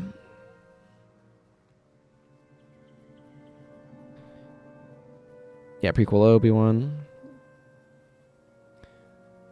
I mean, those were the... Like, I enjoyed watching them in theaters and as a kid and stuff, and... Episode 3 is actually my favorite Star Wars movie. I don't think it's as well done as it should have been, but I think seeing sort of the fall of the Jedi Order and how they lose Anakin Skywalker is really interesting, even though it's really, like, clumsily done. Yeah. And then the problem with the prequel trilogy is George Lucas had too much power and needed more creative, like, cooperation and less dictatorial oversight.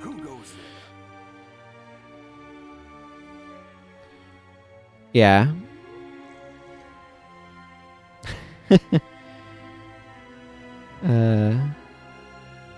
DT, I assume, is the sequel trilogy or whatever. Whatever people call it. It's just not... Like, the visual effects are really good, but it's just nonsense narratively. It's too many logical errors for you to enjoy. Yeah. Again, well, part of it, too, is J.J. Abrams has basically come out and saying he likes stories where you don't understand why anything's happening. Like, he had a story... my sister relayed a story where he was talking about, like, buying basically, like, a mystery box of, like, anything could be in it, and he didn't want to open it because he didn't want to ruin the mystery of, like, what was inside. So he, like... Anything that J.J. Abrams is attached to at this point, I don't want to watch, because I don't trust him as a filmmaker. Especially I don't trust him narratively. I think he's probably a solid director, but, like, if he has any influence on the narrative, and directors do, I don't want to watch anything J.J. Abrams does, because he did not understand Kirk for that. The Star Trek movies that he was in charge of, and he did not handle Star Wars properly, and so, like, yeah.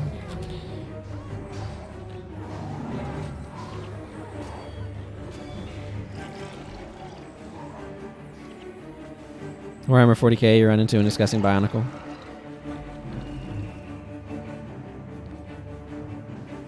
I'm not going to have context for that. When I hear Bionicle, I'm thinking of the Lego thing.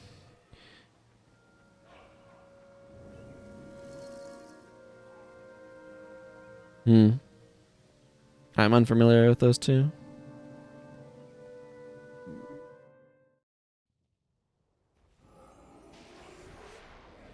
I mean, I might be familiar with their work, I don't know, but... For Ascalon. Okay, Vale. Tell me your brilliant plan. Who goes there? We gotta drug some Charr.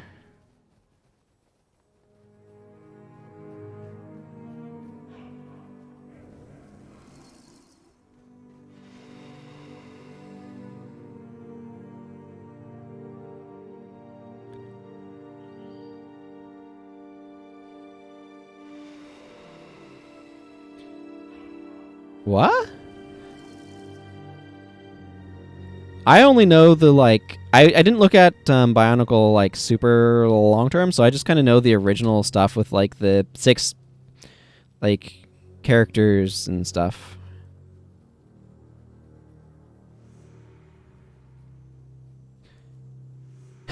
That... Fear basically encapsulates my reaction. What? Like, I just remember, like, the cool sort of, like, Lego action figures. I don't know anything beyond that, but that sounds bonkers. Yeah, I kept my lockpick on the purple. I never looked like at any of the narrative or like any of the story stuff they did with them. Just the Lego action figure stuff, which I thought were really cool, but.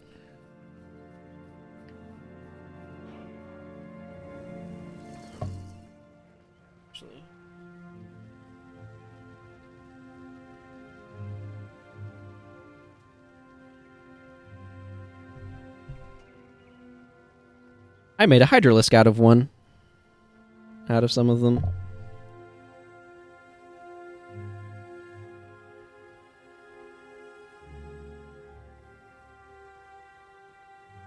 Put it in the Discord so I can watch it afterwards. I'm not going to watch it during the stream.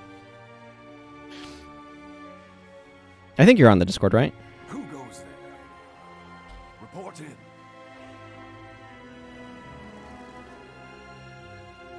Yeah, like I said, I'm happy to watch it, but I'm not gonna watch it during the stream. So, and I'm gonna lose the link if it's not on the Discord.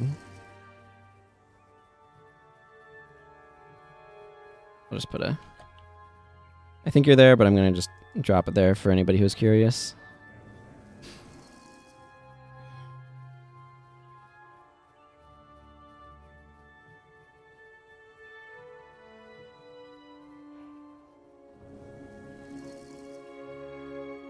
There's like the diggy guy and the swimming girl because there had to be a token girl there.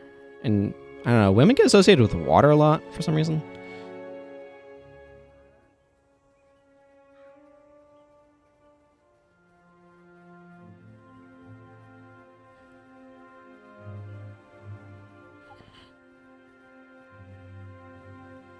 Okay.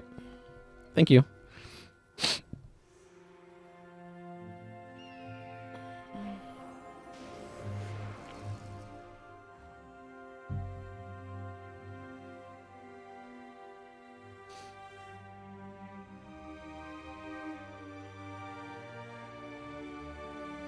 You bring that Horde Veil.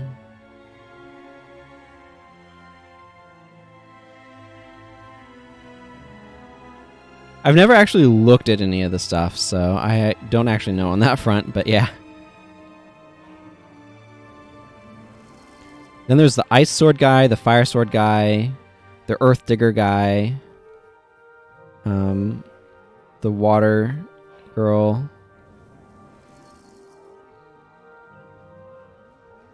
Oh, that is a bit weird.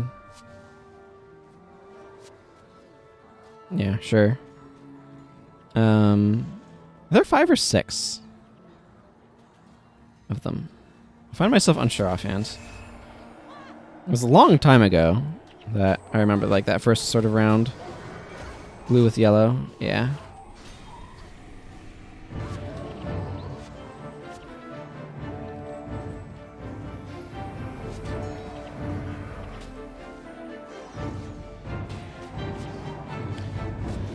What's cool is that I can low blow and crushing blow within the time that I get there.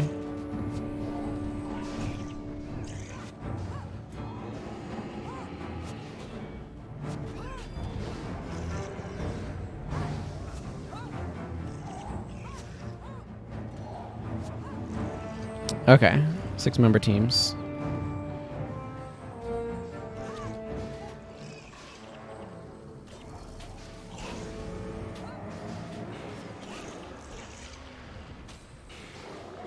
Maybe I should have brought a Sign of Capture. I don't know what elite this guy has.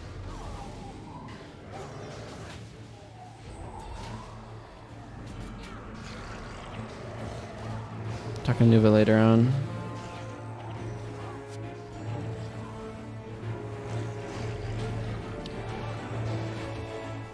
Yeah, I find I don't actually know that much about the property.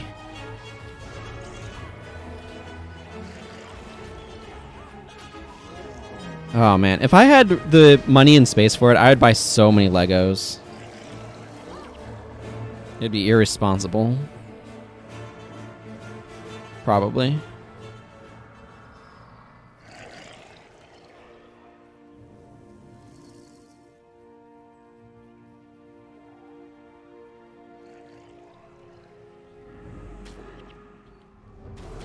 Who gets the armor of God and absorbs all of the Kata powers of the Makuta. He becomes the supreme leader of Altoa. Cool, that was a bunch of nouns.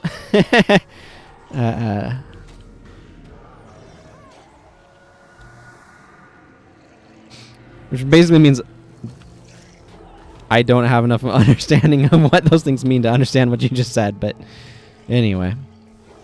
That's alright.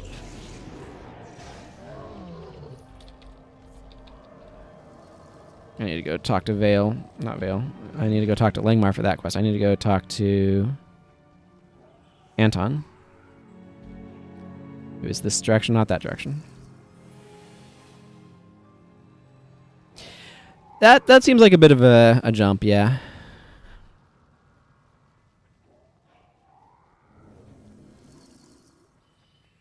Nothing like legendary artifacts.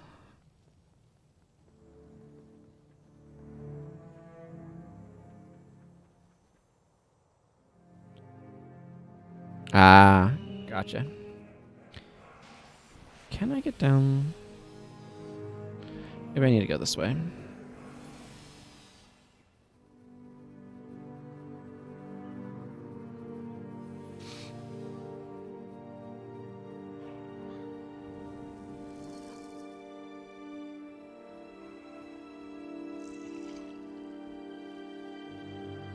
Hmm.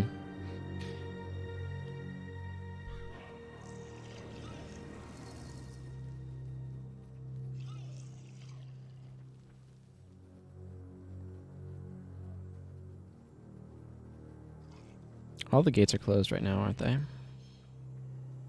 That's going to be awkward. Maybe there's a back way over this way that's open.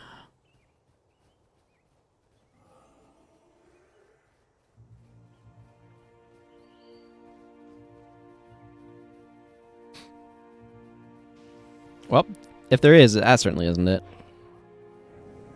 I think there is, actually, though.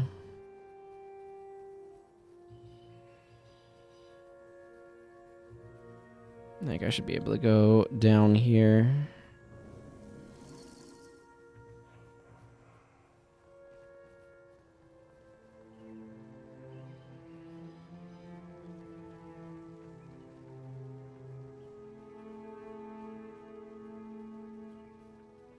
That sounds like a big deal.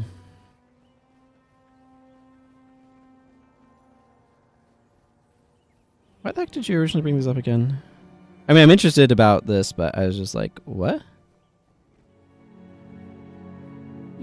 To discussions about Warhammer 40k you run into when discussing Bionicle. Yeah, okay, so how does this actually connect to Warhammer 40k? Now I'm curious. A moon with a diameter of 24,000 miles. That sounds like a very big moon. How big is our actual moon?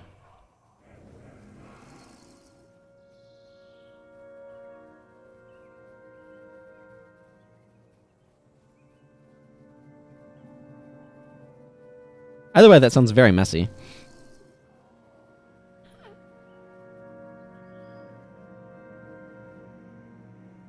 Really? Only 9 kills? That seems incorrect somehow.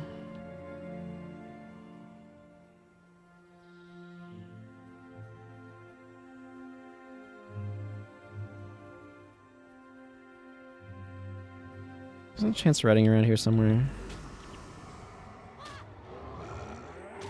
Yeah, that's why I was thinking that number felt really big, because I feel like, again, I have not looked at scales that big, but I feel like that's more like the Earth's circumference or something.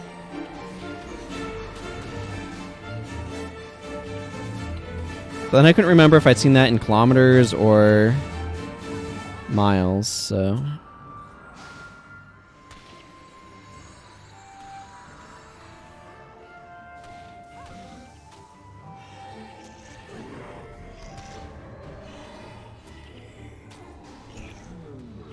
Hmm.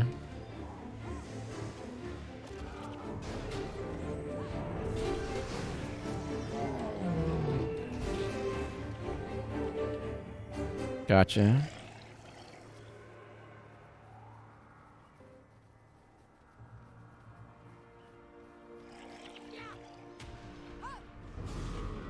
So I'm like, that sounds suspiciously similar to the Earth's circumference. That's a huge diameter.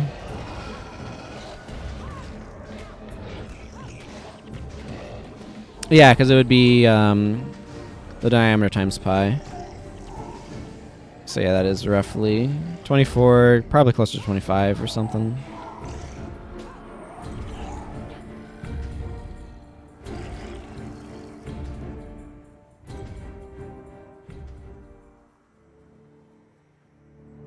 There we go.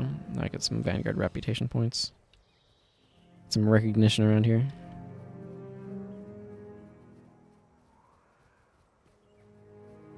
Chance Reading's not too far away.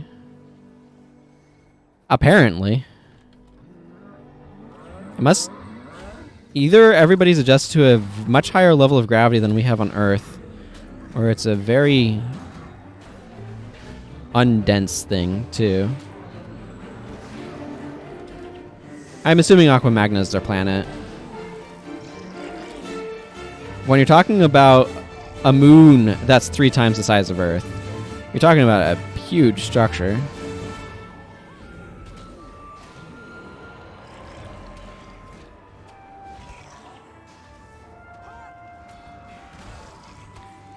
That sounds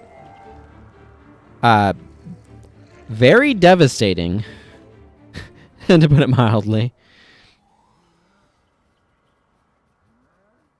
Chance Reading should be around here somewhere.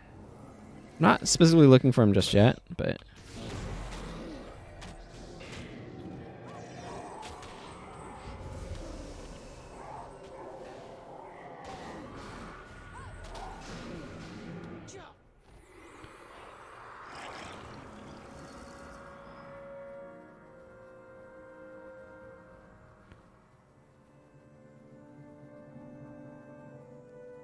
Okay, maybe we do the Smell of Titan in the morning first. I'm afraid I'm busy. See how this goes. This area can be quite brutal. Usually don't approach... I usually approach it from the other direction. Usually don't approach it from this direction, so... Glad I have a power return Paragon.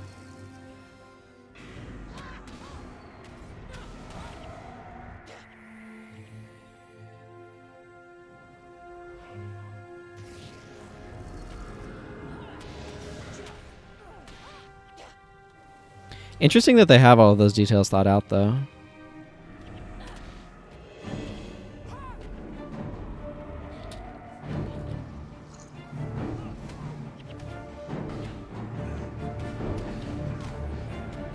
Yeah, well, I don't want to be standing here. Let's see, yeah. Oh, yeah, we got some burning spirits on us.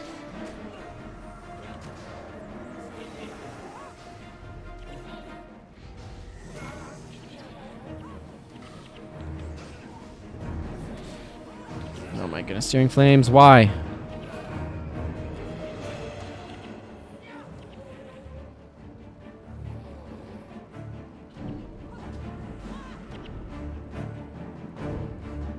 Okay, let's try to recover from that. That is absolutely enormous. Does that cause sudden issues for everyone, suddenly having to deal with what's going to end up being much higher levels of gravity? Or is Barospherus Magna not like that dramatically bigger than the previous one?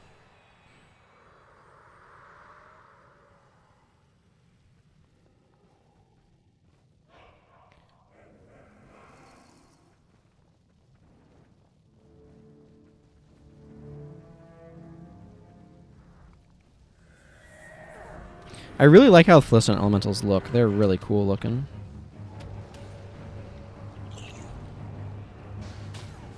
I still don't know why Magma Blisters are Necromancers, though. It's always struck me as really weird.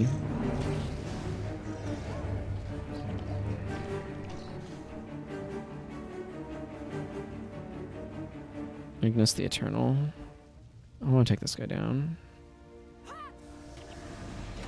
But yeah, I am curious how this has a tendency to come up with discussions of Warhammer 40k. Because that sounds like an interesting connection.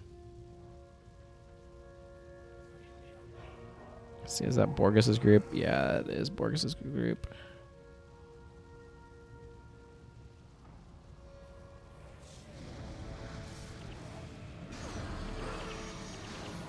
Wow, okay. Way to basically instantly wipe us out. I need to make sure Gwen's putting panic on right away. Because if that's not happening, we're going to just be dying. We actually almost killed like a bunch of them.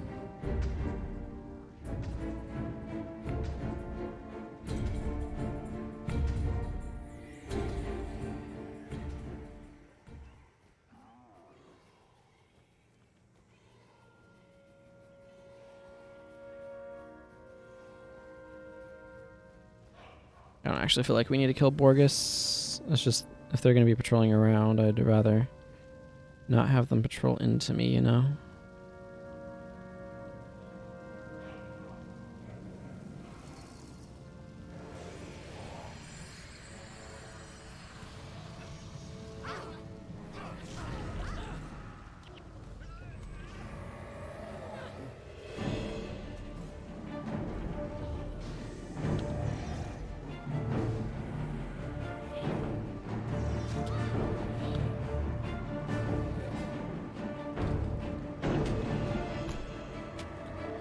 I defeat a Titan on my own. No. No, the answer is no. It's got too much perpetual pressure. The absurd pressure and surface gravity of Aqua Magna is fortunately handled by how insanely strong Protodermis is. No, well, I would have been absolutely wrecked by Borges's group coming in there anyway.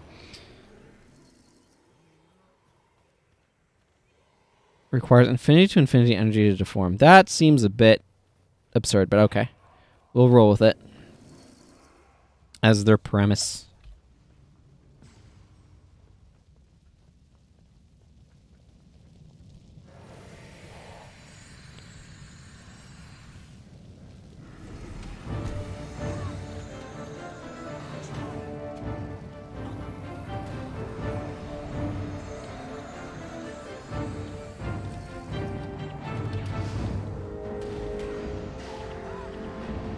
Let's get out of here.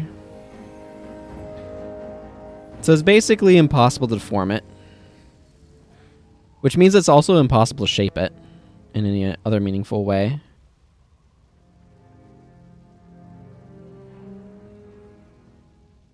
Are they carrying on to that logical conclusion?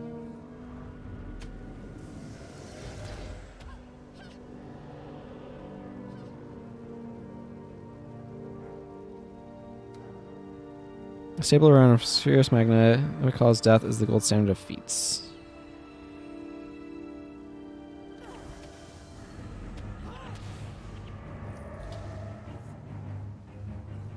A little Grawl camp over there.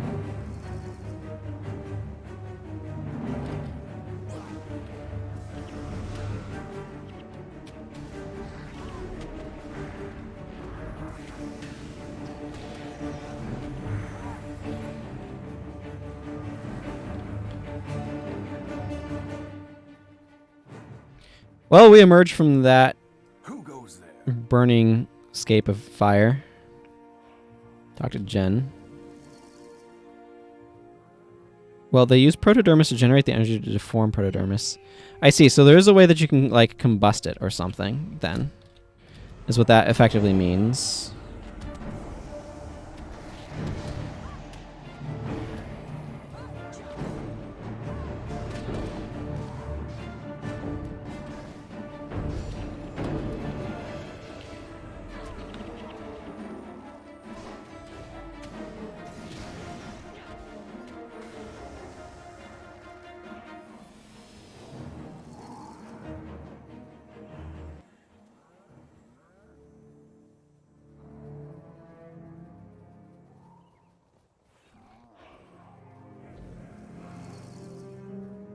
Okay, I should be able to follow this path around and get to where I'm trying to go.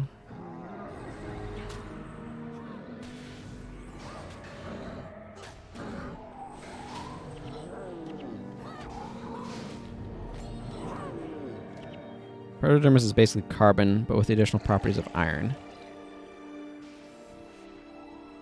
So, steel? It sounds like you've just described steel.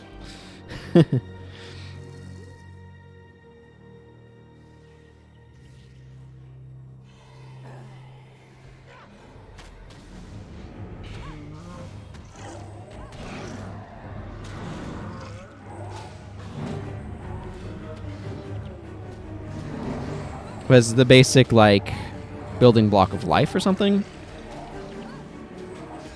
Oh, friggin' soothing.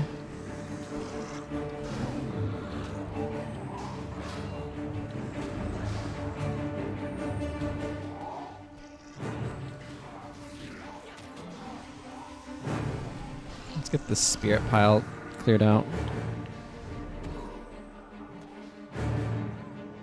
Stable forms, whereas gas, liquid, solid, and metallic states. And you can make protosteel from it. You can slice through protodermis. Protosteel like a lightsaber through butter. Gotcha. So it vaporizes it, is what you're saying. I don't know if that's actually what you're saying. But yeah, lightsabers are ridiculous weapons. Lightsabers are basically the embodiment of my sword's really cool and can cut through anything. That is a lightsaber. And to be fair, they are really cool.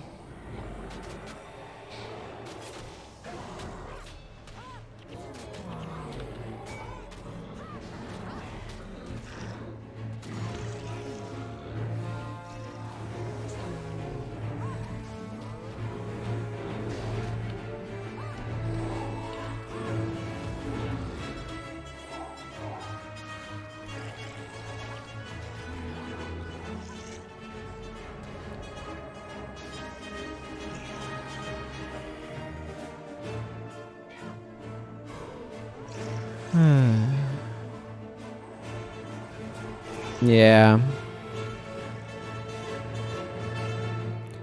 I mean, a lot of these things hand wave it because, I mean, people don't tend to think or deal with sort of the realities of how material properties actually work and things like that.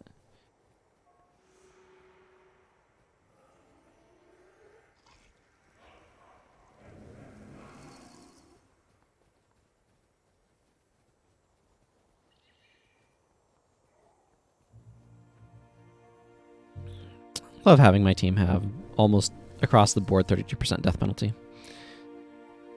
31% on Oleus, 30% on Vac, and 18% on Hada somehow.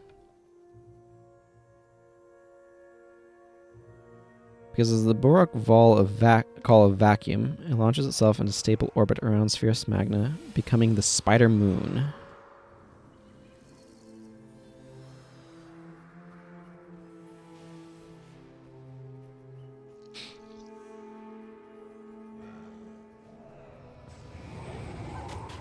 I'm about to get so rangered.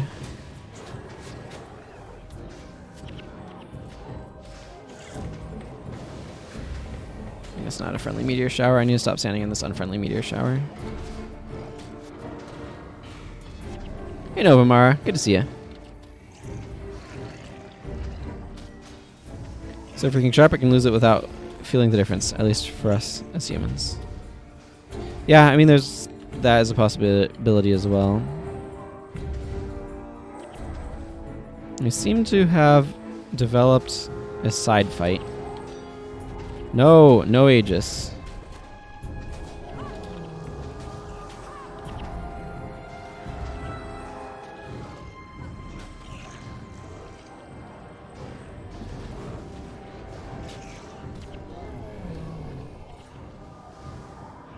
Ward Keeper, eh?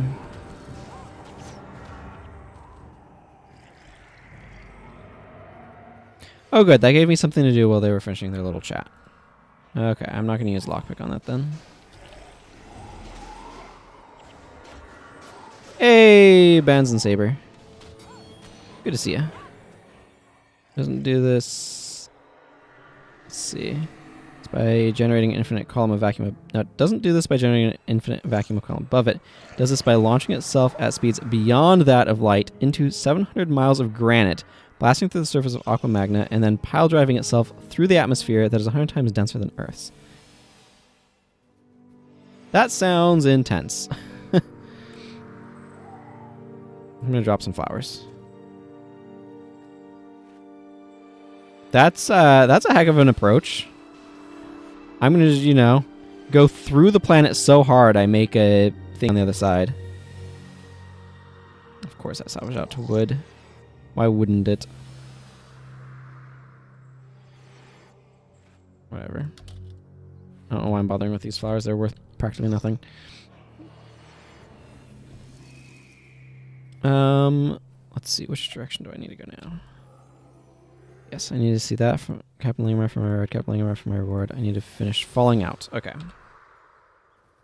So that's over there. Ah, I did not go low enough to go get him.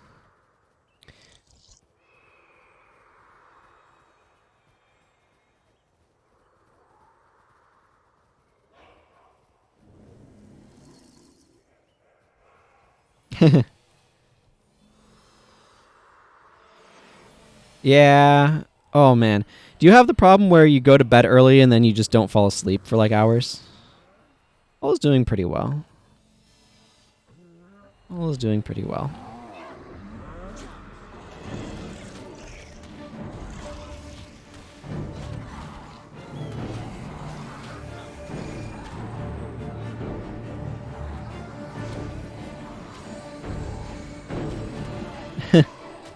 Fair enough.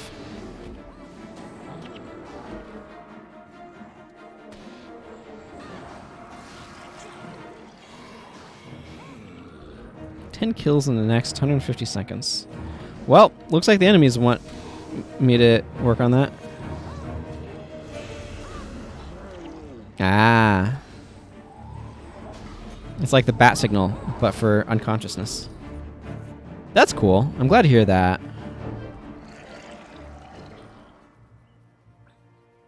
150 seconds is 2.5 minutes. I don't know why I thought 3. Yeah, I tend to have problems with getting myself to sleep at times. Gotcha. Have a little ritual there. So your brain, it just means you can't do Sudoku outside of that, right? Because then your brain's like, time to go sleep now. Part of my problem is I will lie down in bed and then my brain is like, cool, now that you're not inputting a ton of stimulus into me, let me think about all of the different things that you could do to try to solve various things that you're trying to do. It's like, brain, why?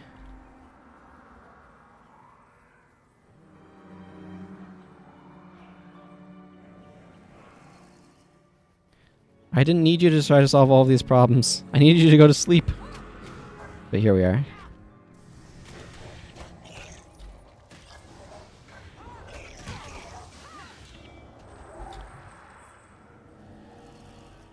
It's important to give my brain breaks from stimulus so that way it can figure out how to do things.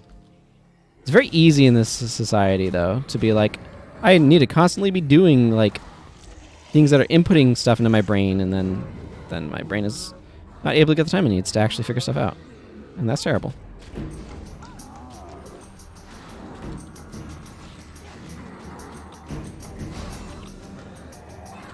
Soothing. That's good. I'm glad to hear that. Anxiety sucks.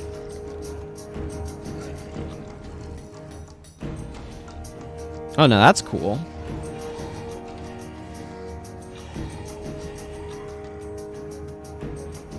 Seeing the burning forest sort of through the valley there.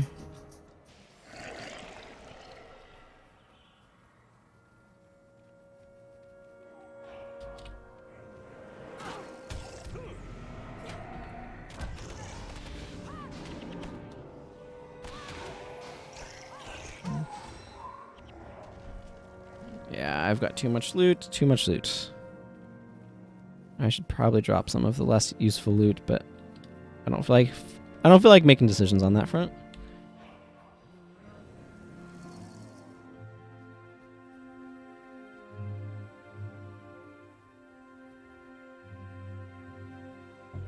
What I do feel like doing is finishing this quest.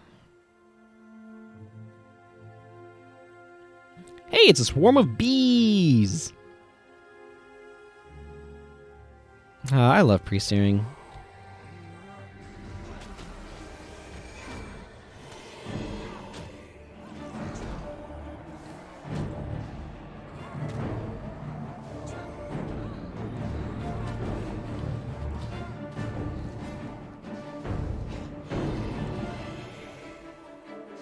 Spirit of Preservation is too far away to even do much. Your workplace, you're told to use time for exploration, figuring things out, instead of being buried in daily business 100% of the time. Yeah. It's a hard lesson to learn at times. But it is absolutely correct. Like for me, what happens is just like, if in spaces where I can relax my brain, where I'm not really getting like external stimulus to my brain, so like brushing my teeth, trying to go to bed, showering, like those are opportunities to kind of like let my brain sort of expand, and instead of being in input mode, it's in processing mode, and it's just really important that I make sure I spend time for that. Oh, just random worm.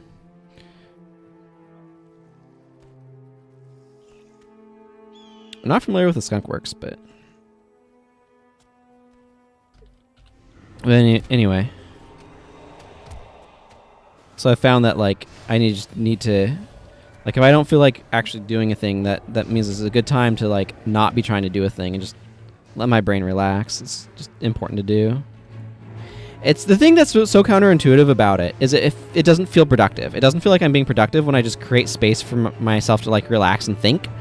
But it is productive, and so it's like, it's this weird conundrum where sort of the my perception of like what appears like, because like one of the best places for me to think is just like climb onto my bed, lie down, close my eyes, and just let my brain kind of mull things over and work through stuff. Like that's a fantastic way of like trying to process stuff, but that doesn't look like working, right? It doesn't look like working to lie there, but it is, and so it's like getting away from sort of that, I don't know, external expectation of the appearance of work to actually allow myself space to actually work is just so important.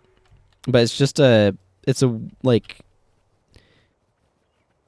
a difficult process to kind of release that sort of like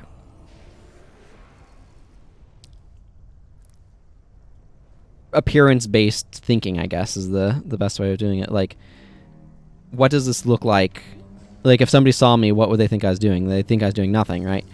But, like, I'm actually doing something that's actually beneficial for me and my productivity. And it's like, how do I stop caring about how I appear to others enough that I can actually do things that are beneficial to actually accomplishing my goals? It's a challenge. It really is a challenge. I don't like seeing critical defenses up on this guy.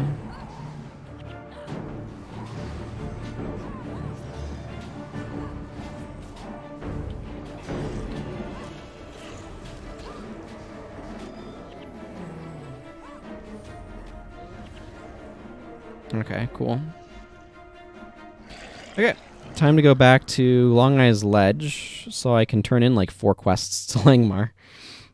I need to drop some stuff off at my bank and the merchant first, but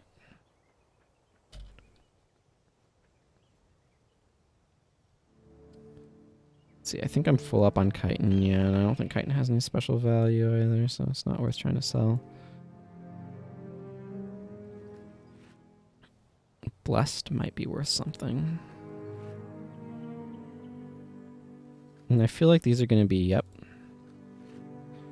Happy to get some granite out of those.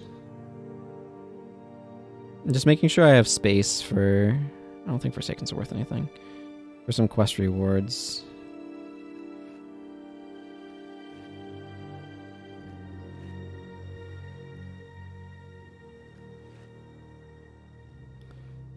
All right, let's carefully sell some stuff off here. Who sent you?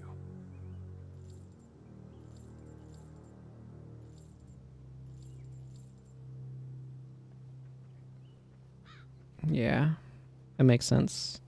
That's one of the ones that tends to have some value. Because it turns out being enchanted is good in this game. Okay, Langmar, what do you got for Who me? goes there? Assassin's Revenge. Anton joins my party, which means I need to add Anton. Or I need to add skills for Anton.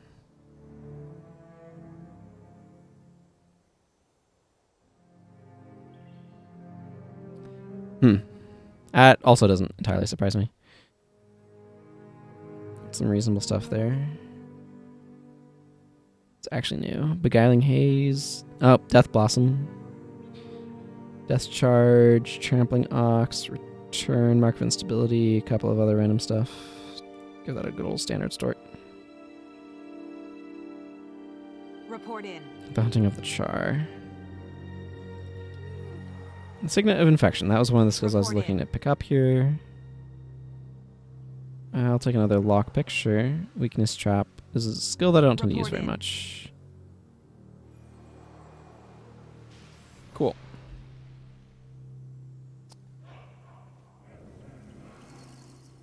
Yeah, that's one of the things I was noticing is Radiance was down a lot too. Let's see, there's a quest from Sergeant Westar. How am I doing on my Ebon Vanguard? I feel like this is the last one, but yeah, it is. There are 12 Ebon Vanguard title skills. 14 Deldrimor, 12 Asura, and 12 Norn. Of course, the Norn have the only elites, and they're all kind of skills I don't like, so that is that.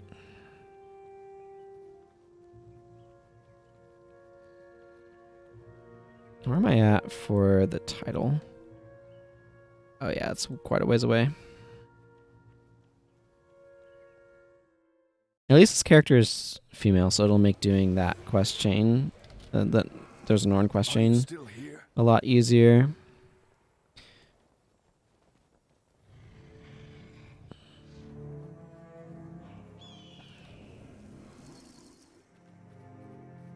For Ascalon. Some good old post-searing music going on here. I'm gonna follow the road through the woods. That's what I'm feeling like doing.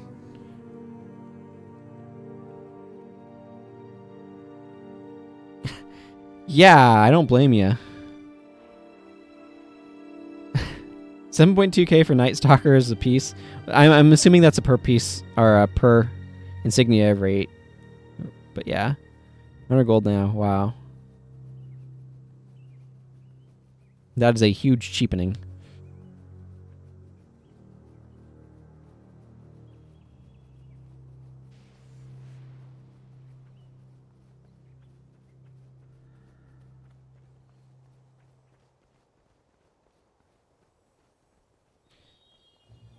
You know what?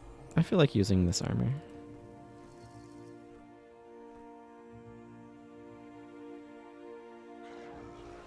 It's my lieutenant's stuff. Is that what, 5%? Minus 20 armor. Damage dealt by you by 5%. Yeah. That's not a huge deal. I'll take less hex duration. I feel like there's a lot of hexes around here.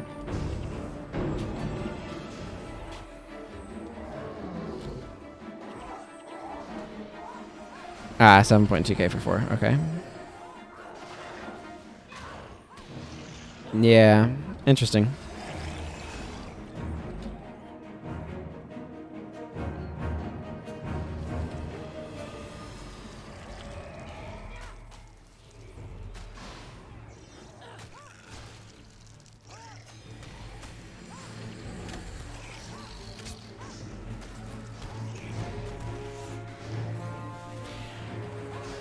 I feel like it's probably a little overrated as well.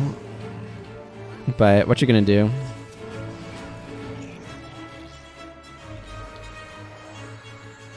Dervishes get a lot of armor from stuff.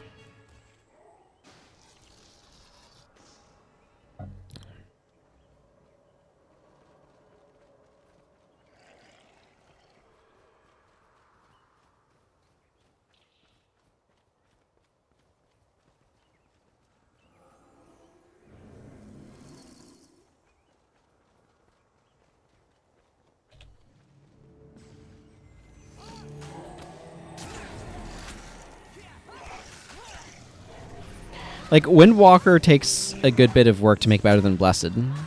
Because it's +5 per enchantments up to 4 enchantments, right? So, like, in order to be better than Blessed, you need to be getting at least 3 enchantments on you. Prodigy is also, in my opinion, deeply overrated, but...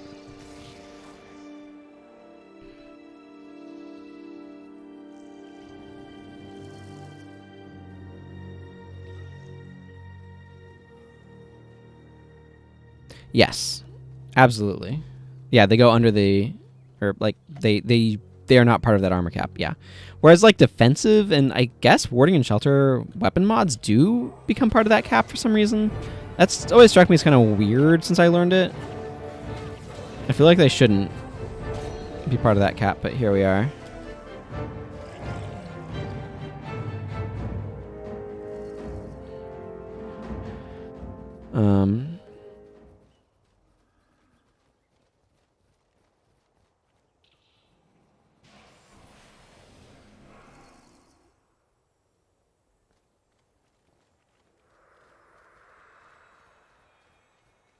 Guess I'm gonna go this direction.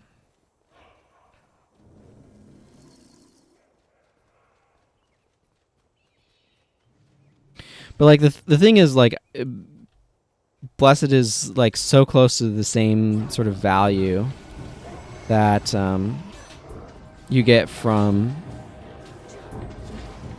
Wind Wakers. There's no reason to kind of go for that one. I also would prefer Radiance on my Mesmers over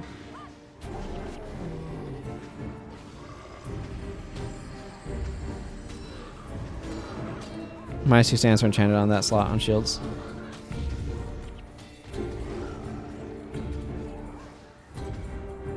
No, I'm talking about like of defense, like I don't know, longbow of defense or whatever, or like a Furious Balthazar's Hammer of Defense. Like that defense mod is not. It's not a shield mod. For some reason, those are part of the thing. It's just very weird to me.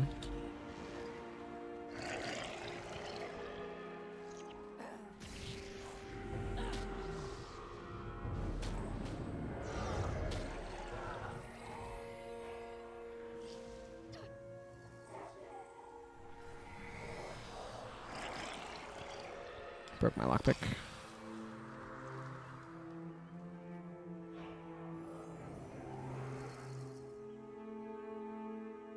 I do enjoy that they use these guys or that they have these guys here in this quest to kind of continue the story from Ruins of Sirmia when they get left behind on the obelisks.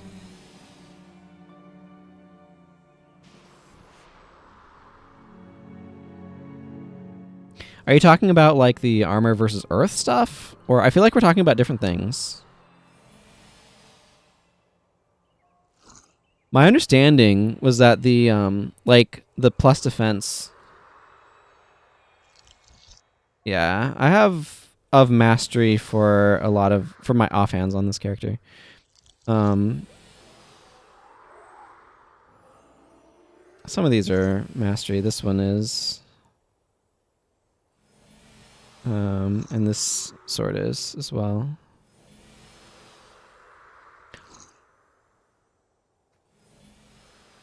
Okay, just use Sergeant Wester for my reward. I'm just going to port back here and step back out. It's the easiest way to do that.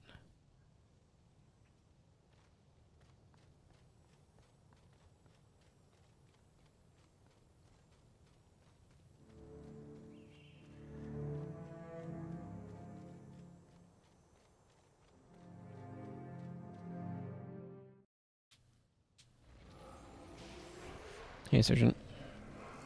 What news? Thank you.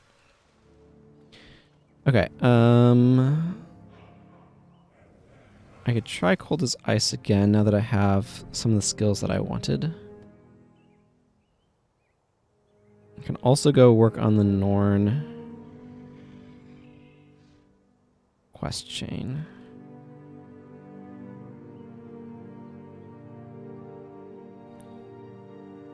I feel like I should make those something other than Radiant because I have... This set is mostly Radiant, but...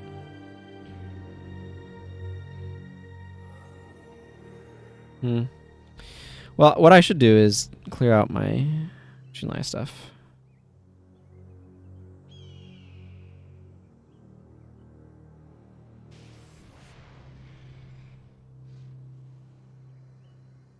Yeah, while casting armor, because you're going to be casting a lot of the time when you're on Mesmer. Just a little trying to figure out which direction I want to go with things. I think I might as well do Norn Bear though.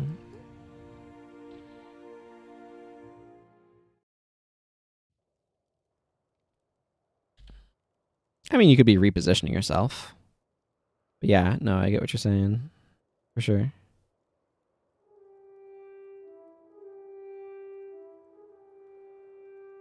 Okay, let's go to the guild hall and take care of some of my inventory.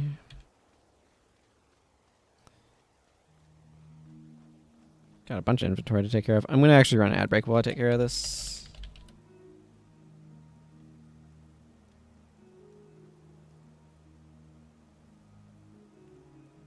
Got enough random stuff that I'm juggling here.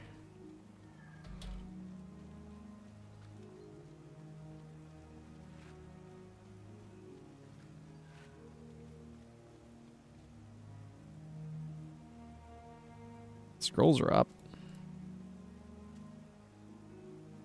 Wow, Lightbringer's 10k. Underworld scroll's kind of pricey too.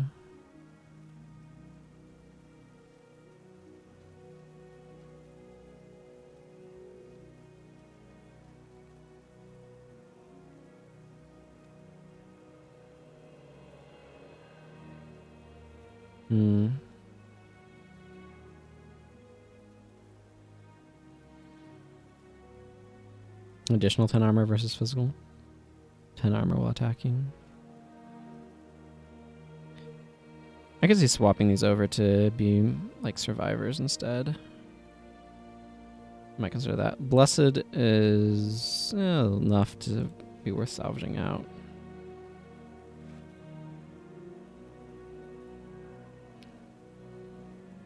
Forsaken. That's what I thought. Forsaken's really hard to have actually work properly. Radiant's not worth anything. Super Beast Mastery. That's what I wanted to check. Okay, that's also not worth anything, so that I'm just gonna sell off. You're gonna have this Blessed Insignia though.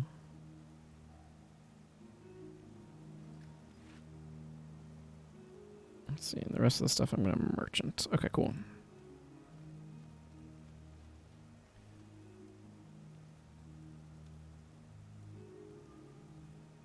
Yeah, I think I might replace those Radiants with survivors.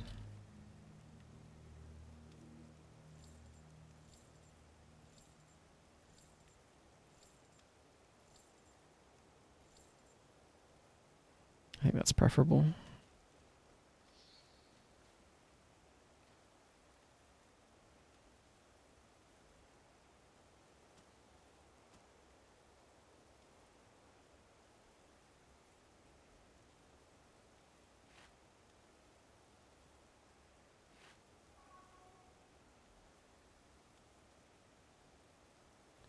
It has a super figure. That's my Sentinel set though. Super Vigors are 70 plat right now. I don't want one that badly. Okay, that covers that. Let's go ahead and go back to Safala. I think I'm going to stick with this armor set for the moment. I definitely don't want to be using this weapon though. There's going to be... Oh, this armor set doesn't have a tactics rune in it. Interesting. It's minor strength. Yeah, because there's super absorption there.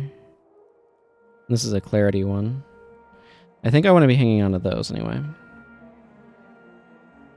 I put strength in a lot of the boots. Blind weakness, bleeding crippled.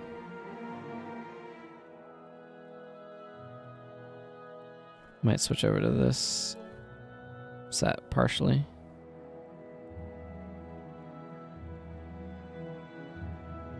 That would deprive me of a strength entirely interesting because the strength is in these gloves.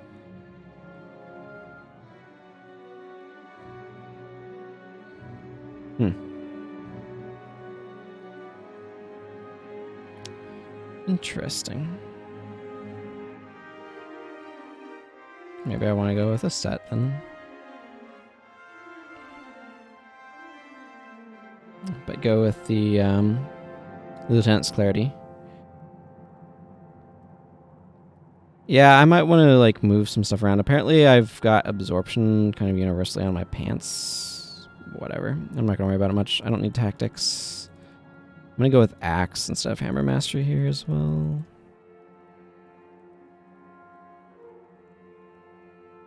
Do I even have much command? Not really.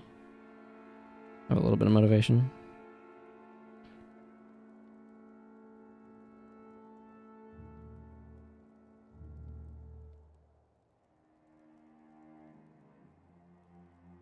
Okay. I think it might have come with those by default. This is a melee attack. I don't mind picking up a few more scythe attacks that are melee attacks, but this character's not really needing to wield scythes. Let's see, where's my axe hat? It's this one. We'll just go strength for now.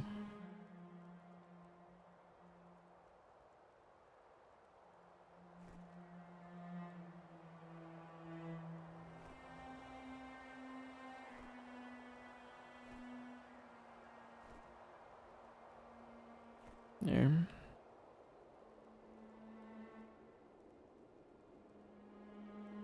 Okay, this is where I need to do my skills again. Cyclone Axe actually feels less good here.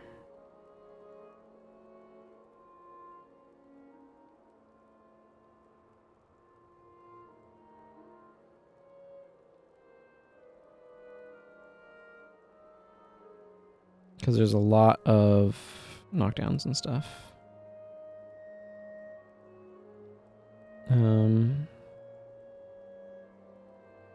I get one more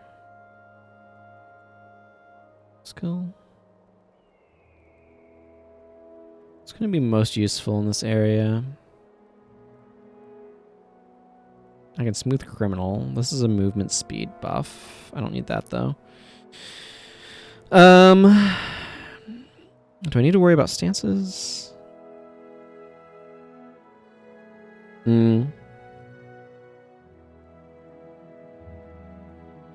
I'll grab finish him maybe. No, I don't want to do that. I'm just going into an area where there's a lot of Jotun, so I'm very aware of that and wanting to try to prepare for that.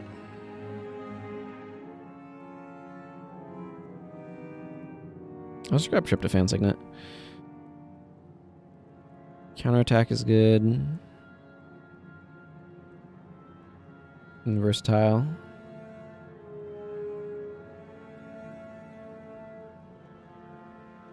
Executioner Strike hits really hard.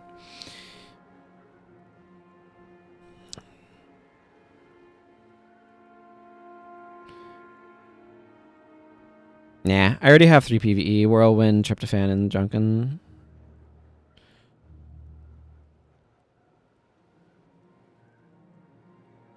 I think I just want something like Lacerating Chop. So I'm just kind of flesh out the bar. I need to get a few more skills on this character anyway. Just in general. Okay, let's just go ahead and continue.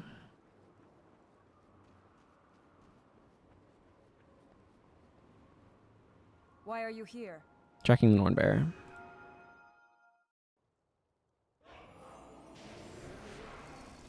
Alright, this part. I forget about this part all the time.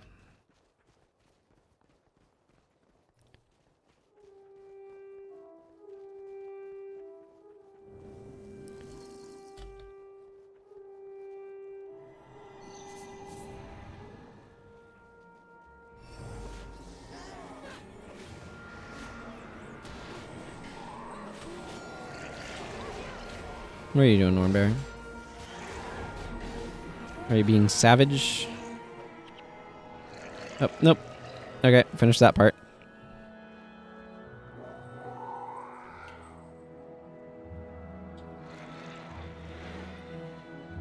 Actually, now that I think about it, I probably want to go slash Paragon and grab the anti-condition signet there. Yeah, that makes sense.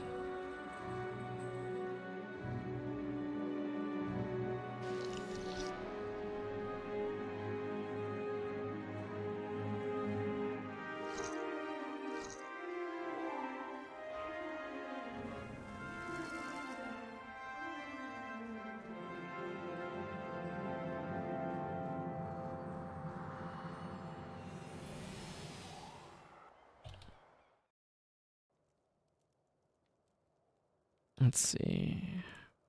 Paragon. Remedy signet. Yeah.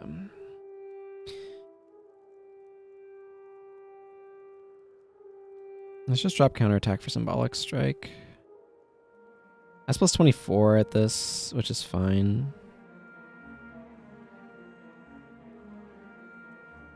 I could drop executioner strike for another signet and get myself up a bit more that way, but I don't think I really need to. I'm fine with this at plus 24.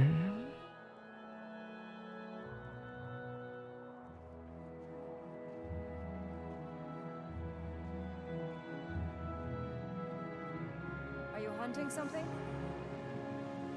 Yes, I'm ready to face the Norn Bear.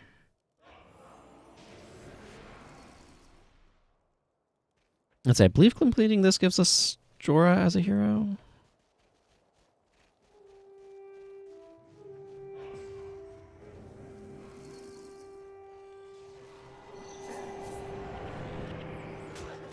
Well, that's already paying off.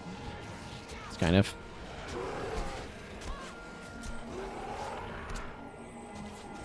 This is a ridiculous number of conditions going on here.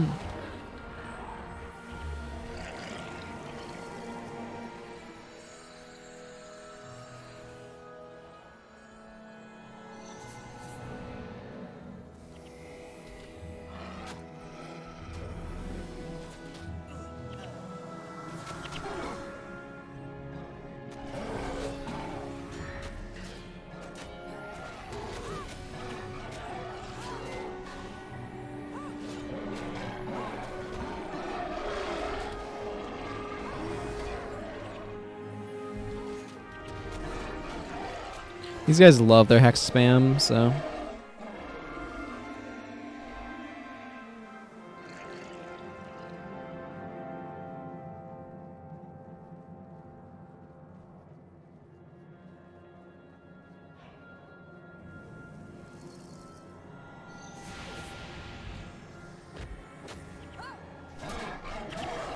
Ow.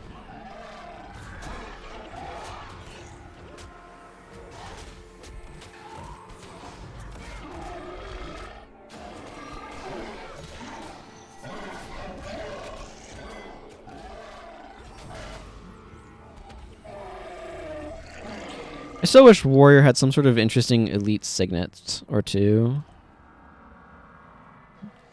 It feels really weird that there aren't elite signets.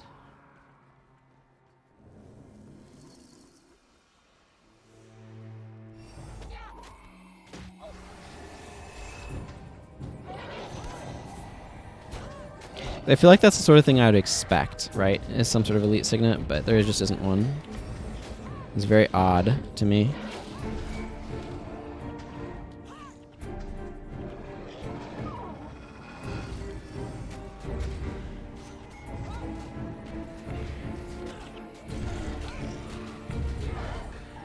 Do you even need to do this part, or can you just go to Svanir's first spawn location? I'm certainly not going to grab the blessing. I think it's terrible. Go over to this weird shaped cavern.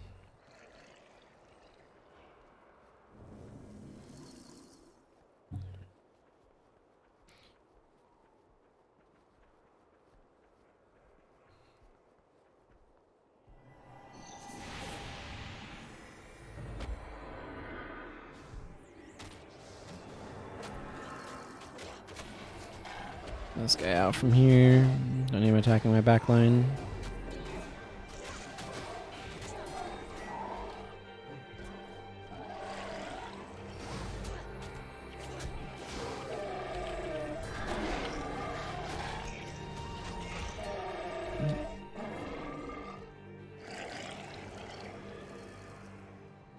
Probably gonna end up fighting this Mandragore. I imagine attacking the Spirit of Toxicity will aggro them.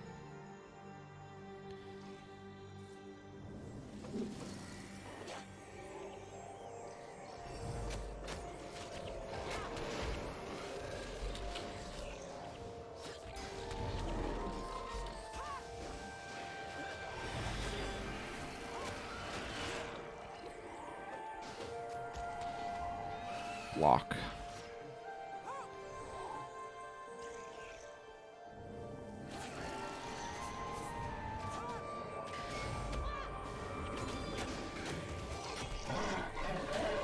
Yeah, it doesn't do much. If you know where things are, then it just doesn't do anything.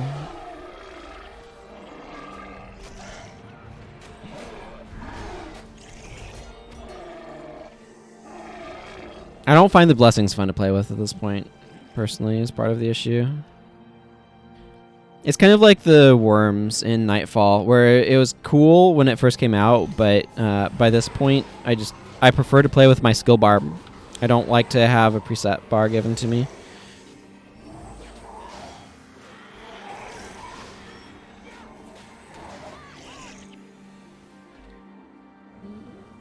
Now I go over this way, then he's over there.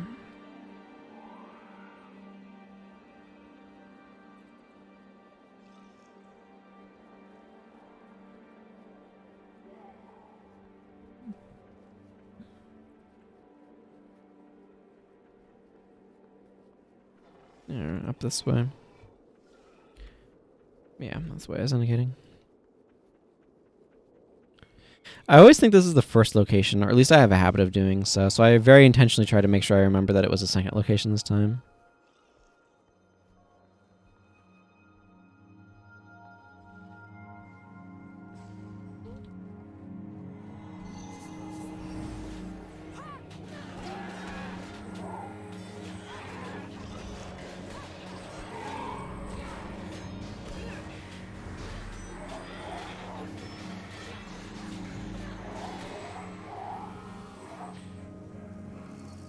Mesmer is actually really good for doing this. So is Deadly Arts, actually.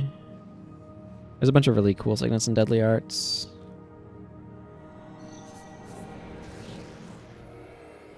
I probably just don't have yet.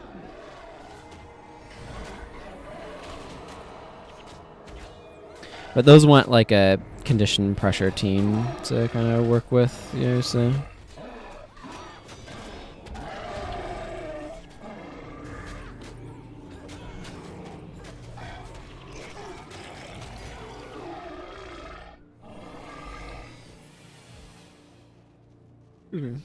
Ranger has some good signets for Warrior to use as well, but this Warrior is being a bit more focused on what she's doing, so.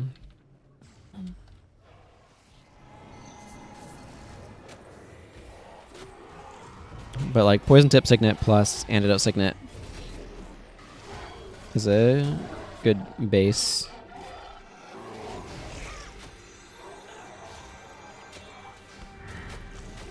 And of course Res Signet's nice with Symbolic Strike as well.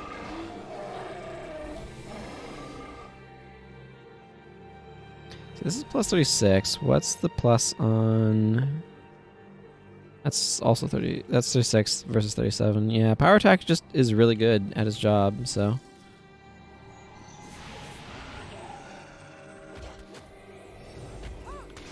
Good enough at his job, frankly, that other skills have a little bit of a hard time competing.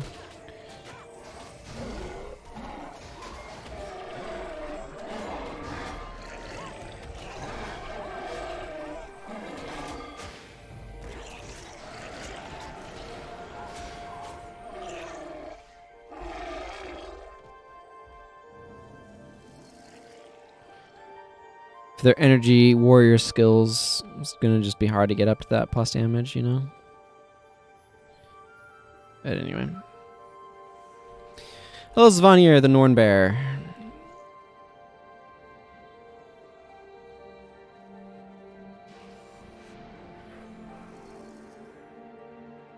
Could we get started with our fight, please? Yes. Now we can. Good. I realized I was not using energy commensurate to a zealous weapon.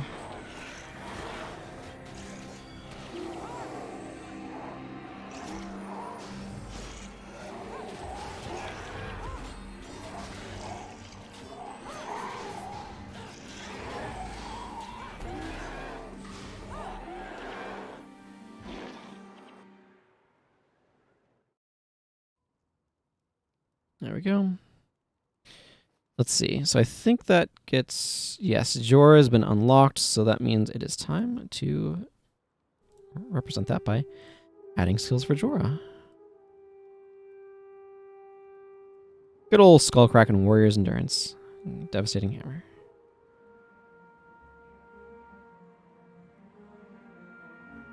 That's actually a bunch of stuff. Soldier Speed is a skill I like.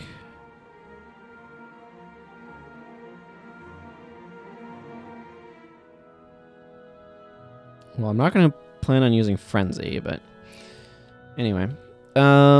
Let's see here. How much stuff do I have in this?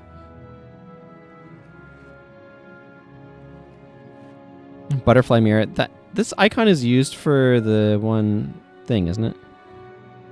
That was unclear. There's a quest in Kainang City to hand out Elonian mirrors to the homeless, and they're like, what am I supposed to do with this?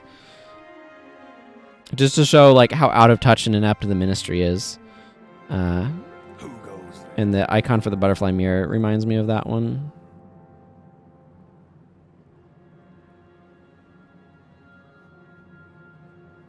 Actually, you know what?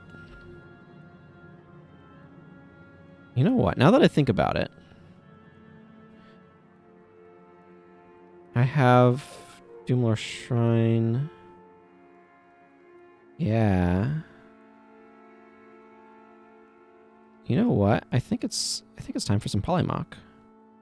I think what I'm going to do is I'm going to leave my party and talk to Hoff. No, not talk to Hoff. I need to go to the Xunlai and grab some pieces.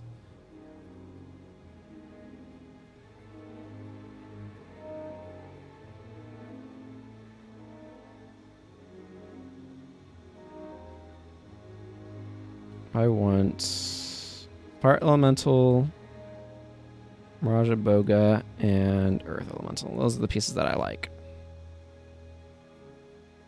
And what I'm going to do is I'm going to register these Polymock pieces, take a short break, and then I'm going to run through the Polymock quest chain. Now that I think I have I'm busy. all of the towns that I need for doing it I'm unlocked. busy. Oh, great. Another booker. Oh, great. Another booker. Let's see, yeah. Okay, cool. Alrighty, so I will, like I said, I'm going to take a short break, and then I'll be back to run through Polymock on this character. So I will be back in just a couple minutes. Please stick around.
Hello, I'm back. Let's go do some Polymock.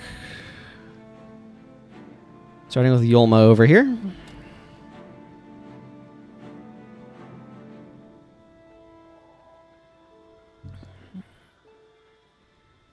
Here comes trouble. We should play you in a game of Polymock. Yes, yes I do.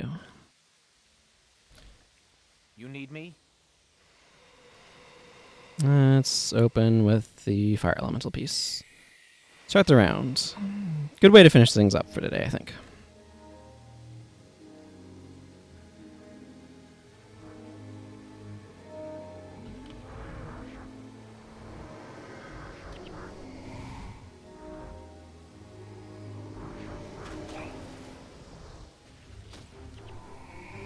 I do like the gargoyle piece. I think it's a pretty solid piece.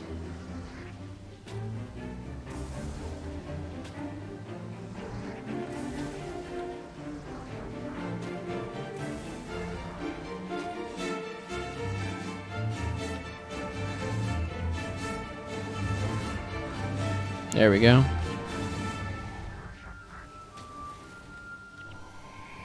Don't need a glyph of power going off on me. There we go. This is 2.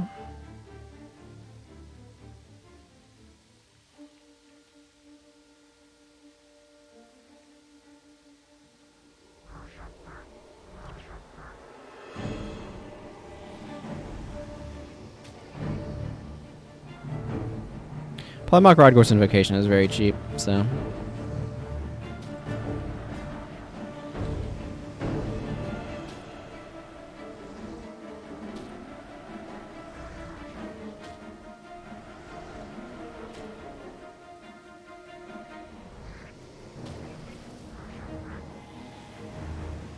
It's only 2 energy.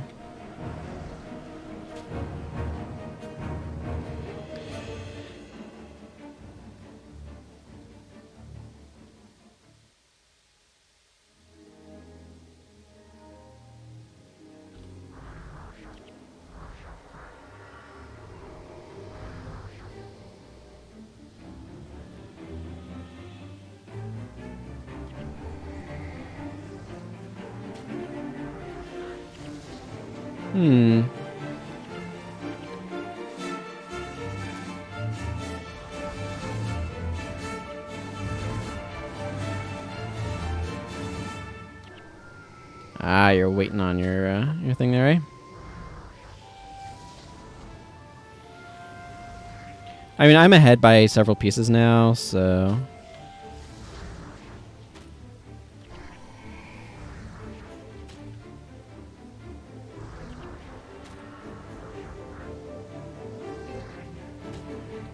There we go. Cool. I wrecked her. Good old 3-0.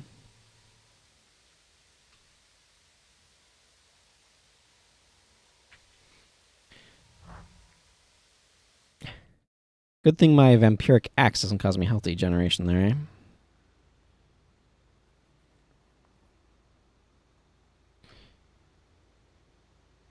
Let's see. Where am I? Spawned in all the way on the other side of this. Let's go talk to Hoff.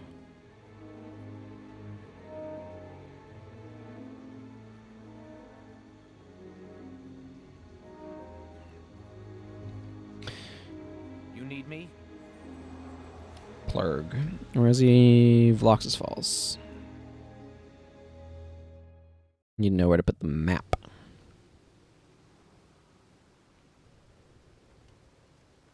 I wonder if these icons are like default by map. So like if they changed like a parameter to be this is a Cantha map, if it would change the appearance of the icons or not. I have no idea. That's just a random thought. Because they use the same icon style here, but they use... do they use a different one in Cantha? Now I'm just confusing myself. I think they do, right? Here comes trouble.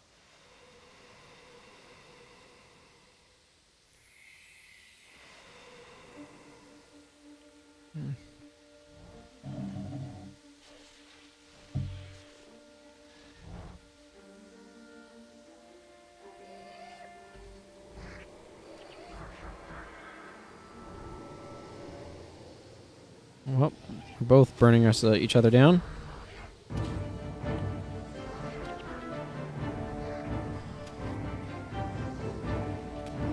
Whatever, I'm just gonna interrupt a flare for no good reason.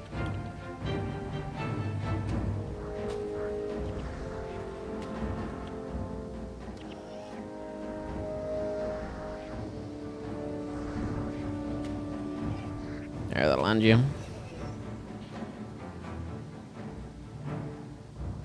Fun fact, I grew a little pot of grass to celebrate Easter. In part. It makes me very happy, my little pot of grass.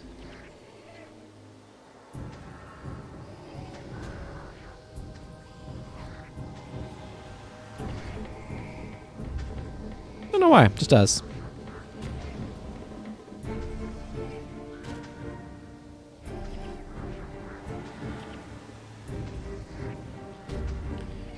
Polymock Glyph of Power. Oh, that's gonna hurt.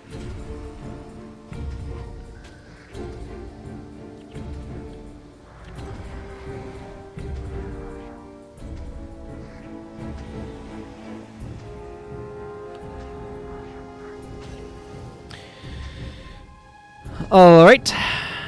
Ah, it's the Kappa piece. Good old Kappa.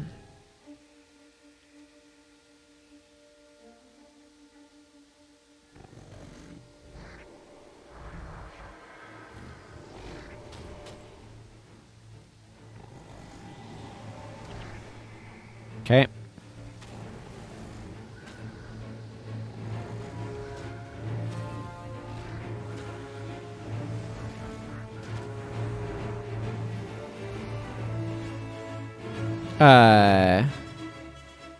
What?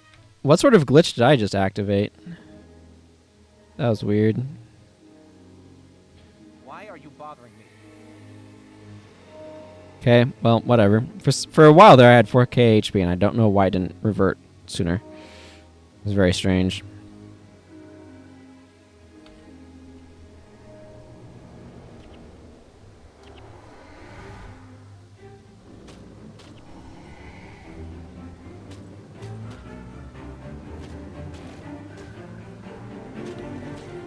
Yeah. I tried. Oh well. Doesn't matter that much.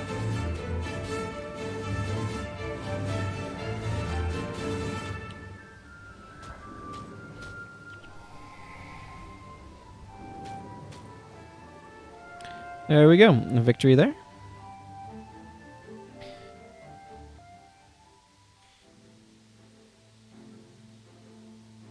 Plurg in denial that he lost, as is his wont.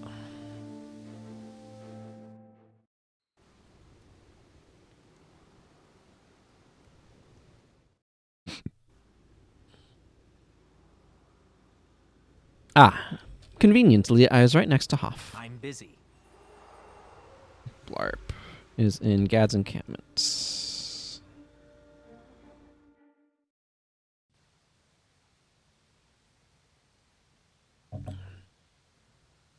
Oh, right over here. You need me? Yes, because I wish to play you in a game of Polymock. Why are you bothering me? Ah, yes, you're the elemental piece master. Never get an ice elemental piece, do we? Or no, we do, but I don't like it. That's what it is.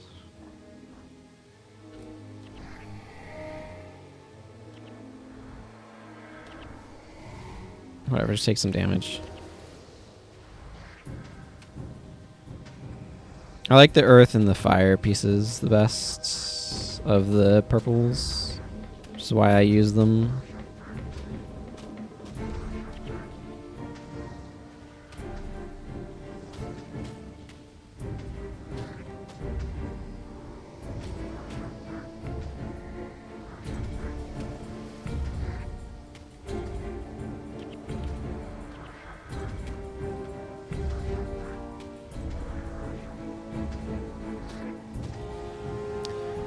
Wasn't thinking about the glyph not being of any use for me there.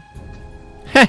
Whoops, that was my attempt to interrupt the ether signet, which for some reason didn't work. Can't imagine why not.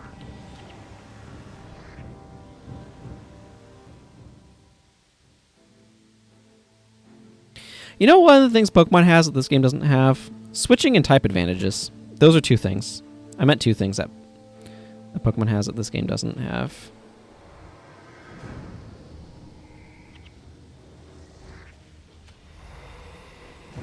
Oh, great. Another booker. This game is decidedly not Pokemon on steroids. This game is decidedly its own thing.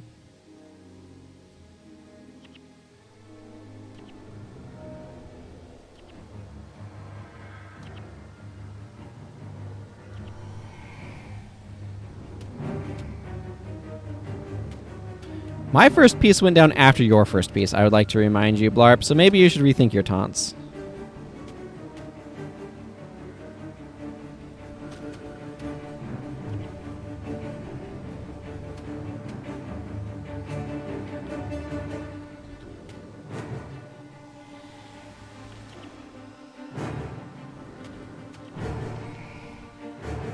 I felt like a good interrupt.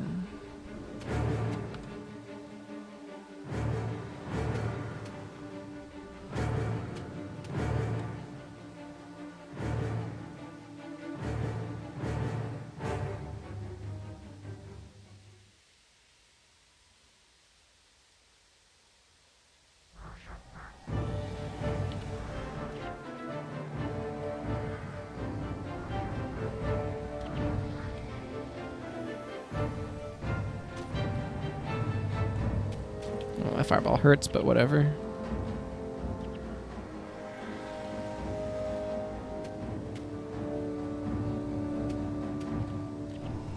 Sure, I'll interrupt flare. It doesn't really matter that much.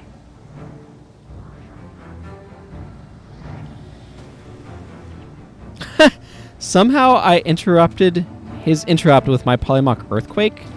That's odd.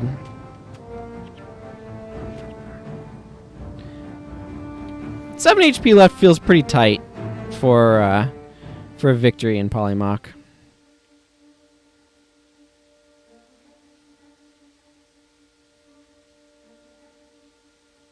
Pretty tight indeed.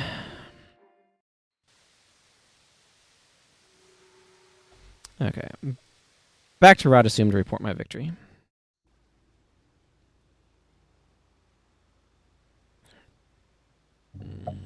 Is it behind map? Is it the other side? It's the other side.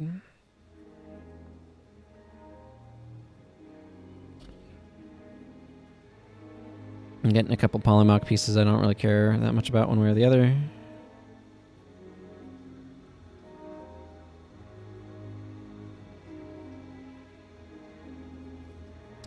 I'm busy. Thank you. I'm busy. Bonk is in Gunner's Hold. Trying to teach the Norn to play Polymock, if I recall correctly.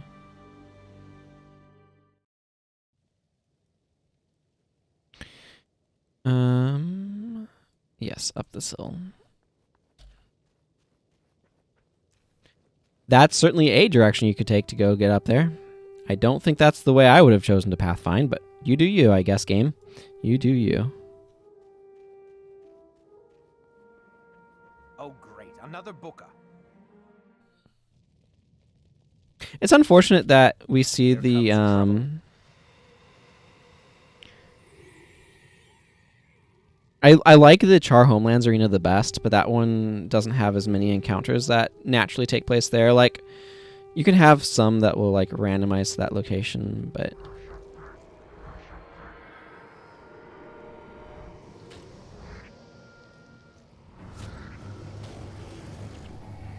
I would have liked more there because I like that arena the best. They're all good arenas, to be fair, but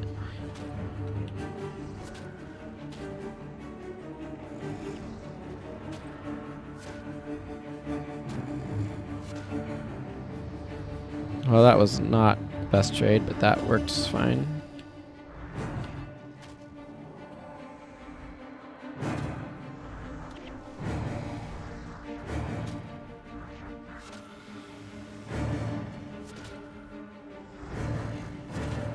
Okay, well, this has been a little bit clunky.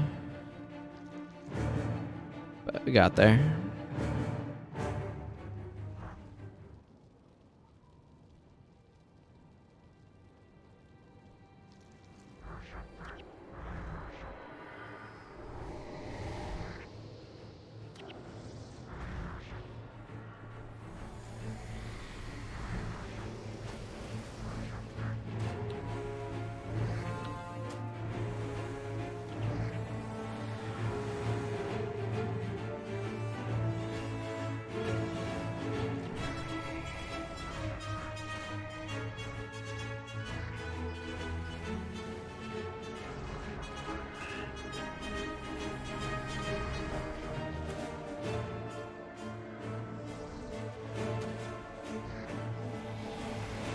Yeah, just missed out on launching the fireball. Trouble. Still, I am dramatically up on him, so...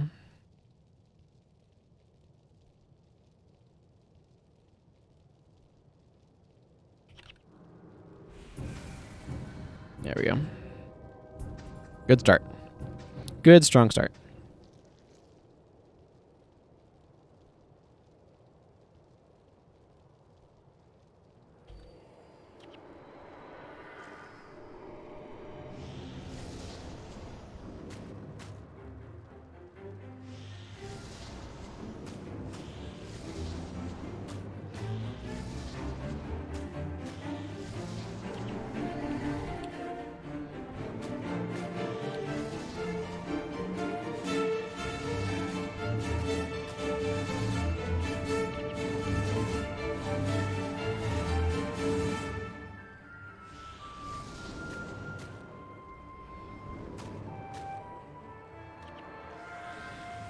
Really happy to not have Polymock backfire on me. Don't need that either.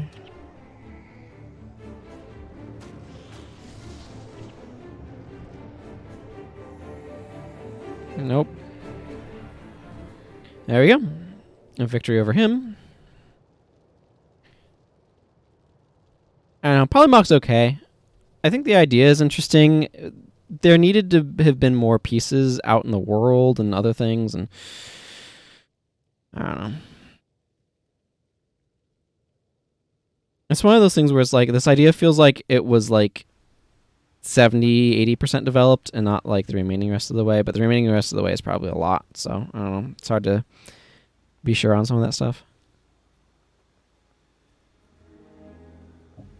A lot of the rare pieces being dungeon rewards that are so rare is just, I don't think, great. You need me? You need me? You need me? See, the Necromancer's down in Tarnished Haven. Let's go do him first. I still have a quest for Kirsch to do as well, but we'll worry about that later, eh? There he is. Necromancer Villamandus. He's very loud, I think, is the idea. I'm busy.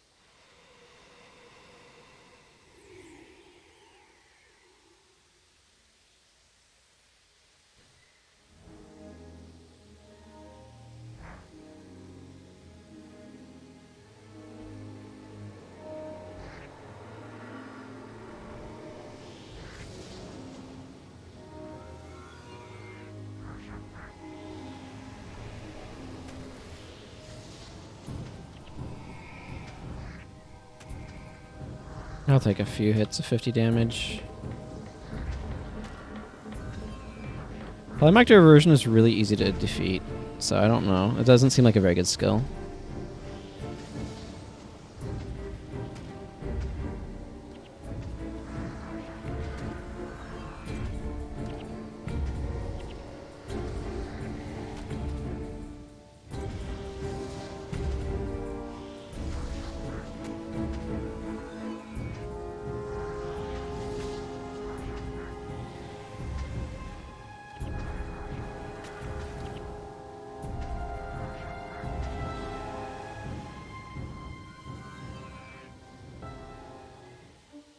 Okay, music didn't quite know what it was doing right there, but that's fine.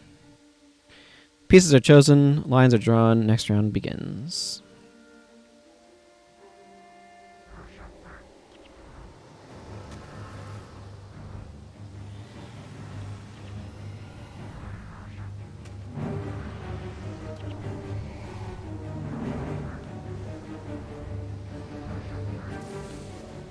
Probably best not to try tanking everything like I'm doing, but here we are.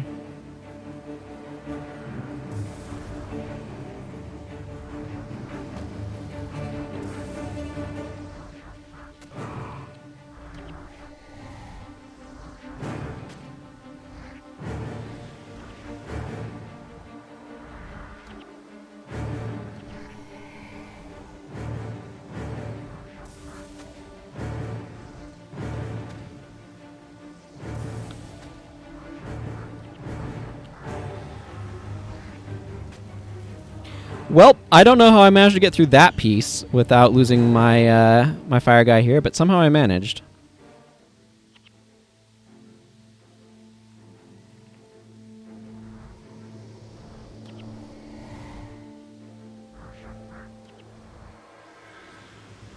Yeah, that'll take me down.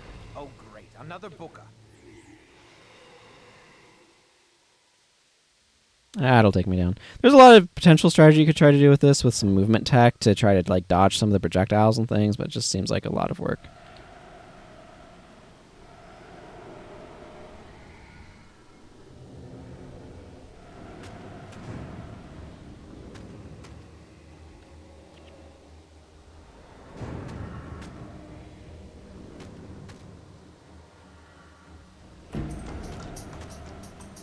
Whatever, you're spamming Deathly Chill, I don't...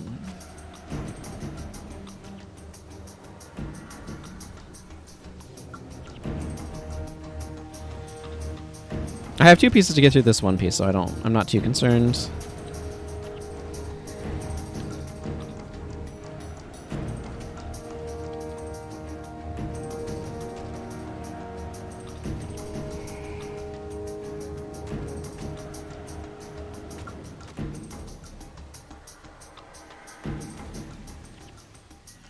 There we go. Not an issue.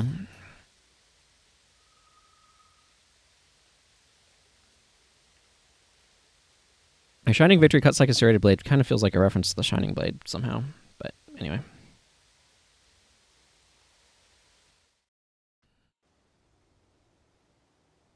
Let's see. So there's that one, and then this guy in Umbral Grotto, and then, yeah, the...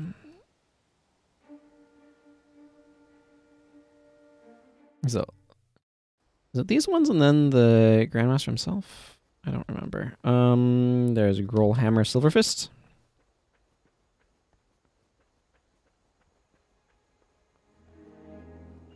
Hail, human. Yes, I wish to play you in a game of Polymock. You need me?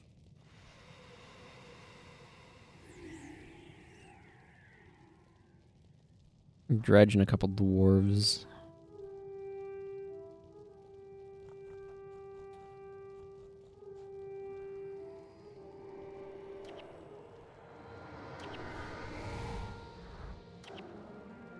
Okay, I'll just try again then.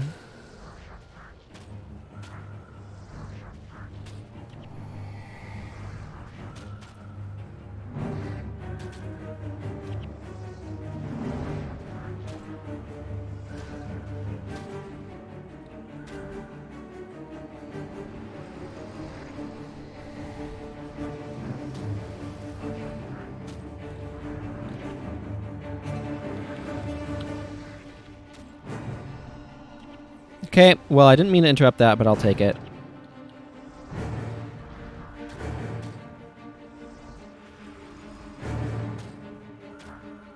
Whatever, I'm just going to save my energy.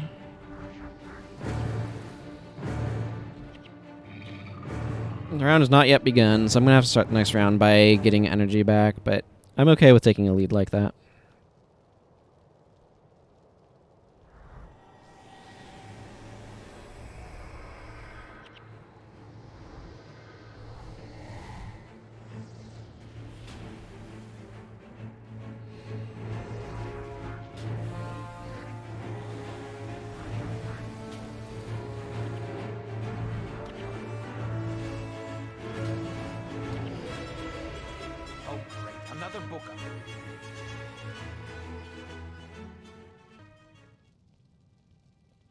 Not quite sure how this is going to start.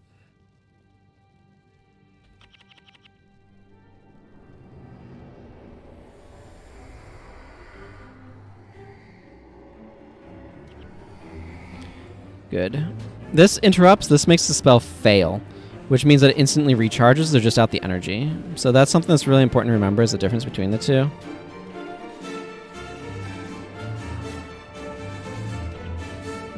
The interrupt is stronger in that regard.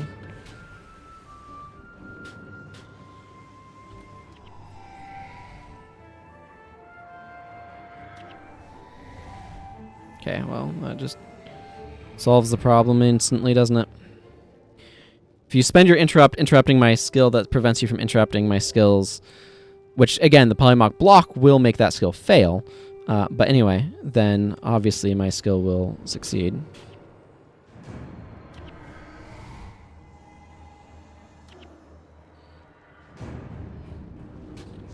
Yeah. Ha, got his earthquake with my earthquake.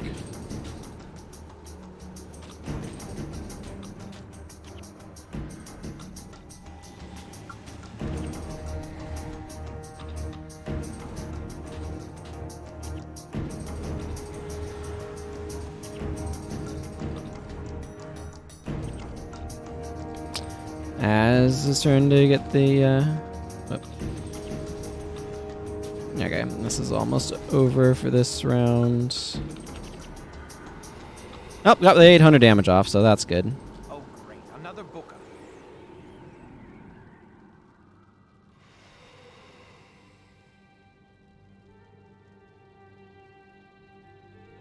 You're right, I don't want to lose another piece. That would make me lose the game.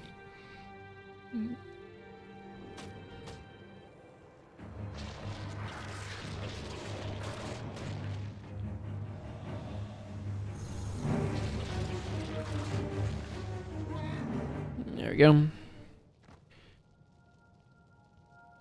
You're the one who had the constant yammering. Roll hammer, silver fist. You were the one who did that, not I.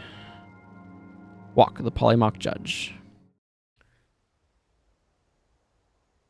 I am a little sad that they've never implemented Polymock in Guild Wars 2, but I also think it was probably a good idea because I don't know where they would have fit it in. This right here, this loading screen, is a picture of the Polymock arena that we'll see in just a moment.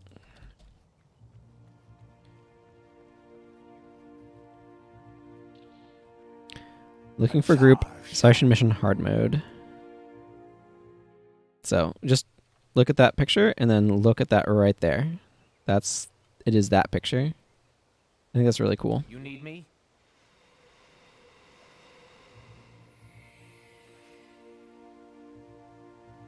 Has what? Charr Shaman, Charr Flame Caller, and a Titan.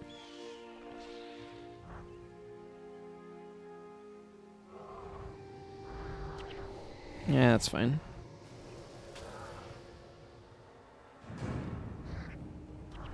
No, I'm just gonna interrupt that Spear of Light because I don't know that I'm getting there. Okay, so I just want to make sure I'm keeping an eye out for Spear of Light, which has a fairly low recharge. Oh, that's a very low recharge. Okay, it doesn't do a whole lot. It just is annoying. Okay. Okay.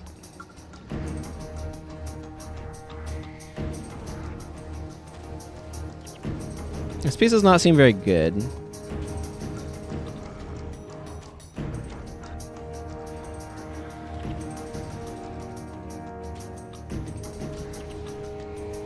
Like, the constant bleeding is not great. I'm just gonna wait for Fireball.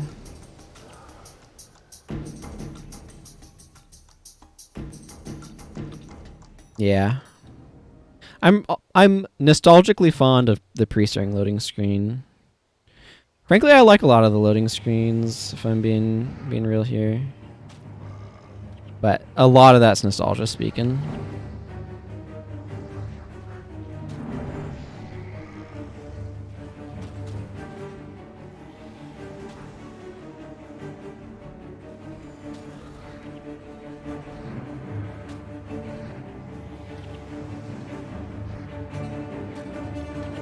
Okay. That's some good initial damage.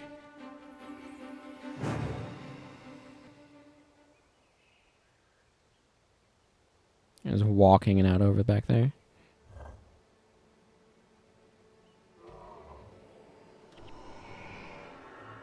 I hit the wrong button. But, oh well. I don't think it'll cost me too much.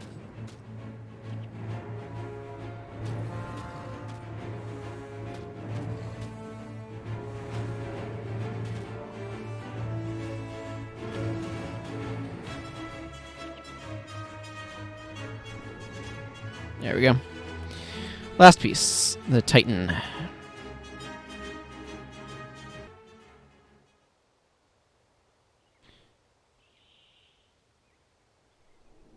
Actually, an image that I have a lot of nostalgia for is the, like, character type selection screen. Like, where you select between a role-playing character, a PvP character, or a, between a role-playing character and a PvP character. Like, that screen I weirdly have a lot of nostalgia for. Oh, there. I'll just wait for that to finish. I'm busy. It's got this great picture of like Hall of Heroes versus some concept art of Kryda. It's really pretty.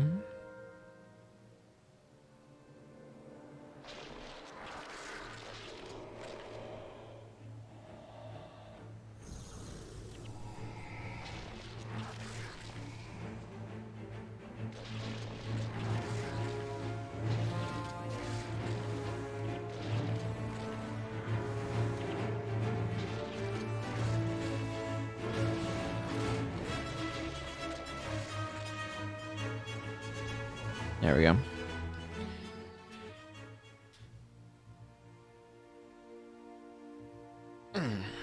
Big stretch. Okay, I think it's just down to the last one, isn't it? Because these ones all give you... let's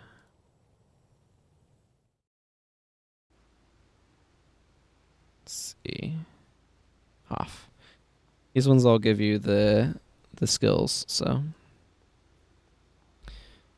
Then has Summon Mersat, so I think that's the last one. Need to figure out who can absorb the other 5 pieces that I don't care about. I think it's Arethos, so. Great. Another booker. Here comes trouble. I like having access to these summons. I think these summons are really cool. Why are you bothering me? This might take a couple tries. He can be surprisingly difficult. He has like a random selection of pieces. Oh, and we went to this arena again. And the arena that you fight him on is also randomized. Oh, maybe he doesn't have a randomized thing. Maybe it's always like the Gaki and stuff. I don't know.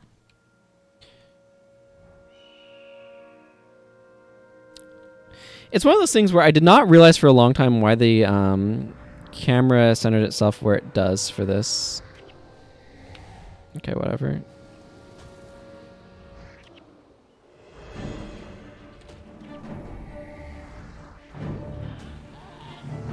I think the Gaki is kind of nasty, if I remember correctly.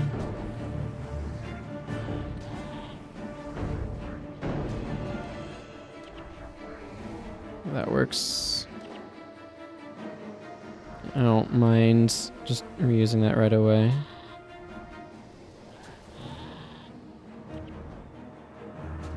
Yeah, because I think Signet of Revenge actually does a lot of damage, and it goes through defenses. Because it's not a spell.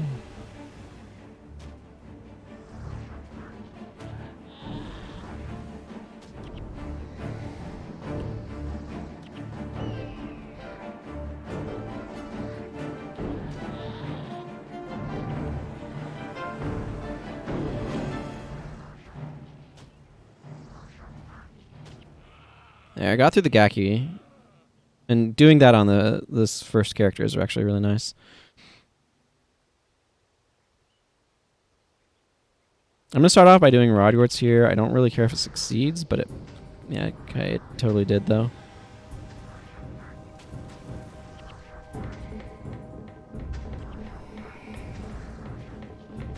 Savannah Heat's gonna kill me, but...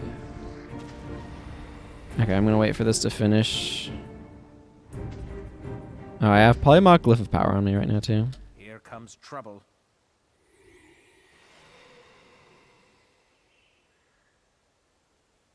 Consider this your final exam. Did you study? Good ol' Asura.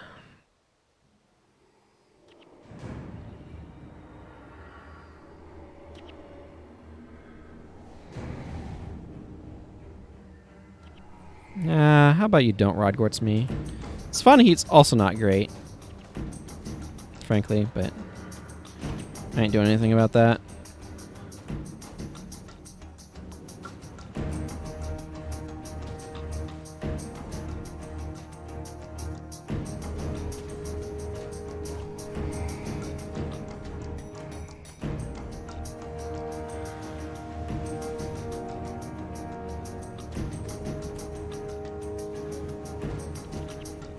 Okay, cool. This is actually going pretty well.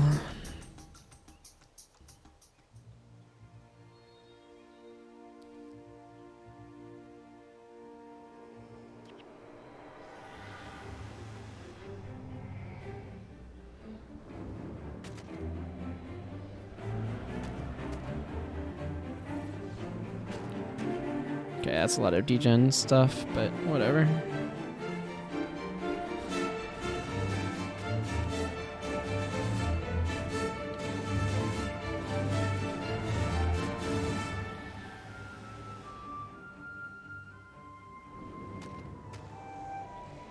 Rising Bile will kill me, but I won't do it right away.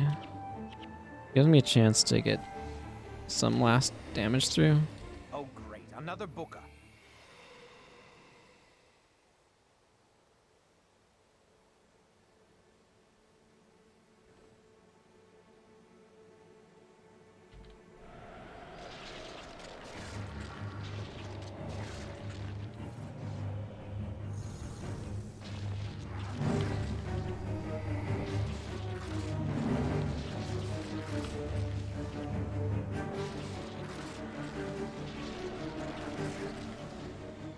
There we go. Polymock 1. That didn't take that long at all. Even with my break and everything. Still's not actually at the end of my normal time. Maybe I'll give Cold as Ice another try. Maybe I'll try to figure out who needs to pick up some of these excess Polymock pieces. I'm busy. That's the Polymock quest chain. Let's see. I'd like to register... You need me? Yeah, the remaining pieces. Here comes trouble. Here comes trouble. This gets them out of my inventory. Why are you bothering me?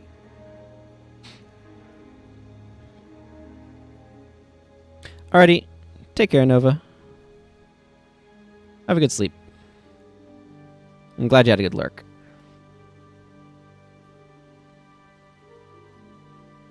I'll be wrapping up before too long anyway here.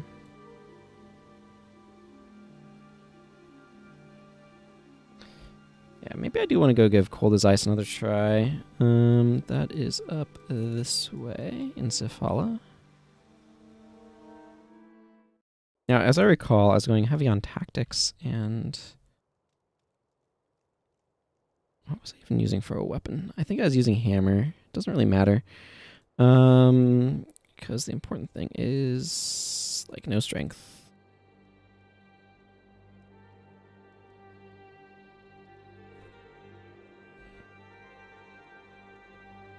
Shadow Arts, up at 10. Tactics. I want more tactics. Something like that's probably good. Okay. Let's see. So the critical parts of this, Wary Stance gives me energy. I wanted Ear Bite and Signet of Infection for damage. Healing Signet for some healing. Where's my Shadow Arts? Shadow Arts for Shroud of Distress.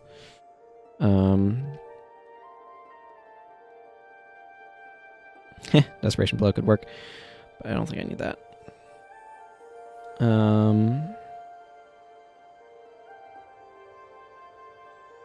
Actually, I don't mind having shield stance available as well. Actually, I remember now. I was using my Gladiator's armor because I wanted the energy.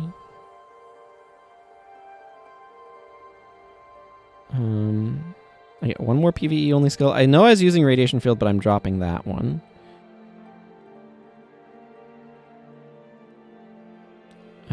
Oh yeah, I had a Surin scan so I could get through blind. That's what it was. That's really important too. I'm glad I didn't forget that one longer term than that. I was using sword. I could use sword.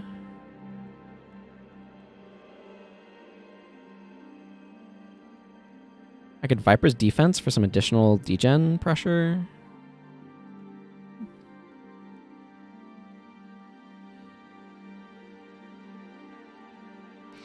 I could also just bring Symbolic Strike for the plus 24 damage, and that's probably fine. I don't know. I'm going to try this, see how this goes.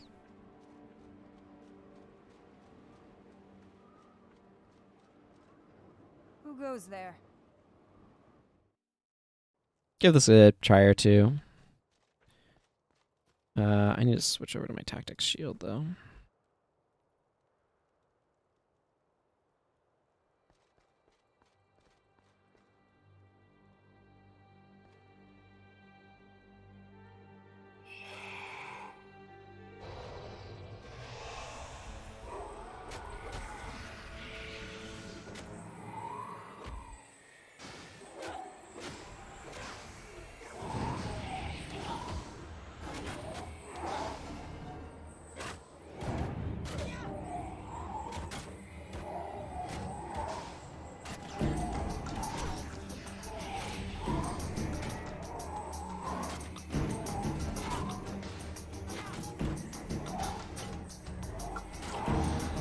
Okay, it just walloped me for a ton. That's weird. Don't know where the wallop for a ton came from. Maybe I want Heart of Shadow instead.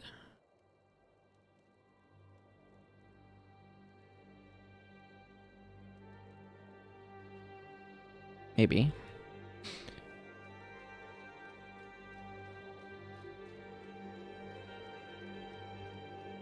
Never anger a Norn.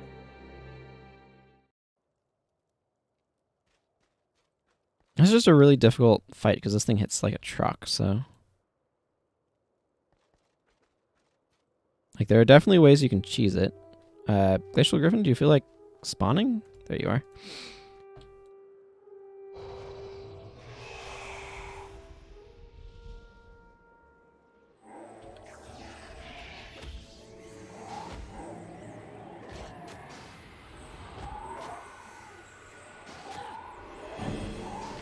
One of the issues is dissonance interrupts me.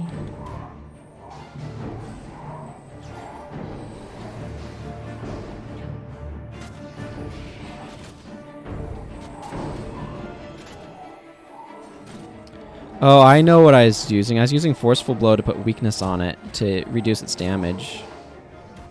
That was really important, now that I remember.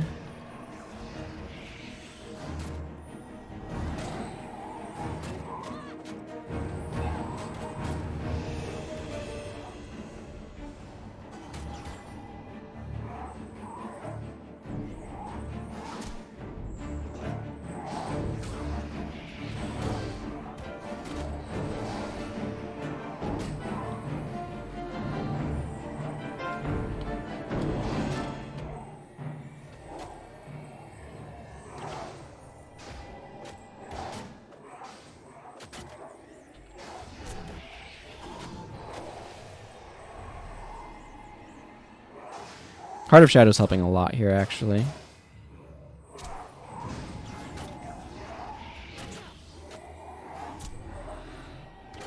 Heartbreaking, so close, so close.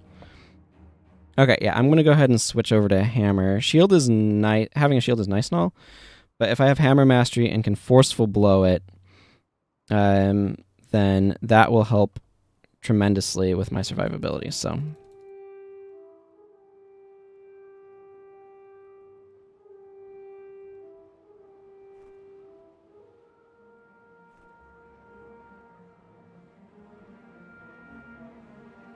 And I remembered that I was doing it just as I was in the middle of that attempt.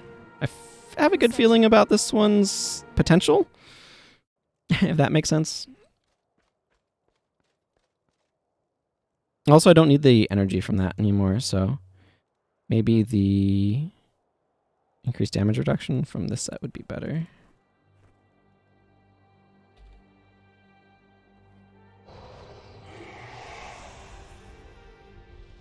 Because this is knights. It's not a huge difference, but it's a little bit.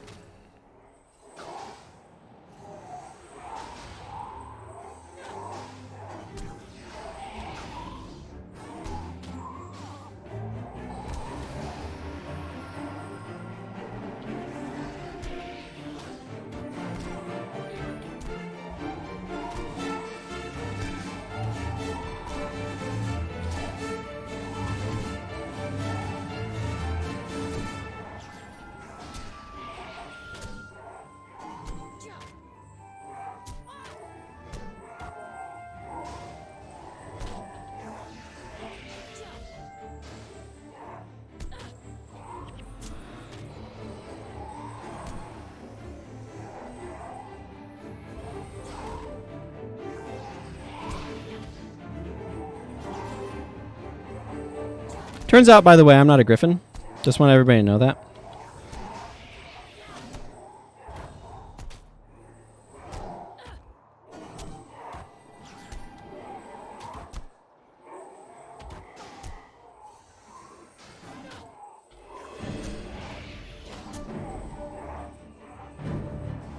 It's an important discovery.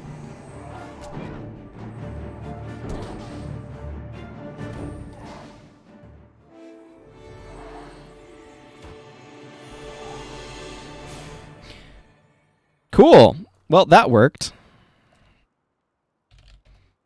Yeah. This was a weird bar, but it was a successful one. I'm gonna heal. Well, cool. Well, I think that's gonna go ahead and wrap things up for me for today. I'm gonna turn in this quest, of course, to Sif Shadowhunter. And be happy that this weird bar worked. Indeed. Woot indeed. I agree. Good ol' cheer for a woot. Yeah. Alrighty, but that's going to go ahead and, like I said, wrap things up for today. The next stream will be the continuation of my first playthrough of Divinity Original Sin on Saturday. And then Guild Wars, of course, will resume. I want to continue playing Ardens here on... let's see, actually. One thing that I want to keep an eye on is... Yeah, so next week... I see. Next week, I'll be continuing playing stuff on Ardens. I'm just looking at the schedule because the event, the anniversary event is going to be going on fairly soon. Looks like I might do anniversary stuff on the 27th and the 28th. I might do some stuff on my own in between then. Just, I want to accumulate some of the stuff that you turn in for the weapons and whatnot, because I have several characters that want some of the weapons, but thinking of future plans here. But yeah, so I'll be continuing stuff on Ardens next week, next Tuesday. So you can follow the channel to get notified when I go live. You can join my Discord server to get notified when I go live. I'll just put a link here in the chat, so that way everybody can know that if they are interested. I think that covers most stuff. So yeah, you can check schedule and other things down below, all that good stuff. Have it translated to your time zone. All that sort of useful things. But I thank you all very much for watching. And until next time, everyone, take care. And goodbye.